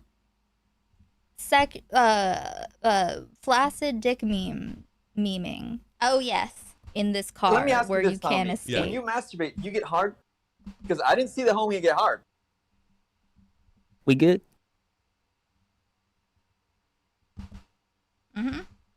Well, this Echo Tragedy person has been calling me a snake in multiple live streams. Oh, fucking nut. And I just want to say, they're a snake. Whole ass anaconda. By the way, I don't know anything. I don't know none at all. I'm just saying, I don't know anything. I don't know anything about it. Like, hold on. Let's look at chat. I'm sure there's people saying some shit about me. Hold on. He says that he is going to stop lying. That call with fucking Repzilla and Babs and Edwin, it's so fucking sick. It's terrible. Terrible. We're all victims here. We're all victim blame each other. Oh dear lord, it's an essay.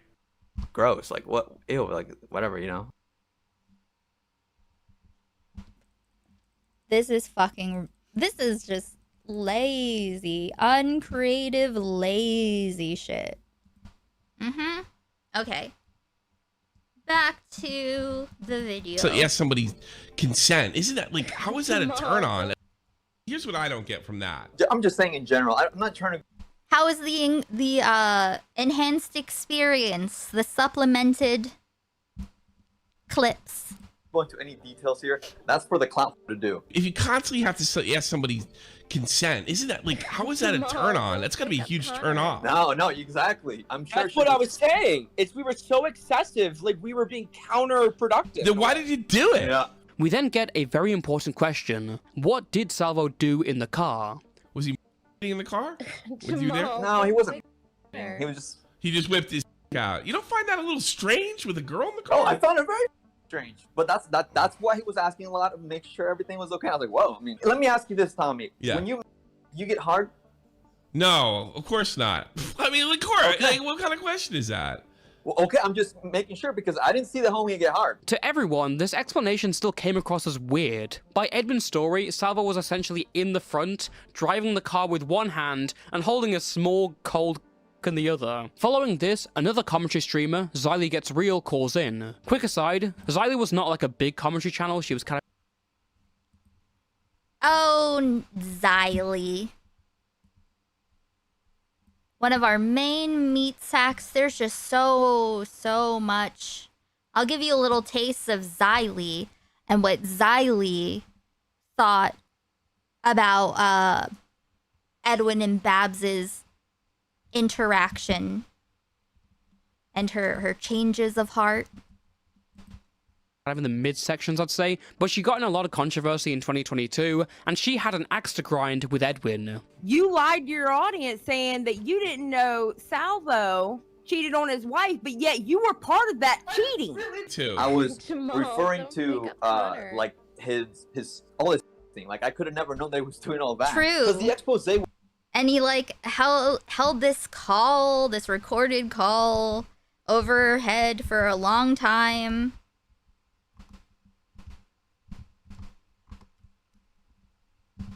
Stop dangling it. Oh, I just remembered.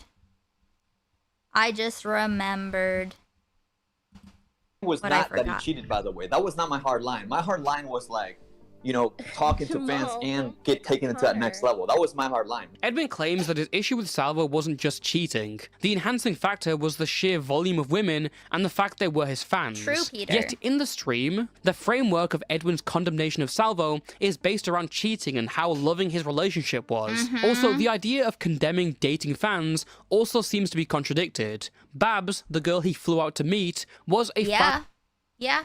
October 21st, 2022. of Edwin's they met on his Instagram. After Xylee's call, Nicholas Diorio asks if he can call in. Edwin is noticeably shifty and anxious about this idea and tries to deny it or get out. I'm gonna pull him in, alright? All right, man. Thanks for having me on. Oh, you dip now? Nick, you're on. You know? I'll say hi to Nick. What's up, Nick? Those are great famous last words. Like, what is he Sure. saying? That's like No. So he went on saying, like, I didn't know Salvo cheated. He had a loving relationship with his wife. If Edwin's involved with the cheating... Is that my direct quote? He had such a loving You said relationship. you didn't know about the cheating multiple times, yeah. So if he was physical with you in any way, wouldn't that be the cheating? Why would you go on stream and say that's not the case? We didn't do anything physical besides the kiss on the camera. What do you mean?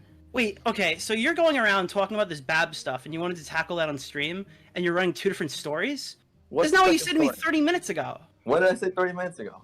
I wrote you and I said, is Keemstar lying about you hooking up with Salvo? And you said, no, at his house is true. Salvo didn't No, I deny don't that in mean the beginning. Okay, no, we didn't hook up. Okay, there was a night with Babs, but that's not me and Salvo directly. The full DMs read, is he lying about any of this? I'm 4 mins behind in 1.25x, but so far no lies. The issue was, she insisted she didn't want anything public. I talked with her on the phone last week and was so annoyed that I began recording it 20 minutes in. Recording is still 20 mins, and she is in the recording insisting she wants nothing public or no mention. I respected that, but she's been a clout in everybody's chat ever since.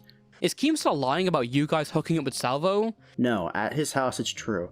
Salvo didn't deny that in the beginning. So what are you admitting to here? Okay, the rumors of the threesome are true. Do you understand? That doesn't mean that the guys are.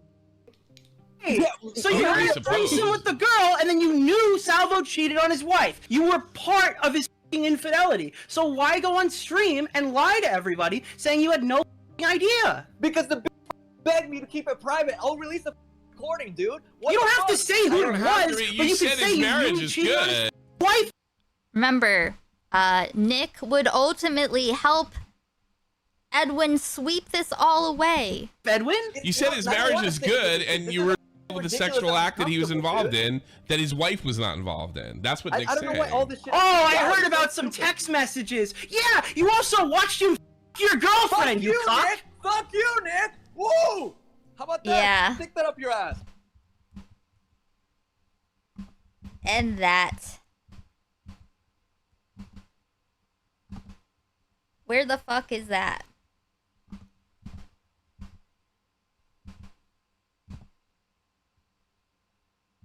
Fuck.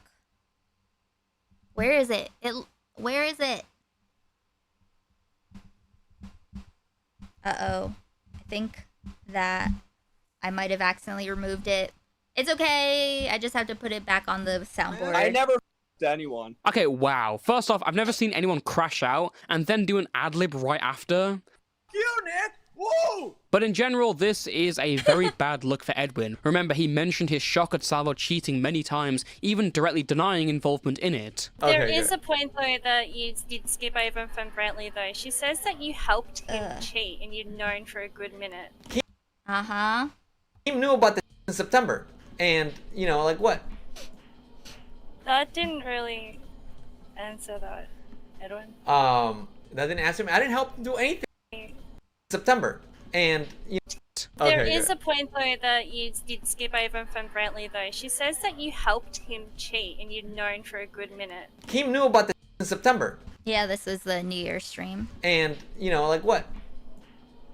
That didn't really answer that, Edwin. She knew since... That didn't answer me. I didn't help him do anything. I didn't help him do anything, girl. So why did he lie about him do it? Well, he says, the bitch begged me to... I didn't help him to do anything. to keep it private. This is fine, as all people have a right to their privacy, but unfortunately, Edwin chose to make a comment on Salvo's marriage. He didn't have to go out there and say how bad it was that Salvo was cheating on his wife It's with true. all the... It's true. If he didn't say that, none of this would have happened. That's literally it. These women. He could have said no comment and dealt with it in private.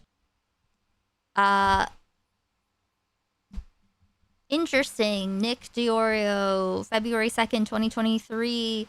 Quote tweets. Edwin saying, just a reminder, Edwin knew nothing and saw nothing, with a nose growing emoji. So keep this in mind.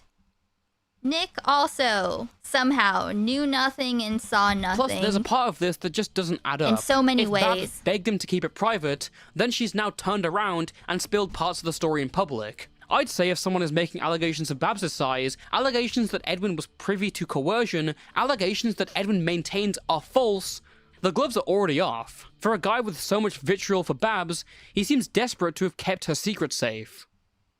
On January 5th, 2023, The Keemstar Show went live for nearly 3 hours, during which Keemstar and Brantley interviewed Babs and asked her about everything. Babs. Here's another fun image.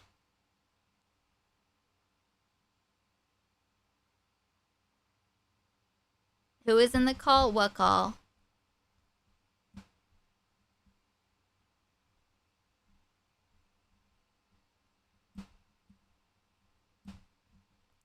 Repsilla.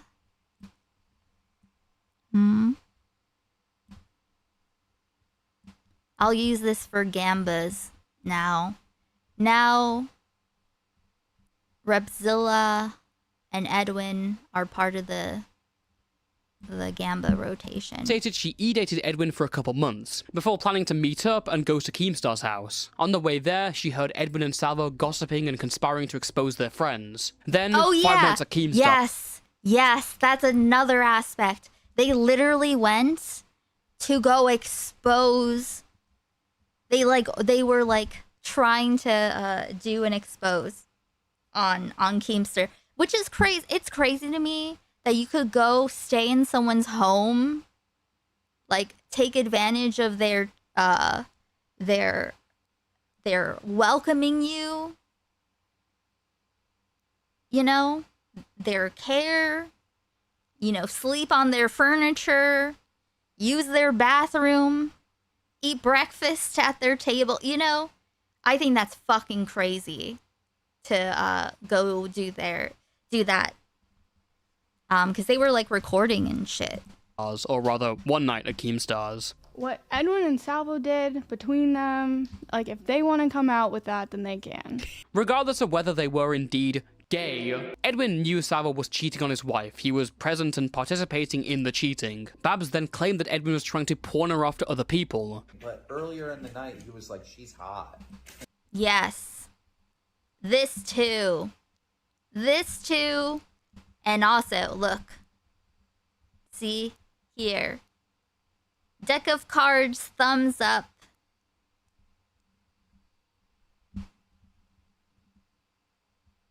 Oh yeah, this is the offering to Chris file. I have this too.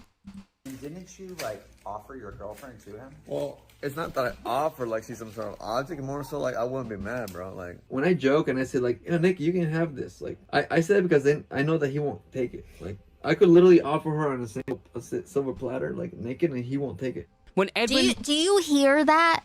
Do you hear what he said? I'll put on the captions for that. We're getting closer. So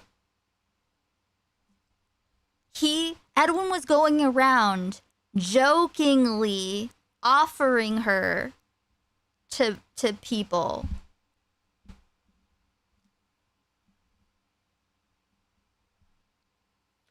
Jokingly. Participating in the cheating. Babs then claimed that Edwin was trying to pawn her off to other people. But earlier in the night, he was like, she's hot. And didn't you, like, offer your girlfriend to him? Well, it's not that I offer like she's some sort of object, more so like I wouldn't be mad, bro. Like when I joke and I say like, Nick, you can have this. Like I said it because then I know that he won't take it. Like I could literally offer her on a silver platter, like naked, and he won't take it. When Ed, she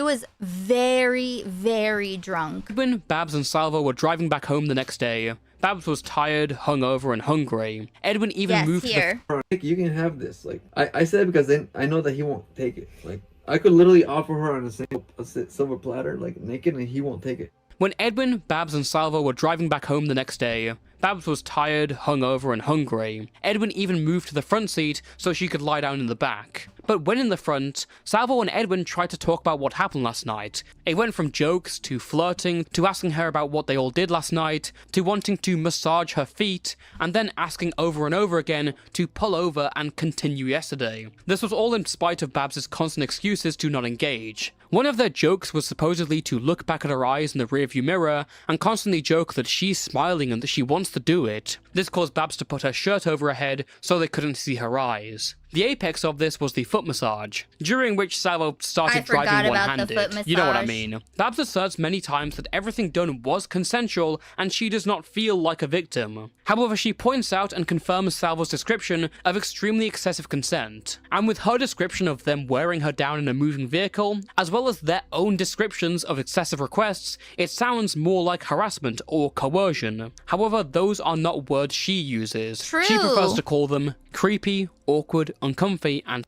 pests. For all the comments Edwin made about Babs being a vicious clout demon, she seemed fairly reserved, to the point that Brantley and Keemstar were... So true, Toastify. Great job. Great jobs for seeing the vision like a regular person and not through a seething, milky haze of gooning and hatred. Her on to make more outward claims. After dropping off Salvo, Babs and Edwin went Babs being a very awkward, uncomfy, because like they, you know, they had to escalate, and I think Nick went with like the, you know, like even if she's not saying it's SA, it is, she's claiming it is, so like, you know, they want to raise the bar so that what they did falls short. So they're like, oh, are you saying I raped you? I assaulted you? You know? And then you have to meet the threshold for that.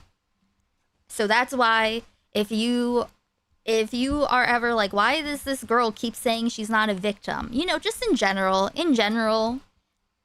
if you find a girl, you're like, I'm not a victim, not a victim, not a victim, I was not raped, I was not assaulted, it's because of that.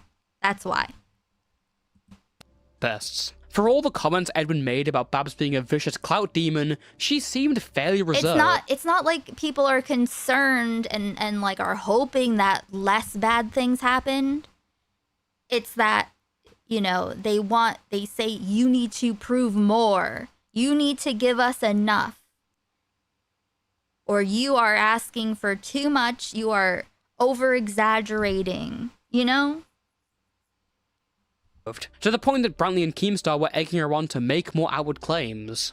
After dropping off Salvo, Babs and Edwin went back to Babs' house in Pennsylvania for the week. On their first night there, they started drinking and did a stream together from Edwin's phone. But after passing out from the alcohol, Babs woke up to Edwin on Xyle's stream, implying that Babs was creepy for offering Chris a titty shot as a joke. Yes, because he knew. He did not. Babs flips out on Edwin, considering the car ride they had the night before, leading to... He was trying to frame... Yes. Edwin called into Xyle's stream to frame her as being... as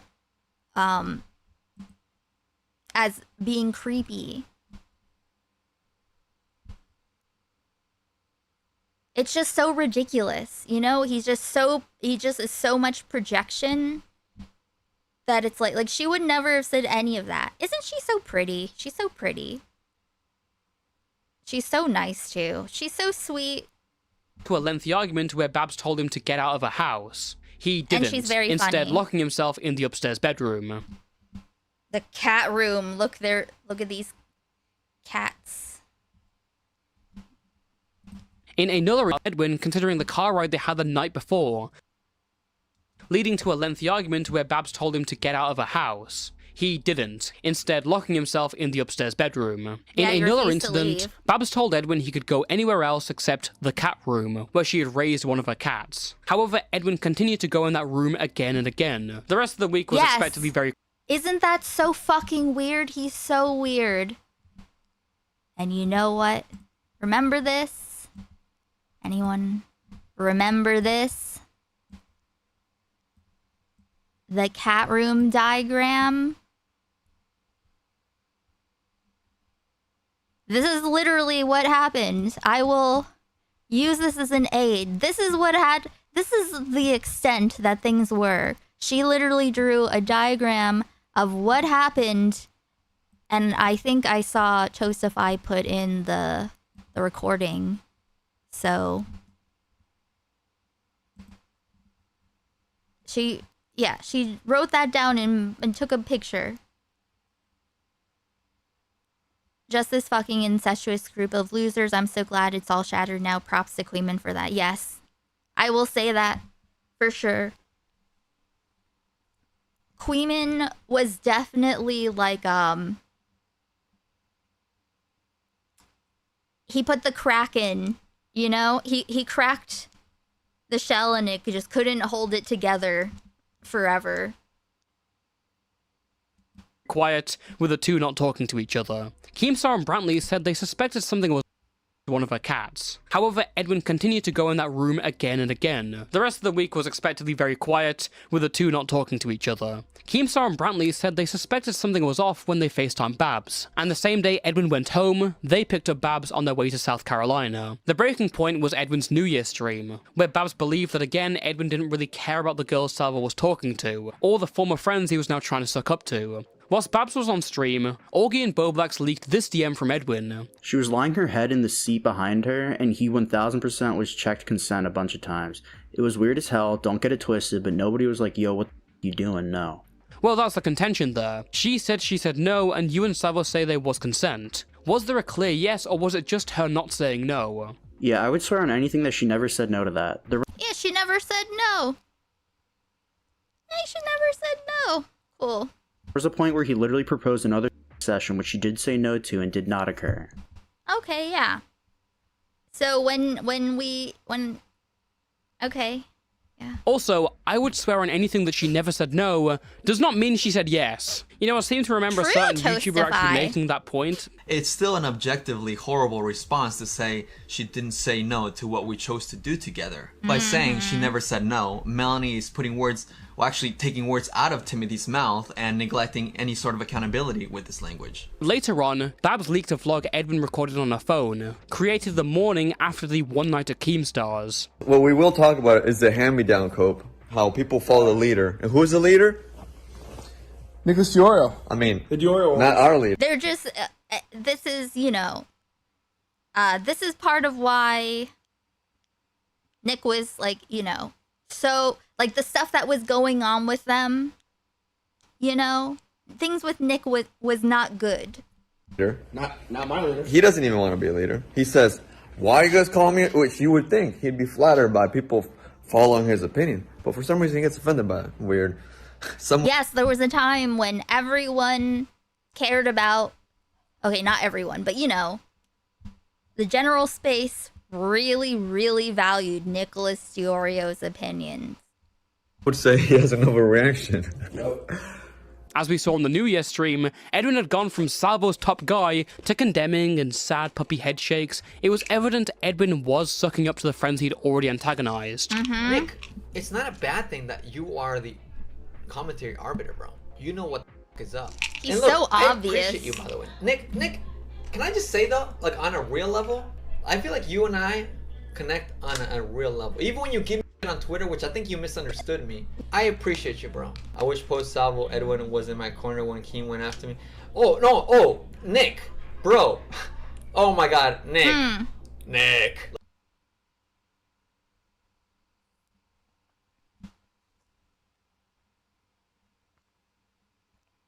I'm pretty sure that that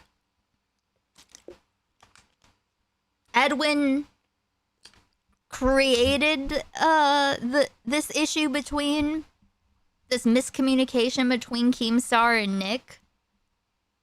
Yes, Lasad level manipulation, exactly. And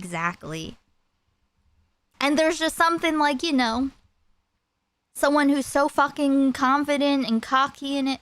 I will say, I do appreciate what a the last couple times we've seen Edwin around, he's just a quivering wretched, miserable pile of flesh.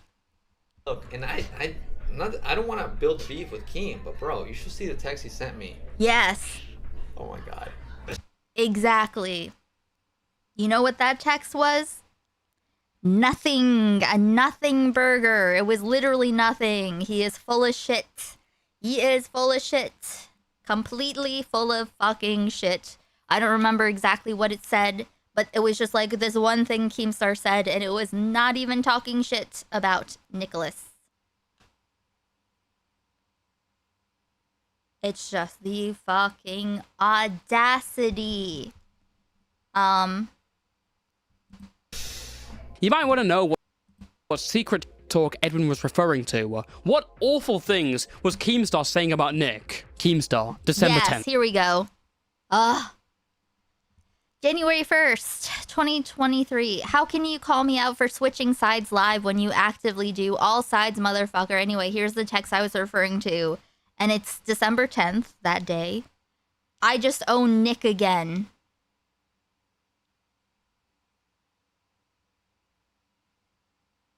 Do you see this? Do you understand?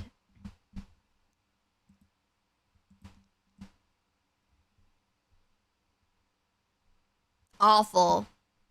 Horrible. How could he ever forgive him? 8:34 p.m. I just Hey Gary, you have enemies? I mean, yes. Yes, I certainly do. I certainly do.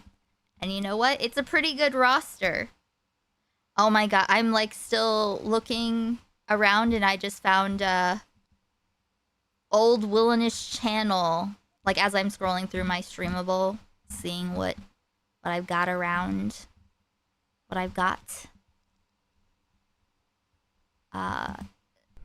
Speaking of what's this one?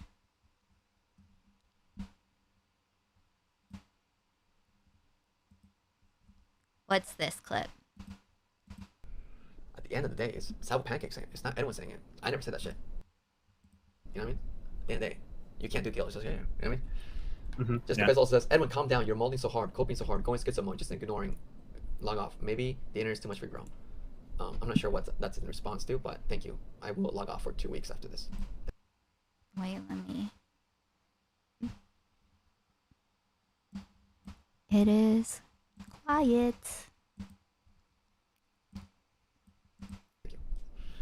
But maybe that's in response to something. RBF says, here's my PSA. Don't mess around with married men. Yeah, honestly. Ladies, look, ladies. You don't need to be doing that shit. Don't mess around. You can do better. Yeah. Don't mess around with married men. Yeah. Uh-huh. Here's what I'll say. I'm single. Don't mess with me anyway. Just kidding. No, but like, seriously, if you know, that's, I don't know. Ryan says, wait, you mean we can't stop the sun from being hot? My whole life has been a lie. I should have looked to Tate for global warming info. Huh, yeah.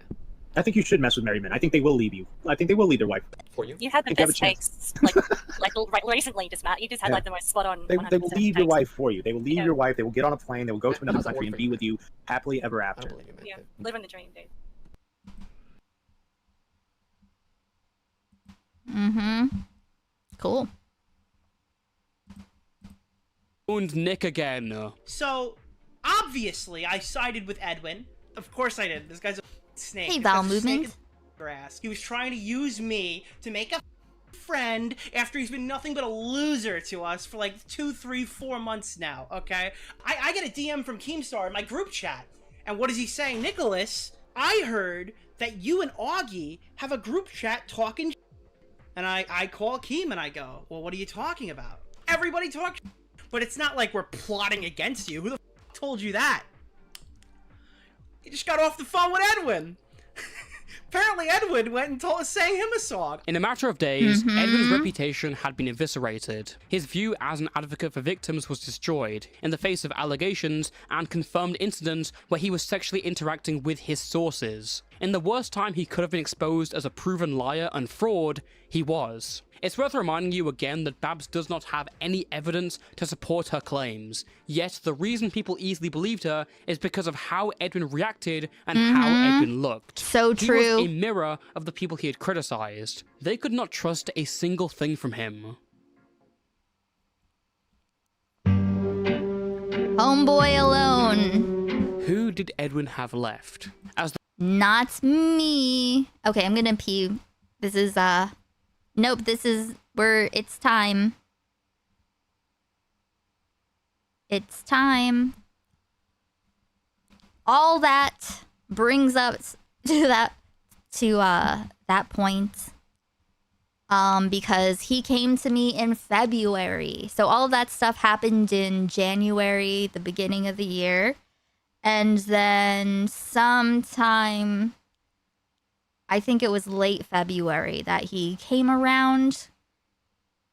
So during that stream, when I saw him say all of that stuff, I immediately screen recorded all our DMs and blocked him. But I didn't ban him from chat. Or YouTube chat. I might have banned him from Twitch chat, but I forgot to ban him from YouTube chat or one or the other. And yeah,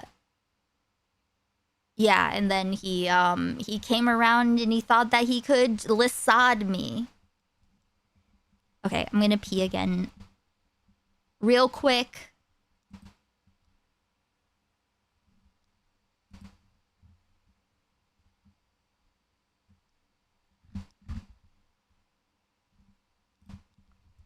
Get your conjamas on.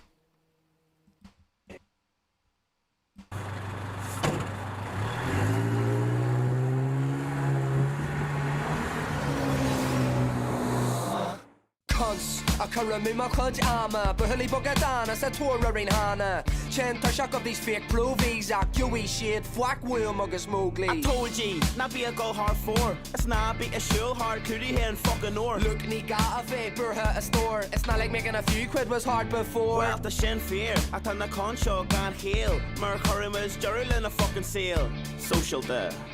And if you don't know, I'm not telling you, mucker. I read then my car, I got Jane fucking plan. I'm fucking choking out this time with the rehab, Makastan, Muggers River, Wad Bay, Aglunia, Landluya, fuck that. Then met your bugger between two, yeah. Sure, we're well known for being green the fella. Just to seeks the Kiana Chucky plan, like hella. A Lord Swing Kian, Ata, or the Wad, Marta Sham, fucking Wayne, Shenagiri, Cudge. What are you looking? Crown for 30, 2 for 50. The cons, I can remove my jam and the blunts. Neil Fwack in my wall and the funds.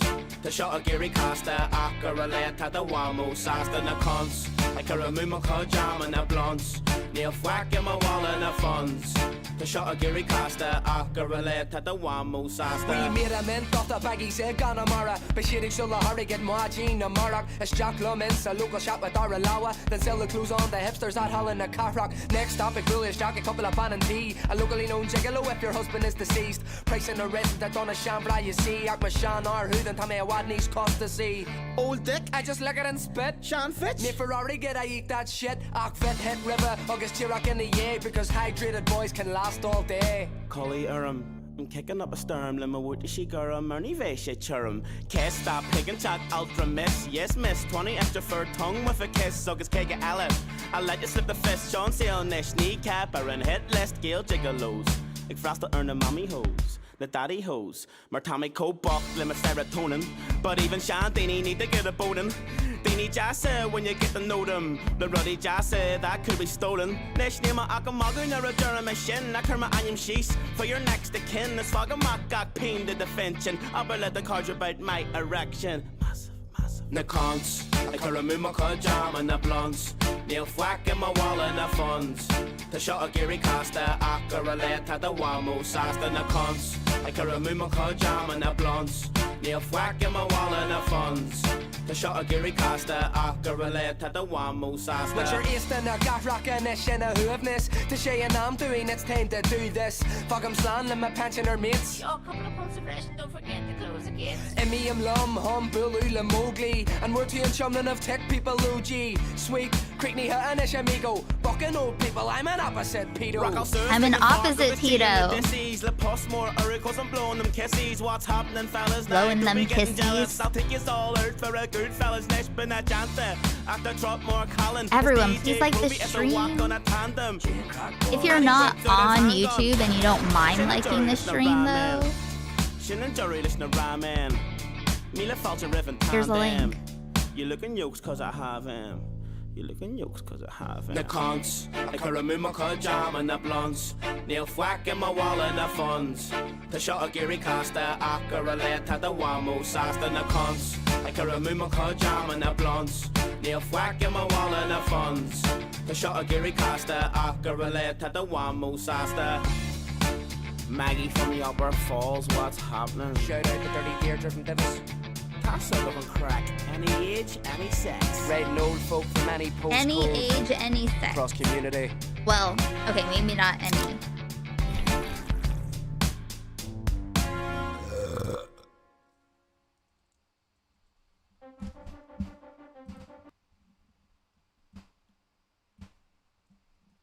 Okay.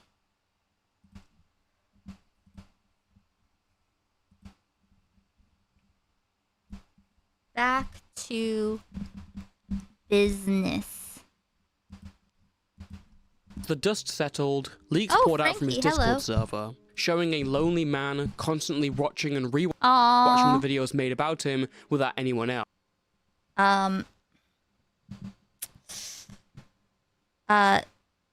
Edwin says hi. Screenshot of him screen sharing his video or something. Through mid-January and all of February, we were aware that Edwin was working on a response. In the preceding days, Edwin was seemingly hyping this response up on Twitter, but when Edwin did come back, it's safe to say he underdelivered. Streamed on February 26th, the Homeboy Edwin drama, and moving on, was pathetic. It's Edwin trying to get back to his soft boy ways after months of increasingly edgy content to appeal to a crowd. Aesthetics aside, I feel like we had... Oh, we also watched him try to snark Tipster. I think at the end of this, he tried to snark Tipster. Do a Tipster bully stream or something like that. Complaining about the very environment he was a part of and cultivated. This is the thing though. It's like, why does everything have to be like content, right? It's like, watch this so we can get more and more drama, more drama. It's all endless drama. It's like, no, I'm not. I never been to drama where like it was people that I was friendly or friends with, right? So that was also kind of new. The Seer guy is the same guy saying he's not used to drama with friends, and he's just being cancelled. The stream has this incredibly fake tone Tippy to it, doesn't with an deserve attitude it. just so unlike Edwin at all. Edwin doesn't really talk about Babs in this one, but with Olivia, Edwin does at least say he's made amends. In fact, allegedly, Olivia was coming onto a show until she bailed, leaving Edwin high and dry. Supposedly, this is one of the DMs Edwin sent. Repzilla tricked Babs into a call. Did he do this with Olivia too? I can't remember exactly what happened with that. But oh, can you hear that? Yeah, baby? Anything to say? Anything? Could you hear that? Through the noise gate? Yeah? No? She's just mushing her cheek against it. Repzilla was helping Edwin organize Babs and Olivia joining this stream. So to be like, everything's fine, nothing wrong happened. But neither of them showed up for that. I think Olivia dropped out last minute. Don't you think Repzilla is a fucking snake? Yeah. Don't you think it would be a good way to go out by helping clear my name from damage you caused? I think it would be a good way to go out by helping clear my name from the damage you caused. Okay. Yeah. Edwin admits pursuing Olivia was inappropriate. He states this is the only source he's talked to like this, and confirms their romantic interactions ended Edwin's investigations. Did we ever see one another? No. But, like, of course, we did have that one FaceTime call that she, told people about. Even though, like, it wasn't initiated by me or anything like that, right?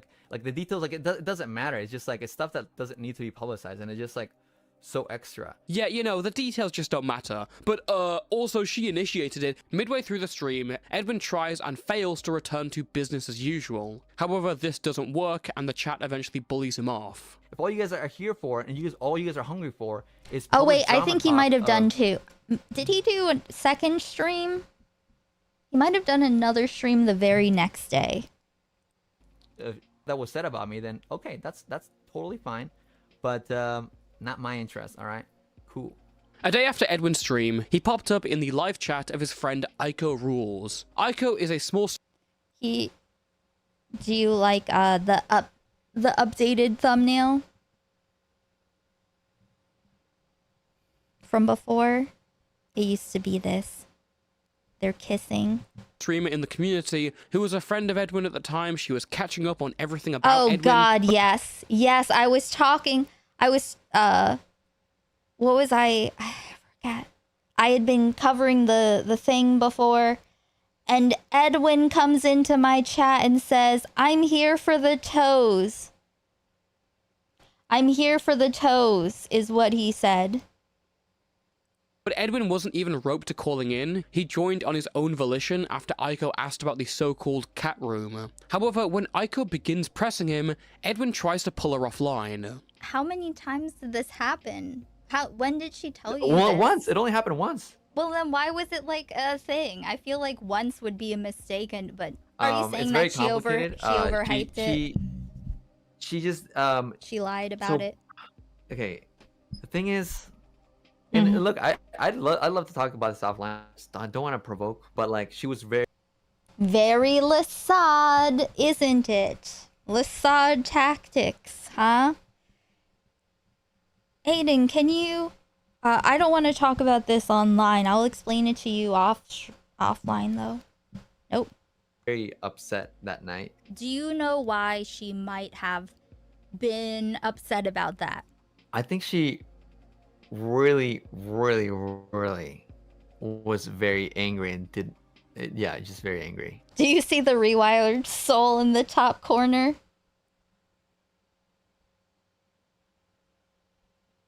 Why was she angry? Oh, suddenly, well, you know, it's been real, but yeah, I would love to talk to you. Yeah. No, Edwin. Nope. It's bedtime. Nope. No, you leave now. That's it. Aiko, come on. We had so much good time. You just cut me off just like that, huh? Edwin states the details about the night at Keemstar's house were unnecessary, which... If you would like to see more,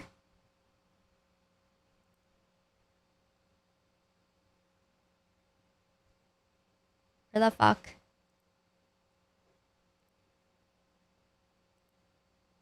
What the?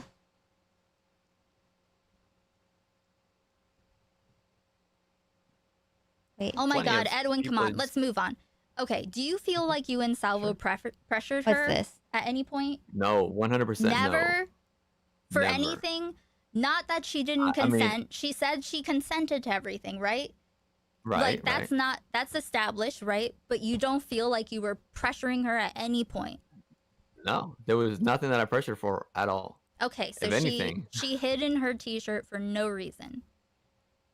What was she doing? Was she like taking a nap? What? I mean, she was hungover, and you know what? Later on, she revealed that she was also uncomfortable, which, you know, like I feel bad for her, and, you know, I apologize to her. Wow.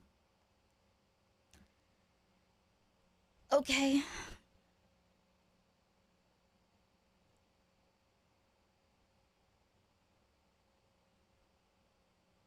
Yeah. Why? Anyways, I'm sorry. So I really didn't. Oh my god, Edwin, come on. Let's move on. Okay, do you feel like you and Salvo pressured her? What? Okay. Okay.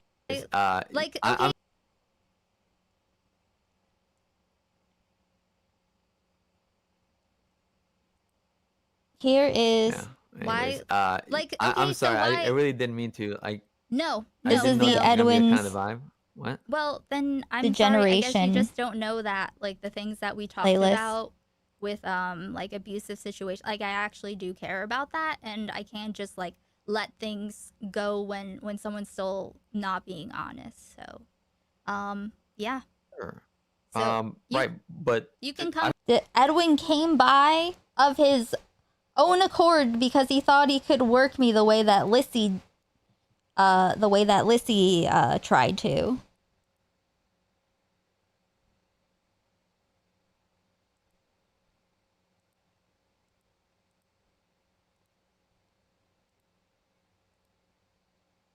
Um,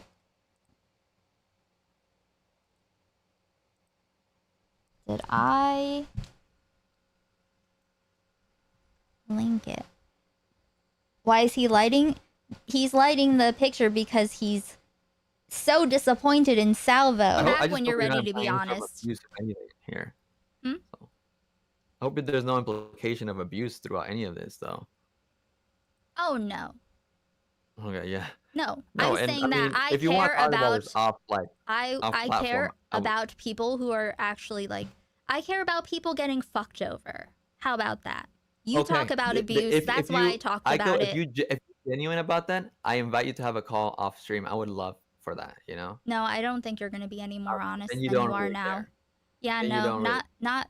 I think you're full of shit. I watched this stuff today, Well- and I don't think you're being honest. But And maybe someday unfortunately, you will. Aiko, you're full of shit too because you don't fucking care, and you'll find out eventually. He left mid-threat. He left mid-threat. But here's the playlist. Yes, the whole time. Exactly. This is how I know. This is how I know. You know, this is all the, you know, the strategies, learning experiences of how people receive information when it comes to allegations in this space, you know? Matt Pitt started calling me the assassin. I don't remember if it was this or when during the tipster talk. But yeah, Edwin is a human projector.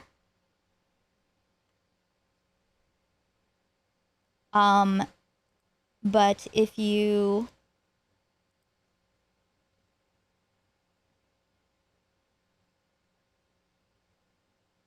you want to see, this is just the upload of this.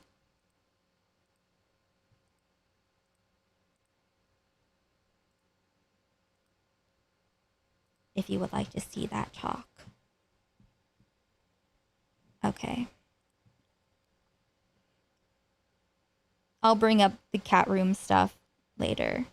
Again, let's see. they would have Okay. been, but Edwin lied about not knowing anything of Salvo's cheating. No, I would love to talk to you. Yeah. No, Edwin. Nope. It's L. bedtime. Nope. I was just Nope. chilling. Nope. No, you leave now. That's it.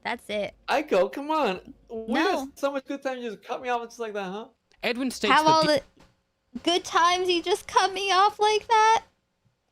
Isn't that so Lasad? details about the night at Keemstar's house were unnecessary, which again, they would have been, but Edwin lied about not knowing anything of Salvo's cheating. True. Edwin then lies again here and says he never said that, when he did. But what is the lie that I said, though? That you did Like, not know that he was cheating on his wife? I didn't say that I didn't know he was cheating. Edwin, The entire team, I never said that. if you're gonna lie to me, just leave. But I didn't say that. I'm just a little surprised that you're so hostile with this. Like, Because you're bullshitting me, Edwin. Edwin later states the reason he called Babs a clout is because he was in a bad mental state. you know, I was like in a fucked up mental state. Like that's like it was stupid of me, and that's why I apologize to her for. The call ends with Edwin admitting he apologized to the girl who was accusing him of making her uncomfortable. Okay, do you feel like you and Salvo pressured her at any point? No, 100% Never? no. Not that she didn't I mean- consent. She said she consented to everything, right? There was nothing that I pressured for at all. Okay, so If anything. she hid in her t-shirt for no reason. She was hungover, and know what? later Yeah. on she revealed that she was also uncomfortable, which, you know, like I feel bad for her, and, you know, I apologize to her. Wow. Yeah. Why- Anyways, like, I'm okay, so sorry. why- I really didn't mean to. No, I didn't know no. this was gonna be the kind of the vibe. What? Well, then I'm sorry. I guess you just don't know that, like, the things that we talked about with, like, abusive situations. Like, I actually do care about that. Genuine about that? I invite you to have a call off stream. I would love for that, you know? No, I don't think you're gonna be any more honest then than you you don't are really now. care. Yeah, Then you no, don't really- not. I think you're full of. I don't think you're being honest, but And maybe someday unfortunately, you Aiko, will. you're full of too, because you don't care, and you'll find out eventually. Okay. Nice. I like it. The spirit of it. Thank you, Taya. Yeah, that was fun. Okay, we're gonna get into continuing. We'll see what gets included from here on out. But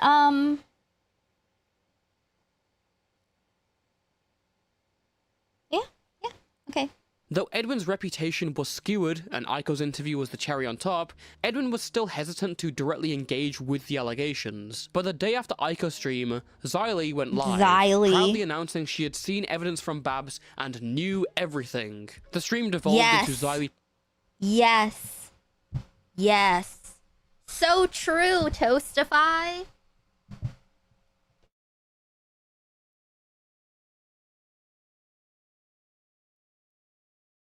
This is so tangled. I'm sorry. I'm so screwed.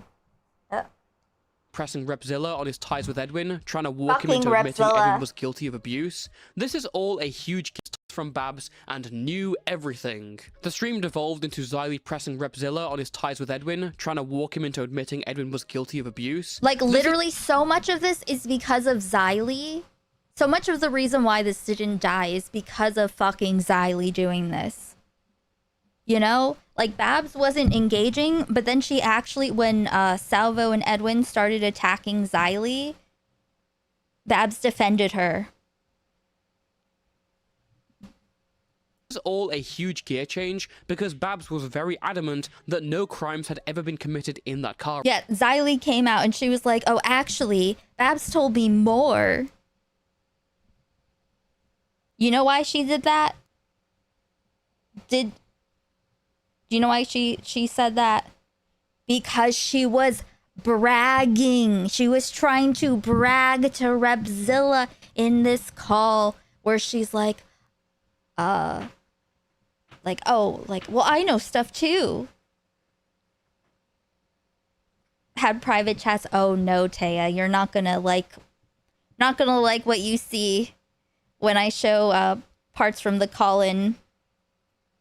I used to be friends with Xylee. She helped me vet the ages of the minors, like 14-year-olds and stuff that Edwin was preying upon back in the day. But then suddenly she was on Edwin's side and it was Bab's fault. Right. Xylee's stream was Suddenly, Xylee's backing his side of the story when it came to the titty shot and the zoo, and why didn't she tell him to leave again?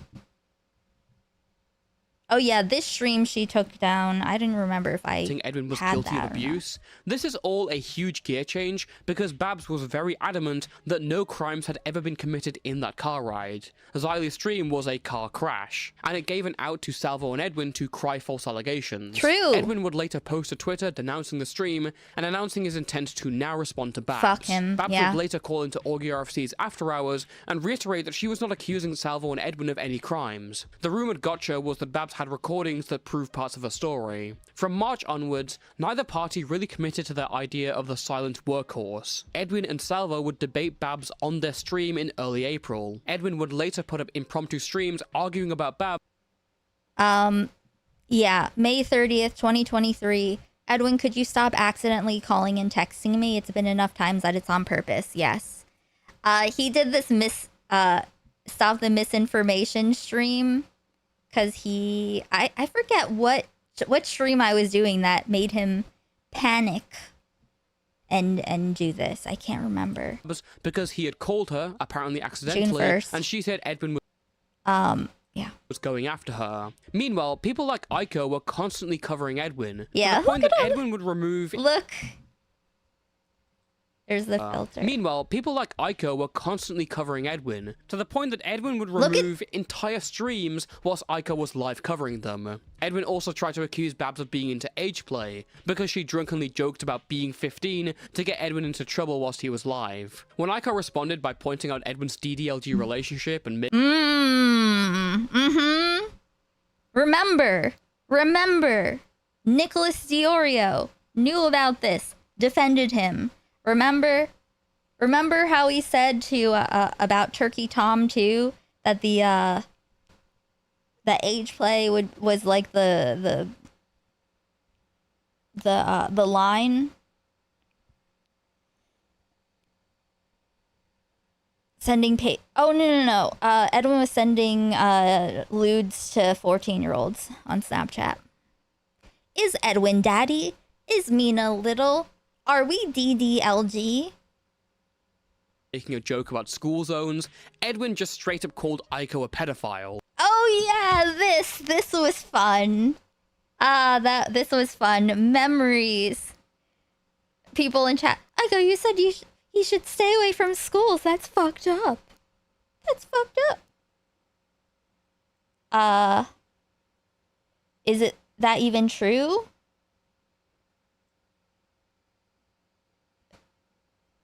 No, I'm saying... No. Wait. Edwin was sending lewds to 14-year-olds on Snapchat. I don't know. I didn't say anything about Aiden. Relationship and making a joke about school zones, Edwin just straight up called Aiko a pedophile. Most importantly, Babs gave Aiko a recording of her confronting Edwin. I'm not falling asleep on the floor. You're gonna make it all or whatever.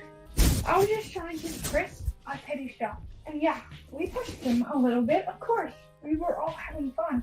But you guys were being way worse than me. You know who showed him to where he could sleep? Me. You know who checked on him? Me. And you got big with me in my own home. Get big with me. Get big with me. Like, no. No, hell no. Hell. No, I'm actually so mad. I'm actually so mad. Stand up to me. I actually had to get up off my floor and man, square up to you. Because you were getting that big with me. That's ridiculous to me. I'm a female intruder in my house. My landlord lives right next door. You're screeching. I'm not an internet person. I still need a real job. Like, don't make me seem that like I'm some sort of weird. Hell no.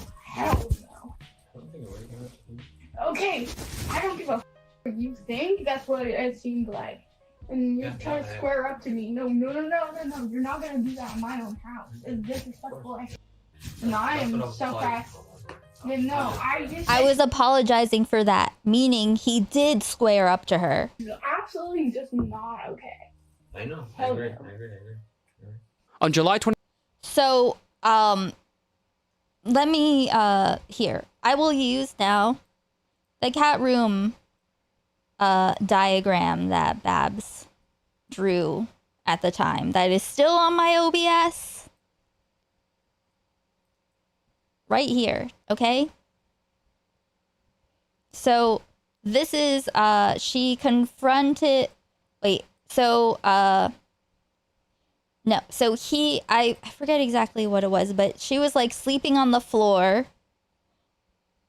And, so Edwin goes... Wait. Do it like this. Edwin just goes up to her while she's sleeping, starts screaming at her. She's like, huh? What? She's like, he's screaming. She's like, huh? He's screaming. She's yelling back. He's screaming more. She's like, screaming. She's like, what the hell? He's screaming even more. And then he squares up to her, meaning this. See? He, like, gets in her face. He makes himself big and gets in her face. And is screaming. And then they're yelling at each other. And then, in the cat room, he's like, I'm sorry. And she tells him to leave. She doesn't feel safe with him there anymore. Does he leave? Does he leave? This is the same night that, because she was talking about, she started recording secretly when she went to go confront him for what he did before. So she went into the cat room and confronted him, and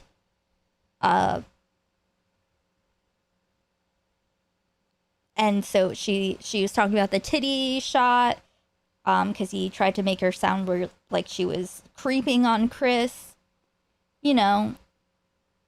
And she's like, I want you to leave. And he didn't. He stayed at her house. He stayed like upstairs the next day. He didn't go home. Instead, he called into Now Recording. The Spurg Awards.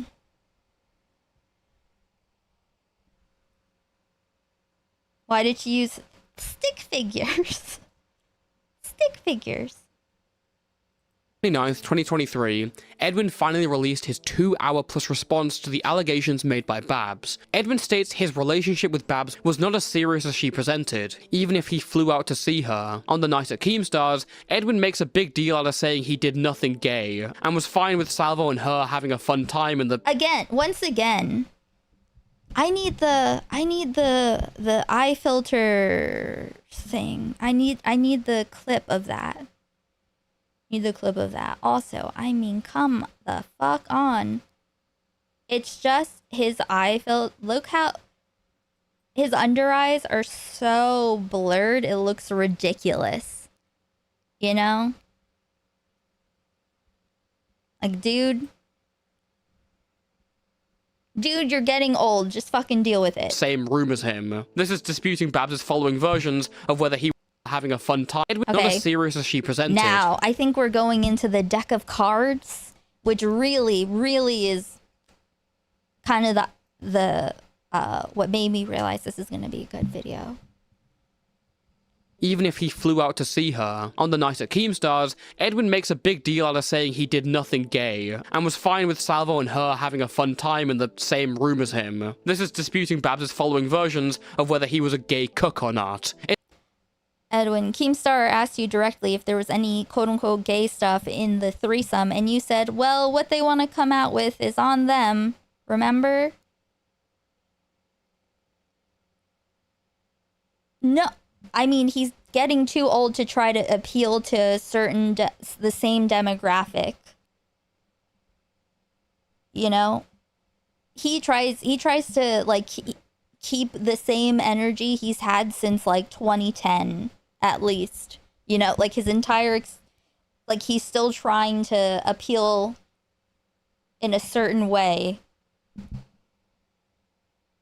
present himself as a certain way, but the older he gets, the creepier it gets, you know? It turns out that according to him, he's just a cock. Edwin also maintains the car ride stuff was consensual and misframed. According to him, Babs would play along, she was down to do stuff, the t-shirt stuff was her playing coy, but also at the same time they thought her hiding under the t-shirt was due to her being hungover. This is all testimony, but supported by— See?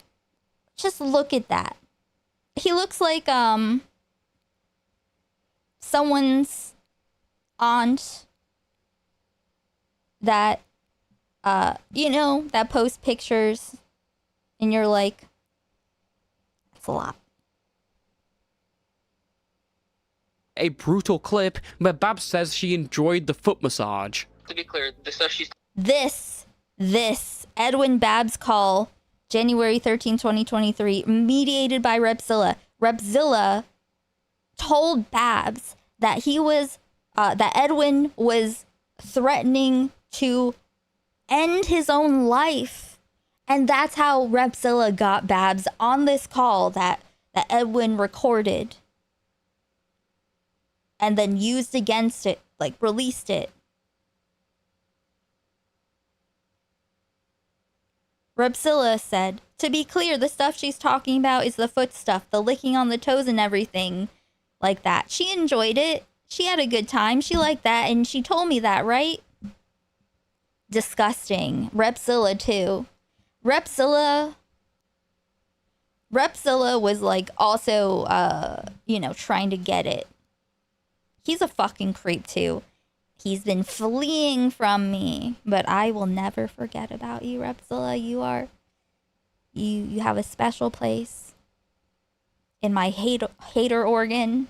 hiding under the t-shirt was due to her being hungover. This is all testimony, but supported by a brutal clip where Babs says she enjoyed the foot massage. To be clear, the stuff she's talking about is the foot stuff, the licking on the toes and everything like that. She enjoyed it. She had a good time. She liked that. She told me that, right? Yes. Edwin states that inside Babs's house, he felt like he was- It's also cut out of context, and there's no... It's like clip to all hell, right? And he's the only one who has the recording, so who knows? You know. He, like Lasad,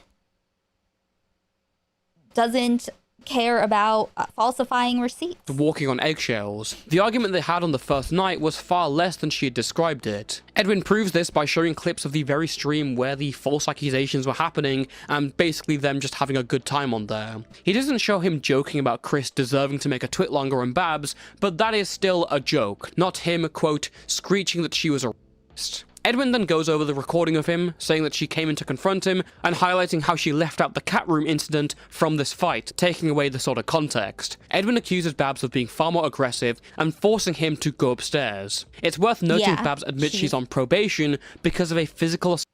You know, Babs is hardcore and awesome. You know, I'm not allowed to put my hands on anyone because I've told you multiple times. That's why I quit my job, because I'm on probation, and I couldn't hit that girl back in the summer because of my probation. Assault on a co-worker. I'm going to say that they all deserve it. To lose her job. By all means, this is a great piece of evidence from Edwin. Whilst Babs was preparing a full response, she ultimately decided not to, and a decent portion of the community took this response as a total debunk. However, some people, mainly Aiko and Babs, pointed out various issues with the situation. The evidence Edwin presented definitely puts him in a... Do you see how I'm like enjoying myself so much? As a total Look how debunk. However, some people, mainly Aiko and Babs, pointed out various issues with the situation. The evidence... It's like, because I know that he's watching, and I know that he's mad. Edwin presented definitely puts him in a great light. But he didn't just let what proof he had speak for itself. Instead, he tries to deconstruct Babs' story in every facet possible. And by doing so, issues popped up. For a man whose allegations were deeply ingrained due to him being an unreliable narrator, he stays very adamant by his own narration. On occasion, Edwin accuses Babs of saying or doing things that never happened. In one instance, he accused Babs of implying the night at Keemstar's house was coercive. This is a complete lie. True. And it's no coincidence he doesn't have a clip to back this claim up. Edwin also tries over and over and over again to say Babs directly accused him of assault, because on Augie's stream she told people to leave Xylee alone. However, he omits the several times in that stream she clarifies she was not assaulted, including the time where she says it after that clip. And I'm still standing by. I don't feel like any laws were broken. I wasn't assaulted, whatever. Did they toe that line? All puns intended. Yeah, but they didn't cross it. I just want to say, guys, don't be too hard on... It's hard. Like, Xylee saw the proof, so I feel like that's why she's more passionate about it. Like, well, I didn't know she was gonna... But you said the proof wasn't even that significant. So how does it change the story? It just That's what I'm backs up her confused. story. It just backs it up. Her story. Okay. Yeah, it probably gets like 5% worse. Again, it doesn't change the fact that I wasn't like assaulted or anything. It just like proves that they're lying. Another part is about the deck of cards. One part of Babs' the deck of cards. story is that she wasn't going into the three-way for anything crazy. She was using playing cards that she does with all her friends. You guys catch that part about Babs bringing her own deck of cards?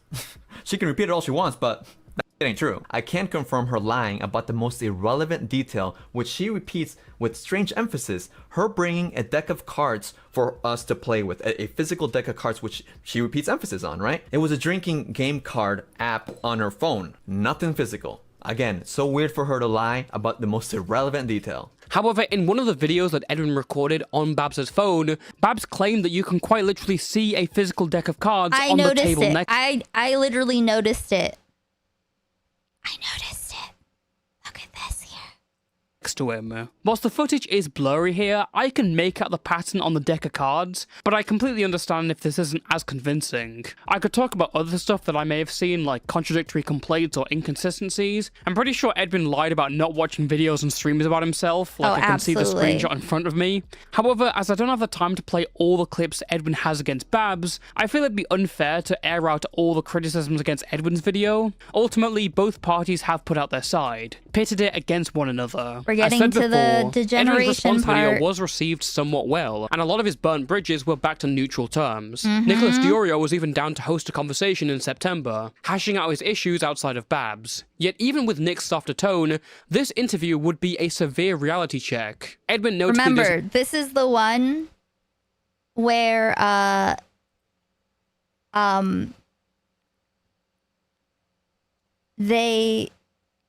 Nick opens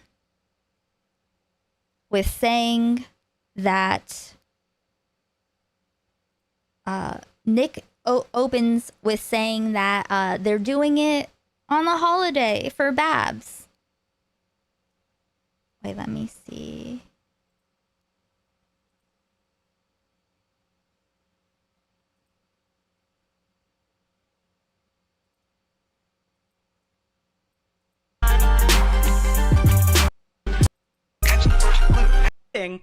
Some never before seen me Marino. Too Mad was gonna freak tonight, but how much that is partially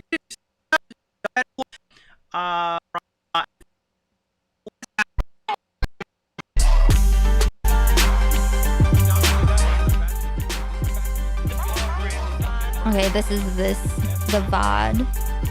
The stream VOD. Not September 5th, 2023.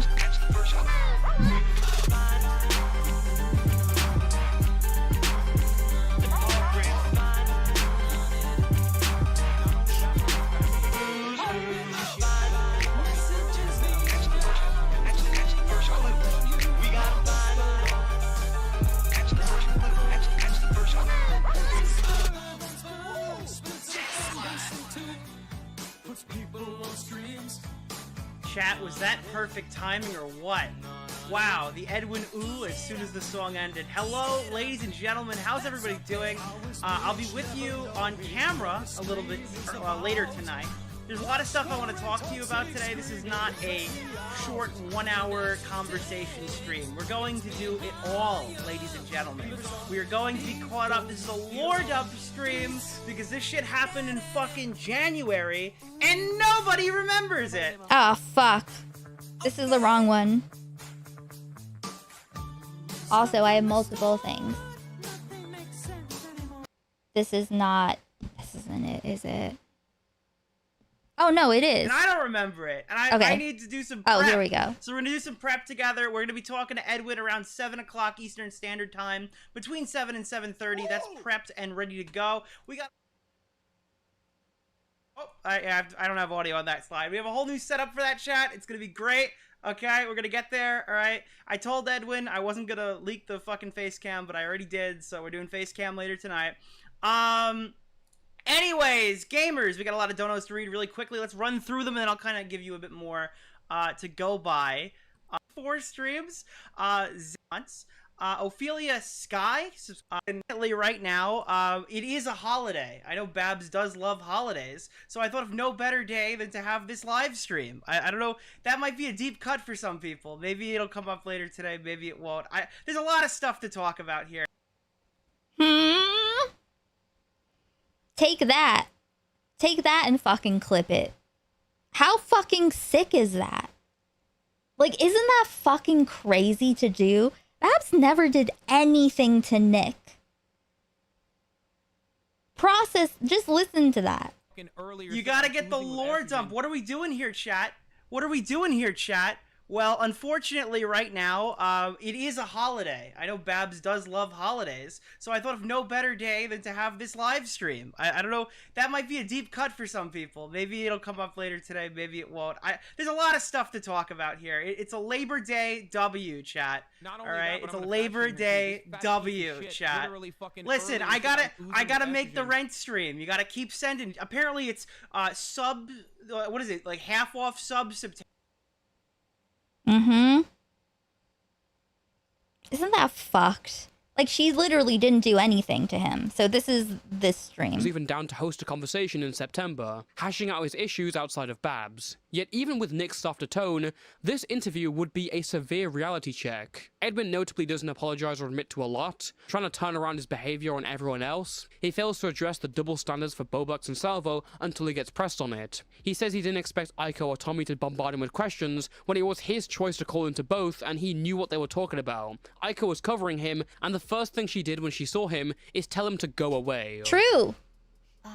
Edwin, go away. When asked about the Olivia situation, Edwin deflects by saying he didn't start it. He didn't do it voluntarily, whatever that means. It's taking away all agency from like a 34-year-old man. It's hard to buy it. Edwin even says he didn't know what a threesome or thing was by proper definition. Again, possible, but hard to believe considering he once ran a series educating people on sexual topics. This was meant to be Edwin's post-response vindication, the rise up from the ultimate backstab. Unfortunately, the audience weren't buying it, and although Edwin was able to get a decent rapport, it wasn't exactly stable. But for those who just wanted to condemn Edwin, it turns out they didn't need Babs to do it. On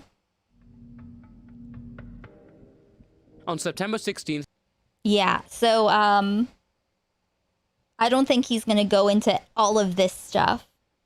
So, like, we'll watch this. I won't get into the lore breakdown. That could be, some other time. I'm sure it'll come up. I'll show you a couple examples of, like, the way Xylee was talking to me. Defending, being on Edwin's side, but I feel there is going to be someday, I don't know when. I didn't know that this was going to happen. I knew that Edwin's day would come someday. And here we are. But someday, yeah, I will be putting this meat sack front and center.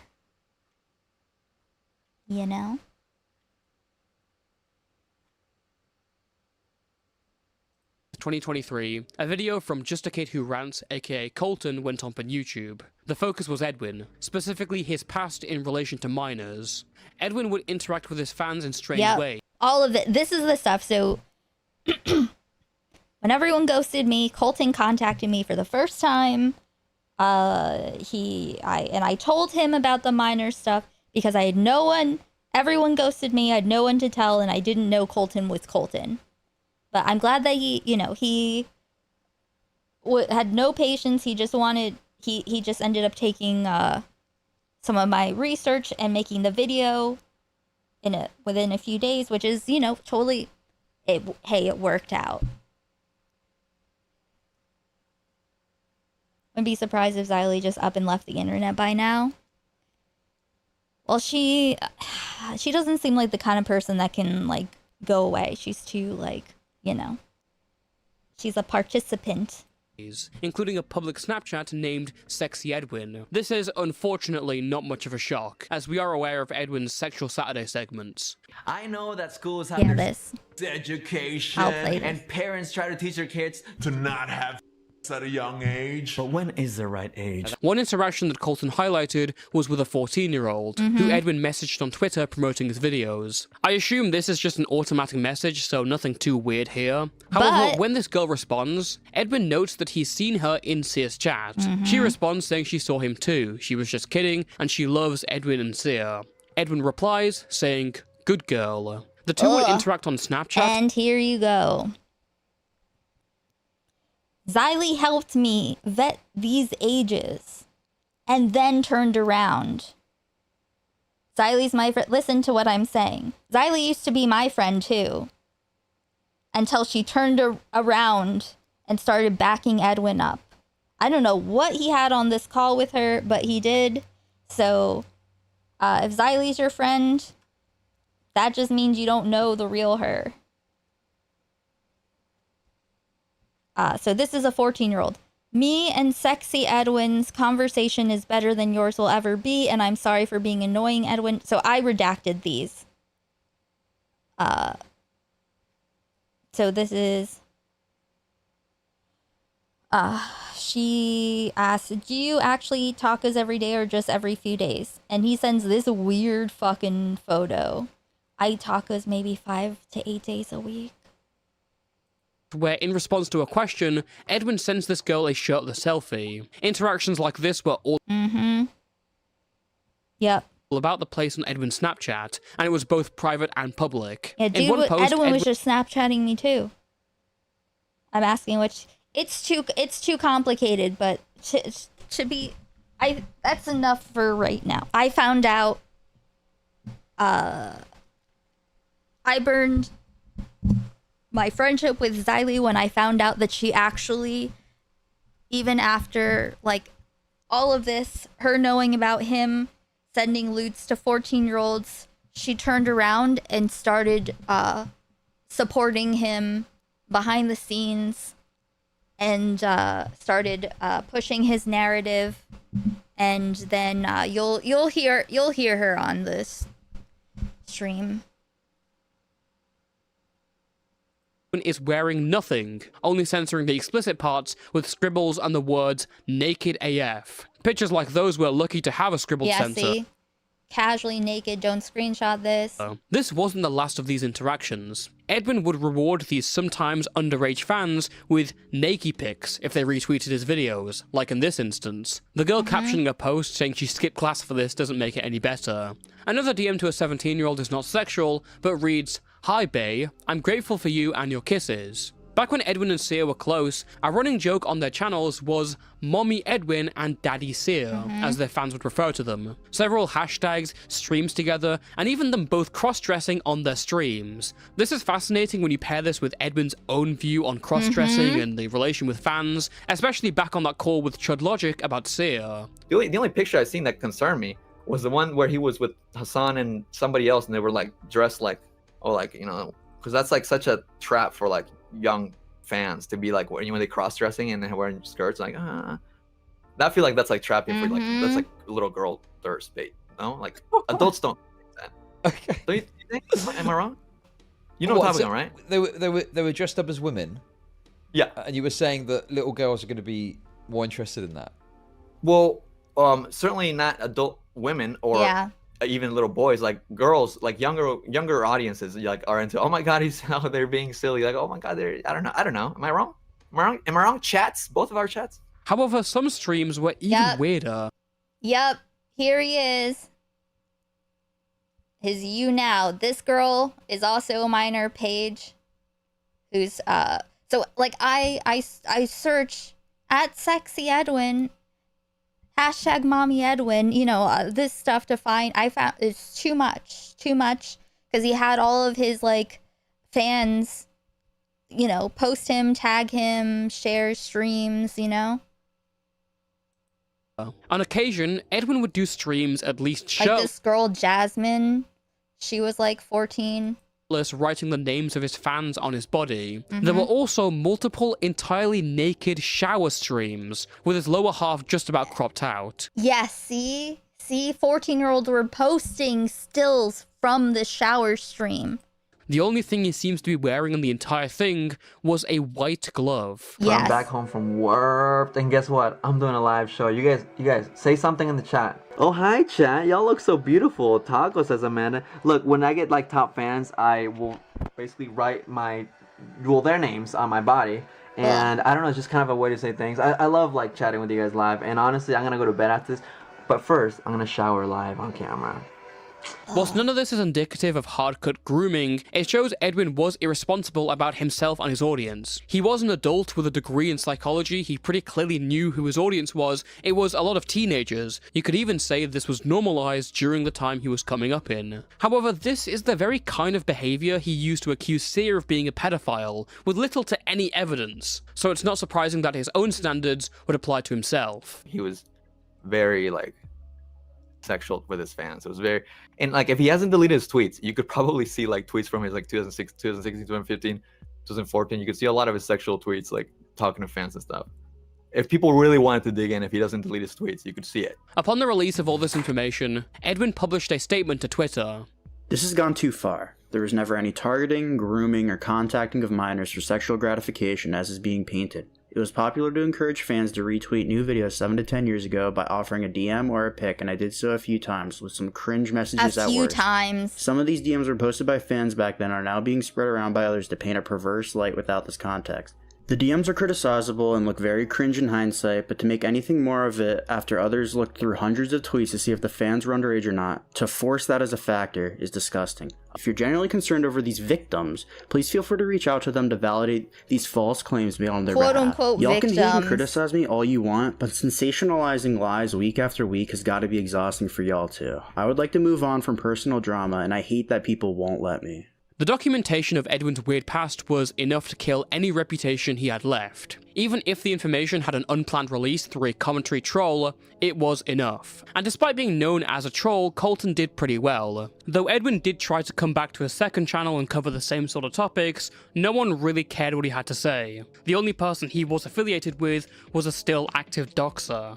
Edwin's channels are now inactive. Apart from the famous Edwin vlog channel where he gives occasional updates on his life, Edwin has most likely gone into a real-life job, and I don't see him returning anytime soon. It spells the end of a nearly 20-year career on YouTube, one that by all means was never meant to get this far. Through a combination of luck and opportunities, Edwin always managed to hitch his wagon from one place to another. The way I see it, Edwin's career has always been directed by his feelings. It seems like he never really grew up. He might be over 35 now, but in reality he's still stuck back in those early 2000s, tripping forward through fighting every former friend. Thank you for watching, and until next time, stay safe and stay toasty. Thank you. Great video, great video. Here it is for ya. Alex Giacomo be as Edwin. Fair? Cool. Nice. Let me show you. I'm like, my brain is melting, but let me show you a few things like why I make sexuality. Hi everyone, welcome to another Sexual Saturday. Today I have a very special guest. Oh my Nikki god. Huntsman. I suck dick for a living. She's a porn star. Oh.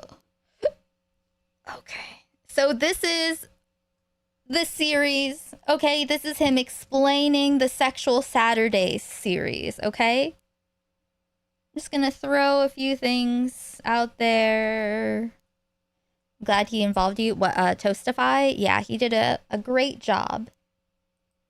I wonder what sex feels like. Should I shave my pubes? My penis is growing, like, really big. Is it actually bad to kiss boys? And why do I want to masturbate so much? Hi everyone, my name is Edwin, and today I want to talk about sexuality and why it's important to talk about sexuality. That intro you guys saw at the beginning, those were all thoughts that went through my mind when I was like 12 or 13 or 14 or 17.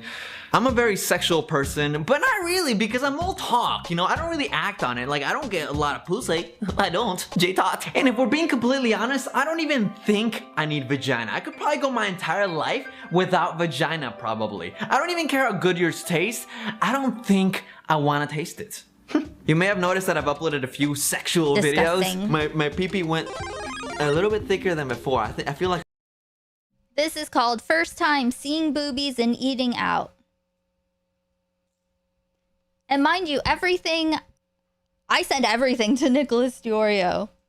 Yours taste. So when he did the fireside chat and he was doing, you know, sweeping up the Bab stuff, he knew about all of that. I want to taste it. 14 or 7. I don't even think I need vagina. I could probably go my entire life without vagina, probably. I don't even care how good yours taste. I don't think I want to taste it. You may have noticed that I've uploaded a few sexual videos. My pee-pee went a little bit thicker than before. I feel like I upgraded levels. We actually want to talk about sex education and why it's important to put Putting a condom on a banana. a condom on a penis. You shouldn't get tested because you think you have something. You should get tested because you want to know that you don't. Oh, that was so good. Because it is uncomfortable and sometimes awkward to talk about sex and sexuality, etc. I want to keep discussing it on my videos. And if you guys ever have any suggestions or what to exactly talk about, please post a comment down below. And remember, guys, to support my channel, click the thumbs up. It doesn't take very long and just really shows your support for me. I know that schools have their sex education and parents try to teach their kids to not have sex at a young age. But when He's doing air quotes, by the way. Yes, his mother, you will see his mother in Sexual Saturdays. One time when he was, I think it might have been the stream where he was calling me a pedophile. His mom came in and he was like, remember that girl Babs that I went to see? She's accusing me of SA.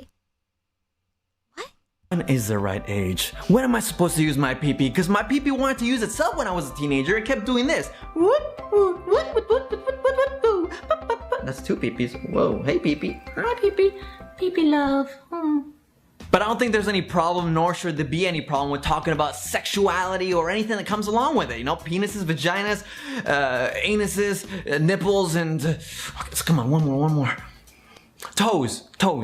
Thank you guys so much for watching. I kind of want to make a video explaining why and what kind of videos I want to make more of. I'm still going to be doing skits and videos and collaborations. It's just kind of hard when people aren't always accessible to help me out and stuff, you know? So until then, I want to kind of vlog about stuff that I like to talk about. In fact, I have this awesomely awkward interview video that I did at Warped Tour San Diego that is going to turn out so good. In fact, here's a little sneak peek. Explosive diarrhea. And make sure you check out this Tuesday's video. That's right.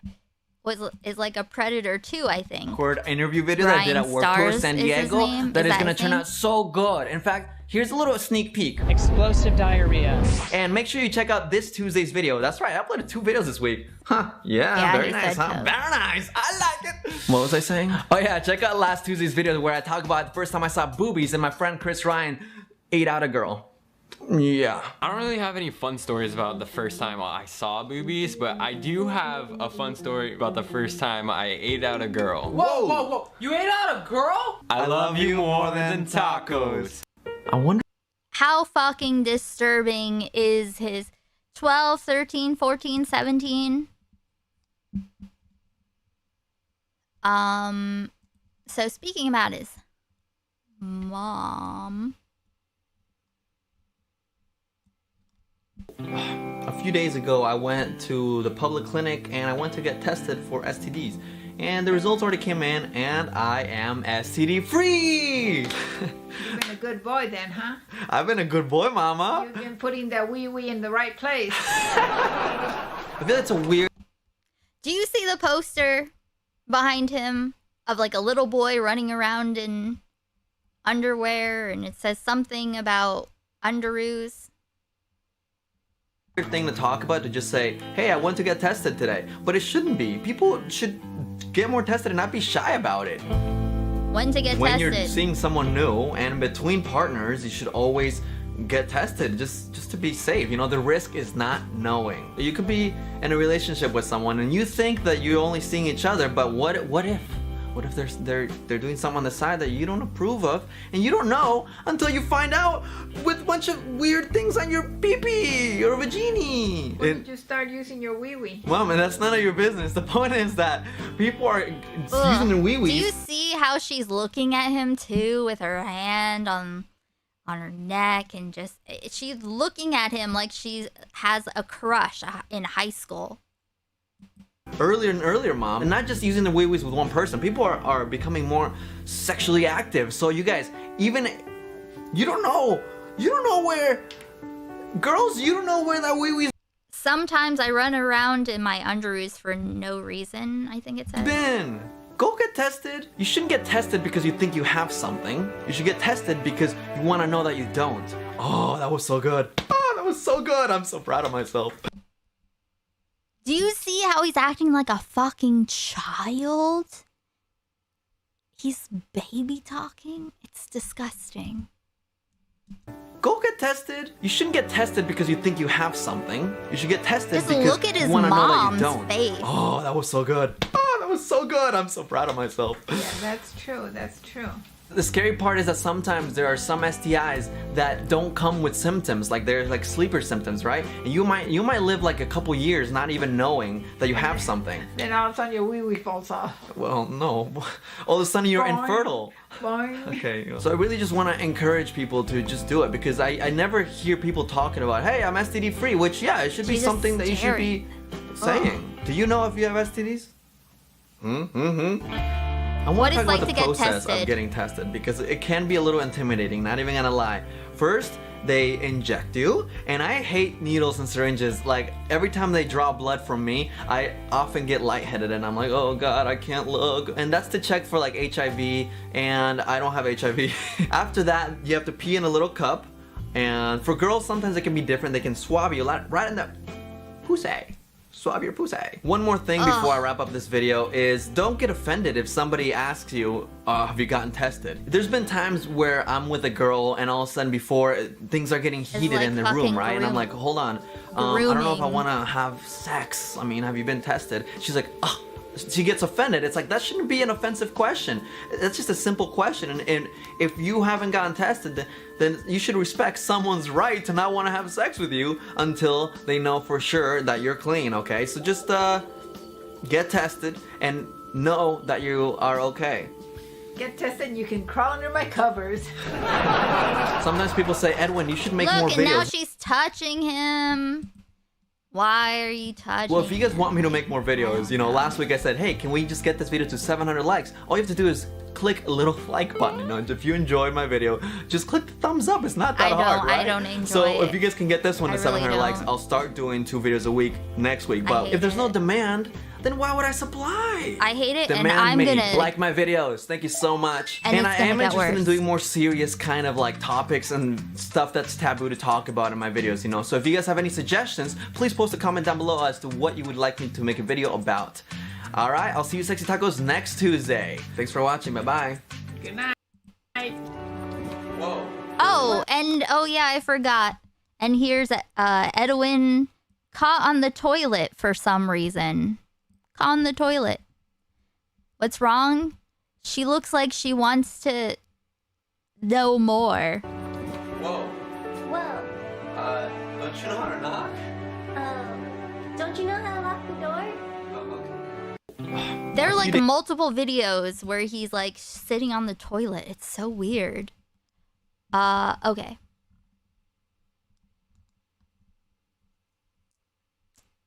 Let's see. Now I'll show you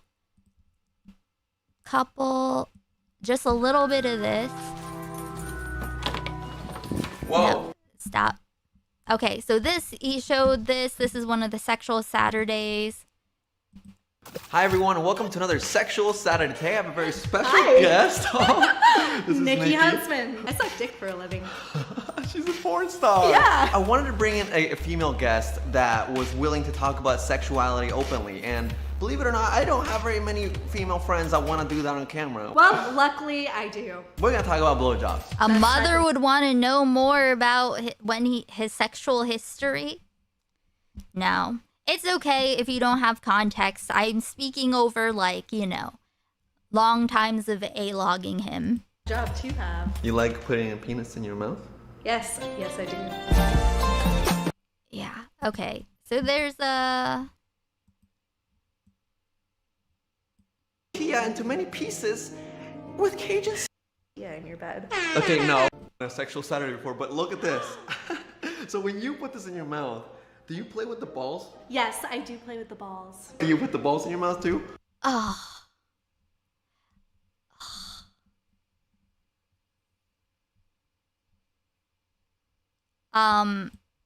Okay. There's, and let me show you this. Okay, I see this challenge going on. I'm sorry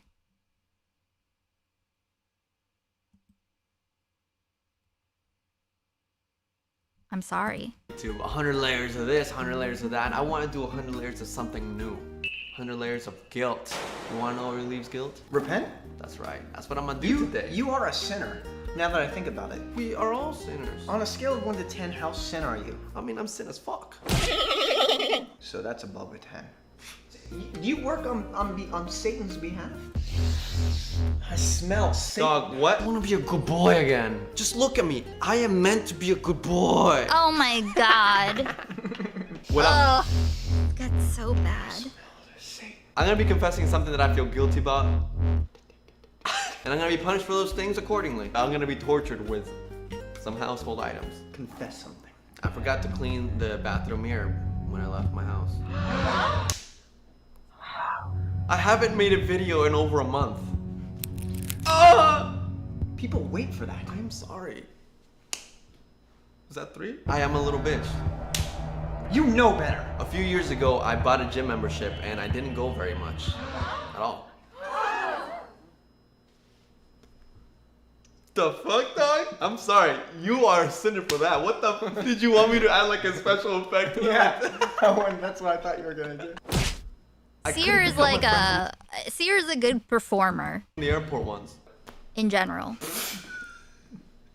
The amount of guilt that I felt the first time I masturbated. You masturbated. You a little whore. And you know what we give little whores? We give them some little Kylie Jenner makeup. Okay. For your face. Where you there you go, right here. There you go, get it on there good. Like a good little whore that you are because you masturbated. Now rub your lips together. Now look into the camera and say, I masturbated.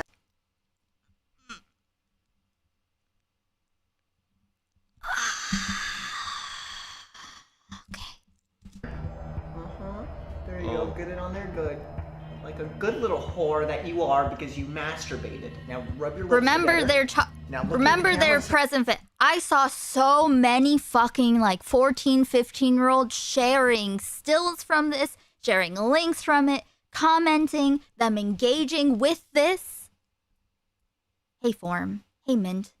I masturbated, I'm a little whore. I masturbated and I'm a little whore. You're slowly on your way to becoming a good boy. Is it a sin to not have sex? Because I have not had sex in a very long time. You know, God says that you need to procreate. You clearly aren't doing that. Yeah. You clearly aren't making babies. Now this one's gonna be intense. I'm gonna need you to close your eyes. I'm gonna mace your face. Oh God, no. Ain't nothing like a little bit vegetable oil cooking spray for the face. I saw a friend of mine's text and I texted. I didn't want to reply to it right away. I want to be a good boy. That qualifies as unfaithful. Little unfaithful mark right there. What is this? So it's the mark of the unfaithful. Now look in there and say I'm unfaithful. I'm unfaithful? Say it like you mean it. I'm unfaithful? I cut someone off while driving once in my life. People go to hell for things like that. Say you repent. I repent. Repent for that sin. Sometimes people don't go to hell. Sometimes they have to continue living. I'm a used whore.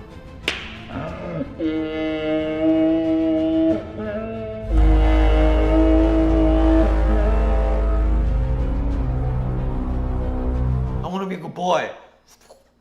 Oh my God, speaking of used, I let a girl use me. I let that happen.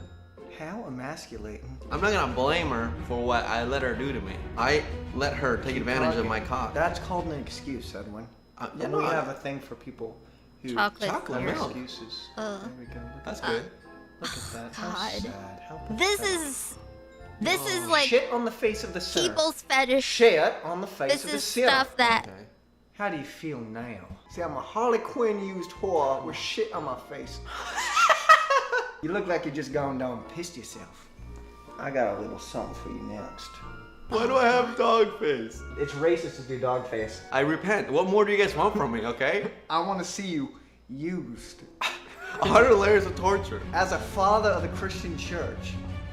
What the fuck, bro? I'm sorry. Look at that. I'm sorry. As a father of the Christian church, I prefer to see you in a used position. Okay. Now, Daddy we're doesn't not even usually do halfway this. done. And now the But I'm belt's gonna need coming you off. to Tell me one of your biggest sins. I don't sin. I'm a good person. You a lie. The fuck, dog? Hit me hard. Ah! Yeah. Now he's you sit your belting ass, him punk ass down in the right ass. now. Oh, I'm there's way 100% more. Used father. I have a degree in fatherism. Okay, your daddy as fuck? Not only that, but have you ever heard of a priest? I want you to be my daddy. Good. By the end of this video, you going to be sent straight to heaven. Something I realized is, you know what, guys? We just gotta be open. That's... Take a sip of this. Everything you say, papi. You gotta drink all that right now. All this? All Shut that the right fuck now. up. Dude, you what the Drink fuck? it right now. That's your sin. That's your Force sin. Drink it feeding right him now. vodka. Drink that body up, drink that body up, drink that body up. Do not stop, for Satan is waiting for you on the other side. Continue. Continue. Dude. Continue. Continue. You drink that up. God is pleased. Ugh. I still see a little bit of there in that. God ain't pleased. There you go. Satan pleased. Say, I'm a sinner. I'm a sinner. I'm a used whore sinner. I'm a used horse sinner. God, if anybody has any problem with me, enjoy this torch. I'm gonna need you to close your eyes because this is about to get very intense. Okay. No! Tell me another sin. I conveniently wait to see if girls want to split the meal on a date. How's that feel? You know what? How's that I feel? believe in equality. Open your eyes and see God for the first time. God, thank you so much for this. You're making me a good boy. I feel like I'm gonna get me a good girl real soon, I can tell. I'm trying to give you a good message here. You know, my videos are about positivity and giving you guys a good message. And sometimes, you gotta believe to know. Hot jalapeno peppers. You're gonna drink the juice. There you go. Drink it like a champion. Drink it like a champion. Keep drinking. Don't be a little bitch. Ugh. Ugh. Now look into the camera and say I'm a used whore. Look into the camera and say I'm a used whore.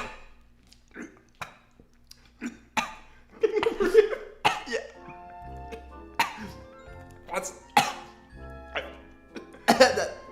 Oh, it's season in my eye.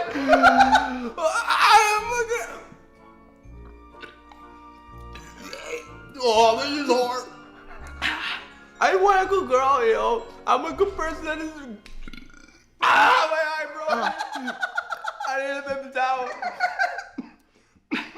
Ah, man. I don't know what this video is anymore. I don't think I ever knew. I just think I wanted you to torture me. Well, if Daddy good at one thing, Daddy good at abusing. What you have to do next to repent, you gotta open up these sardines in oil. Sardines. And you gotta eat it like you mean it. Ooh, eat salty. it like this. I'm telling you, if you don't do this, you're going straight to hell to burn for eternity. Okay, I get it, see. Okay, I fucking get it. Fresh sardines in oil.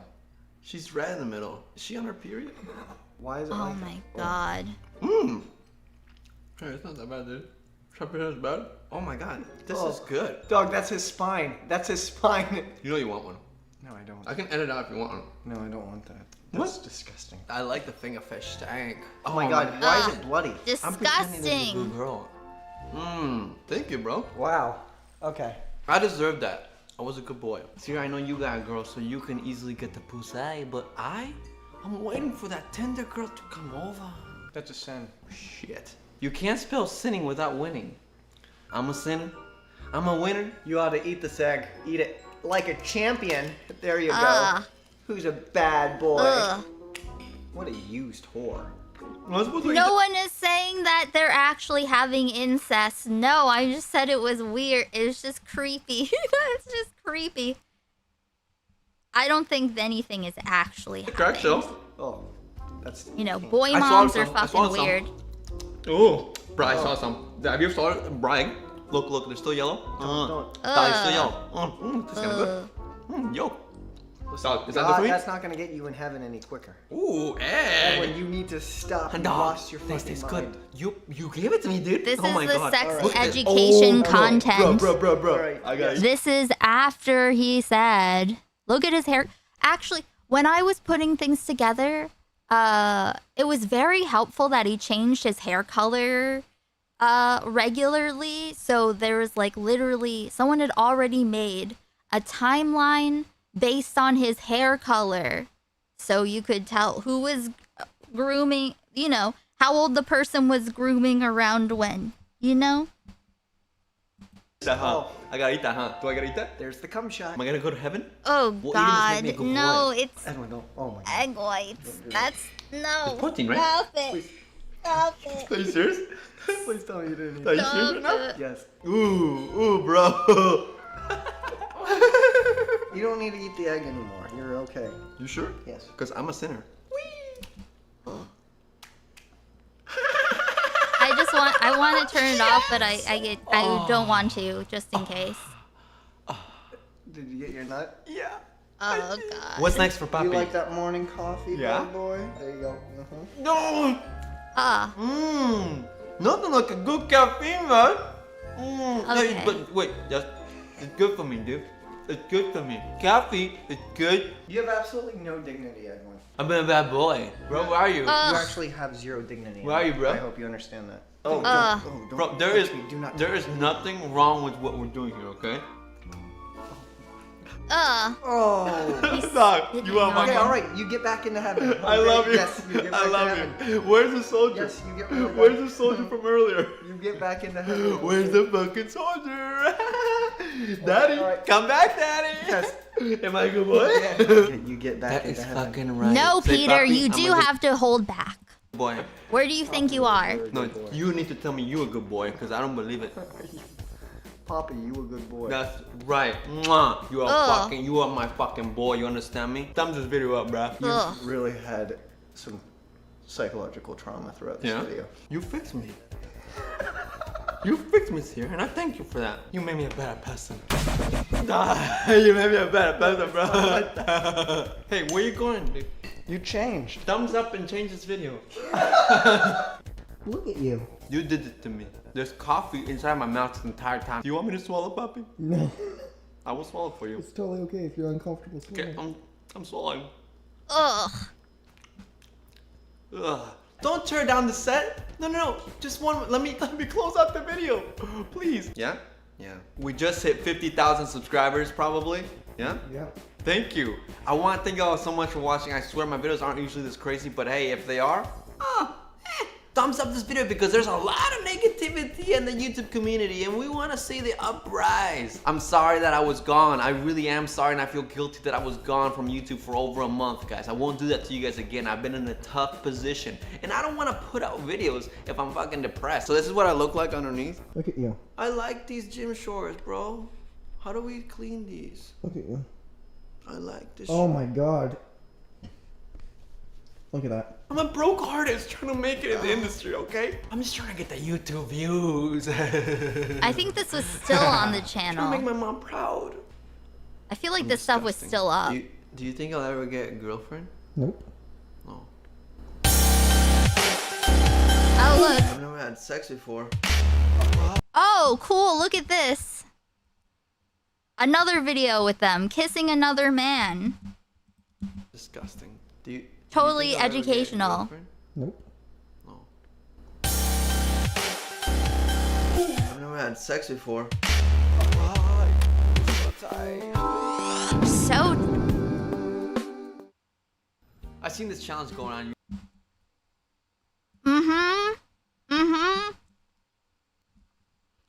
Okay, and finally, of the weird Edwin stuff. I posted this picture on my Twitter a little while ago. Take a look, Mina. Oh wow. This is after they, split from Seer and Dasha. And this is when I believe that the adpocalypse was happening, and I think it was 2017, potentially. And his sexual content was not gonna be able to be. He had to figure out a new thing. I posted this picture on my Twitter a little while ago. Take a look, Mina. Oh wow, that's a really good picture. Thank you. Yeah, it was taken on an iPhone 7, so you got the blurry effect in it. Honestly, I wasn't gonna post it at first because I felt like the tongue pose was a little awkward, but then I thought of a perfect caption. I posted, thinking about eating ass. Come on, that's funny, Wow, do you think about that often? Anyway, I thought it was funny, but someone replied to me and apparently didn't think it was funny. What did they say? They said, Edwin, your fan base is mostly 14-year-old girls. Stop.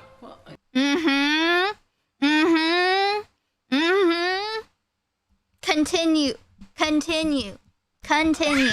Anyway, I thought I just want you to be aware. He knew, and he does not give a fuck. He did not. It was funny, but someone replied to me and apparently didn't think it was funny. What did they say? They said, Edwin, your fan base is mostly 14-year-old girls. Stop. Well, is your fan base 14-year-old girls? No. Yes. No, it's not. Yeah. And even in the case that it were, I'm not here asking, hey, 14-year-old girls, come watch me. I'm gonna make whatever content I want. And there's nothing more annoying than someone telling you, hey, you shouldn't do that. Like, stop policing my YouTube content. Yeah, stop policing his YouTube content, bitch. Real good. Whoa, wait. Mina, how do you like it when people say, oh, you shouldn't dress like that? I'm just like, oh, I don't care. I'm dressing this way for myself. Just like you're posting your video for yourself. Exactly. I'm making content that I love, and it's a plus. It's a plus. It's an extra when you guys love it and appreciate my humor just as I do. Mm-hmm.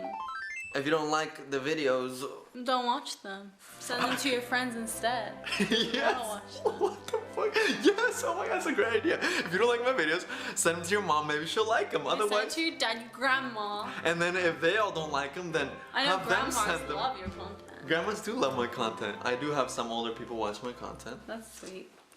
Mostly guys. I have no problem with that. I love old men. guys. Yes, I do. Wait. Is that weird? Yeah. And what's the best part? This person doesn't even follow me on Twitter, so they literally just came onto my profile to say, hey Edwin, your fan base is 14-year-old girls. And no, just because you're a 14-year-old girl who calls themselves a dangerous faggot, which is extremely... Ugh. God damn it. Hold on, Twitch. I disavow, I disavow, I disavow, I disavow.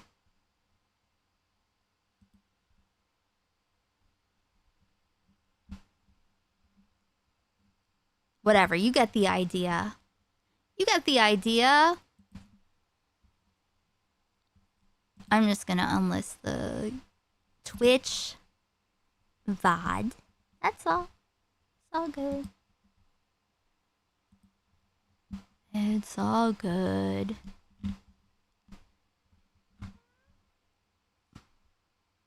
Oh, I think it's automatically unpublished, actually. It's fine. Anyway, okay. You know what? I'm gonna hold on to the rest of this story. Because I'm completely fucking faded. Completely fucking faded. I think tomorrow, okay. I'll maybe at the beginning of stream, because it's been 6 hours, 39 minutes, and we need to watch The Americans. I think that tomorrow stream, I'll do this. I'll play the Xylee clips, and then I will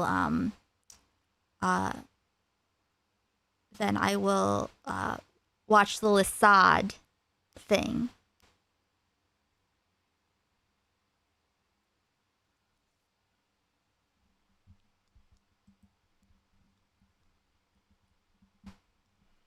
Cool, because the Lasad call, it was like half an hour.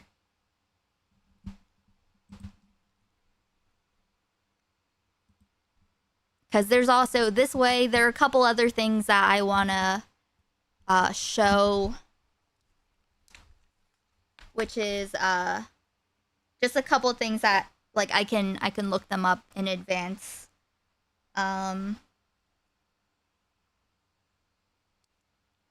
Cool, cool.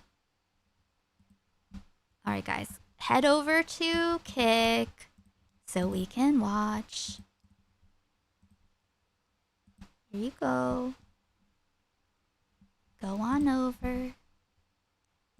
And if you didn't watch the first episode of The Americans, you can watch it here, and I'll upload this episode that we watch there to Patreon. Everything is at free tier.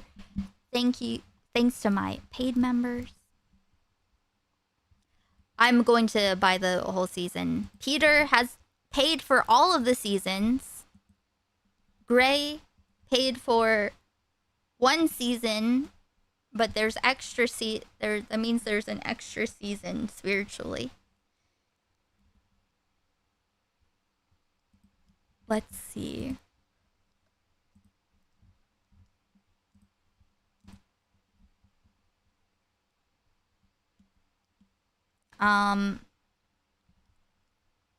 Send you to Sleepy. If Sleepy asks, we're watching The Americans. So goodbye. No, don't say that. I'm sorry. I'm just my brain's melted. Dumplings? Oh no, they're talking about a movie we watched about fetus dumplings. I appreciate your concern though, Taya. Yeah, everyone go there, and I'll be back tomorrow, and we'll do a little bit of Xylee Snark and Lasad. Cool. Very cool.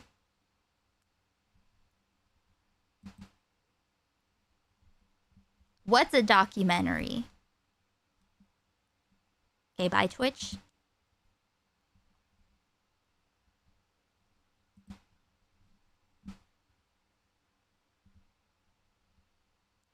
And one more time. Here. What? It's fine. Don't worry about it. Okay.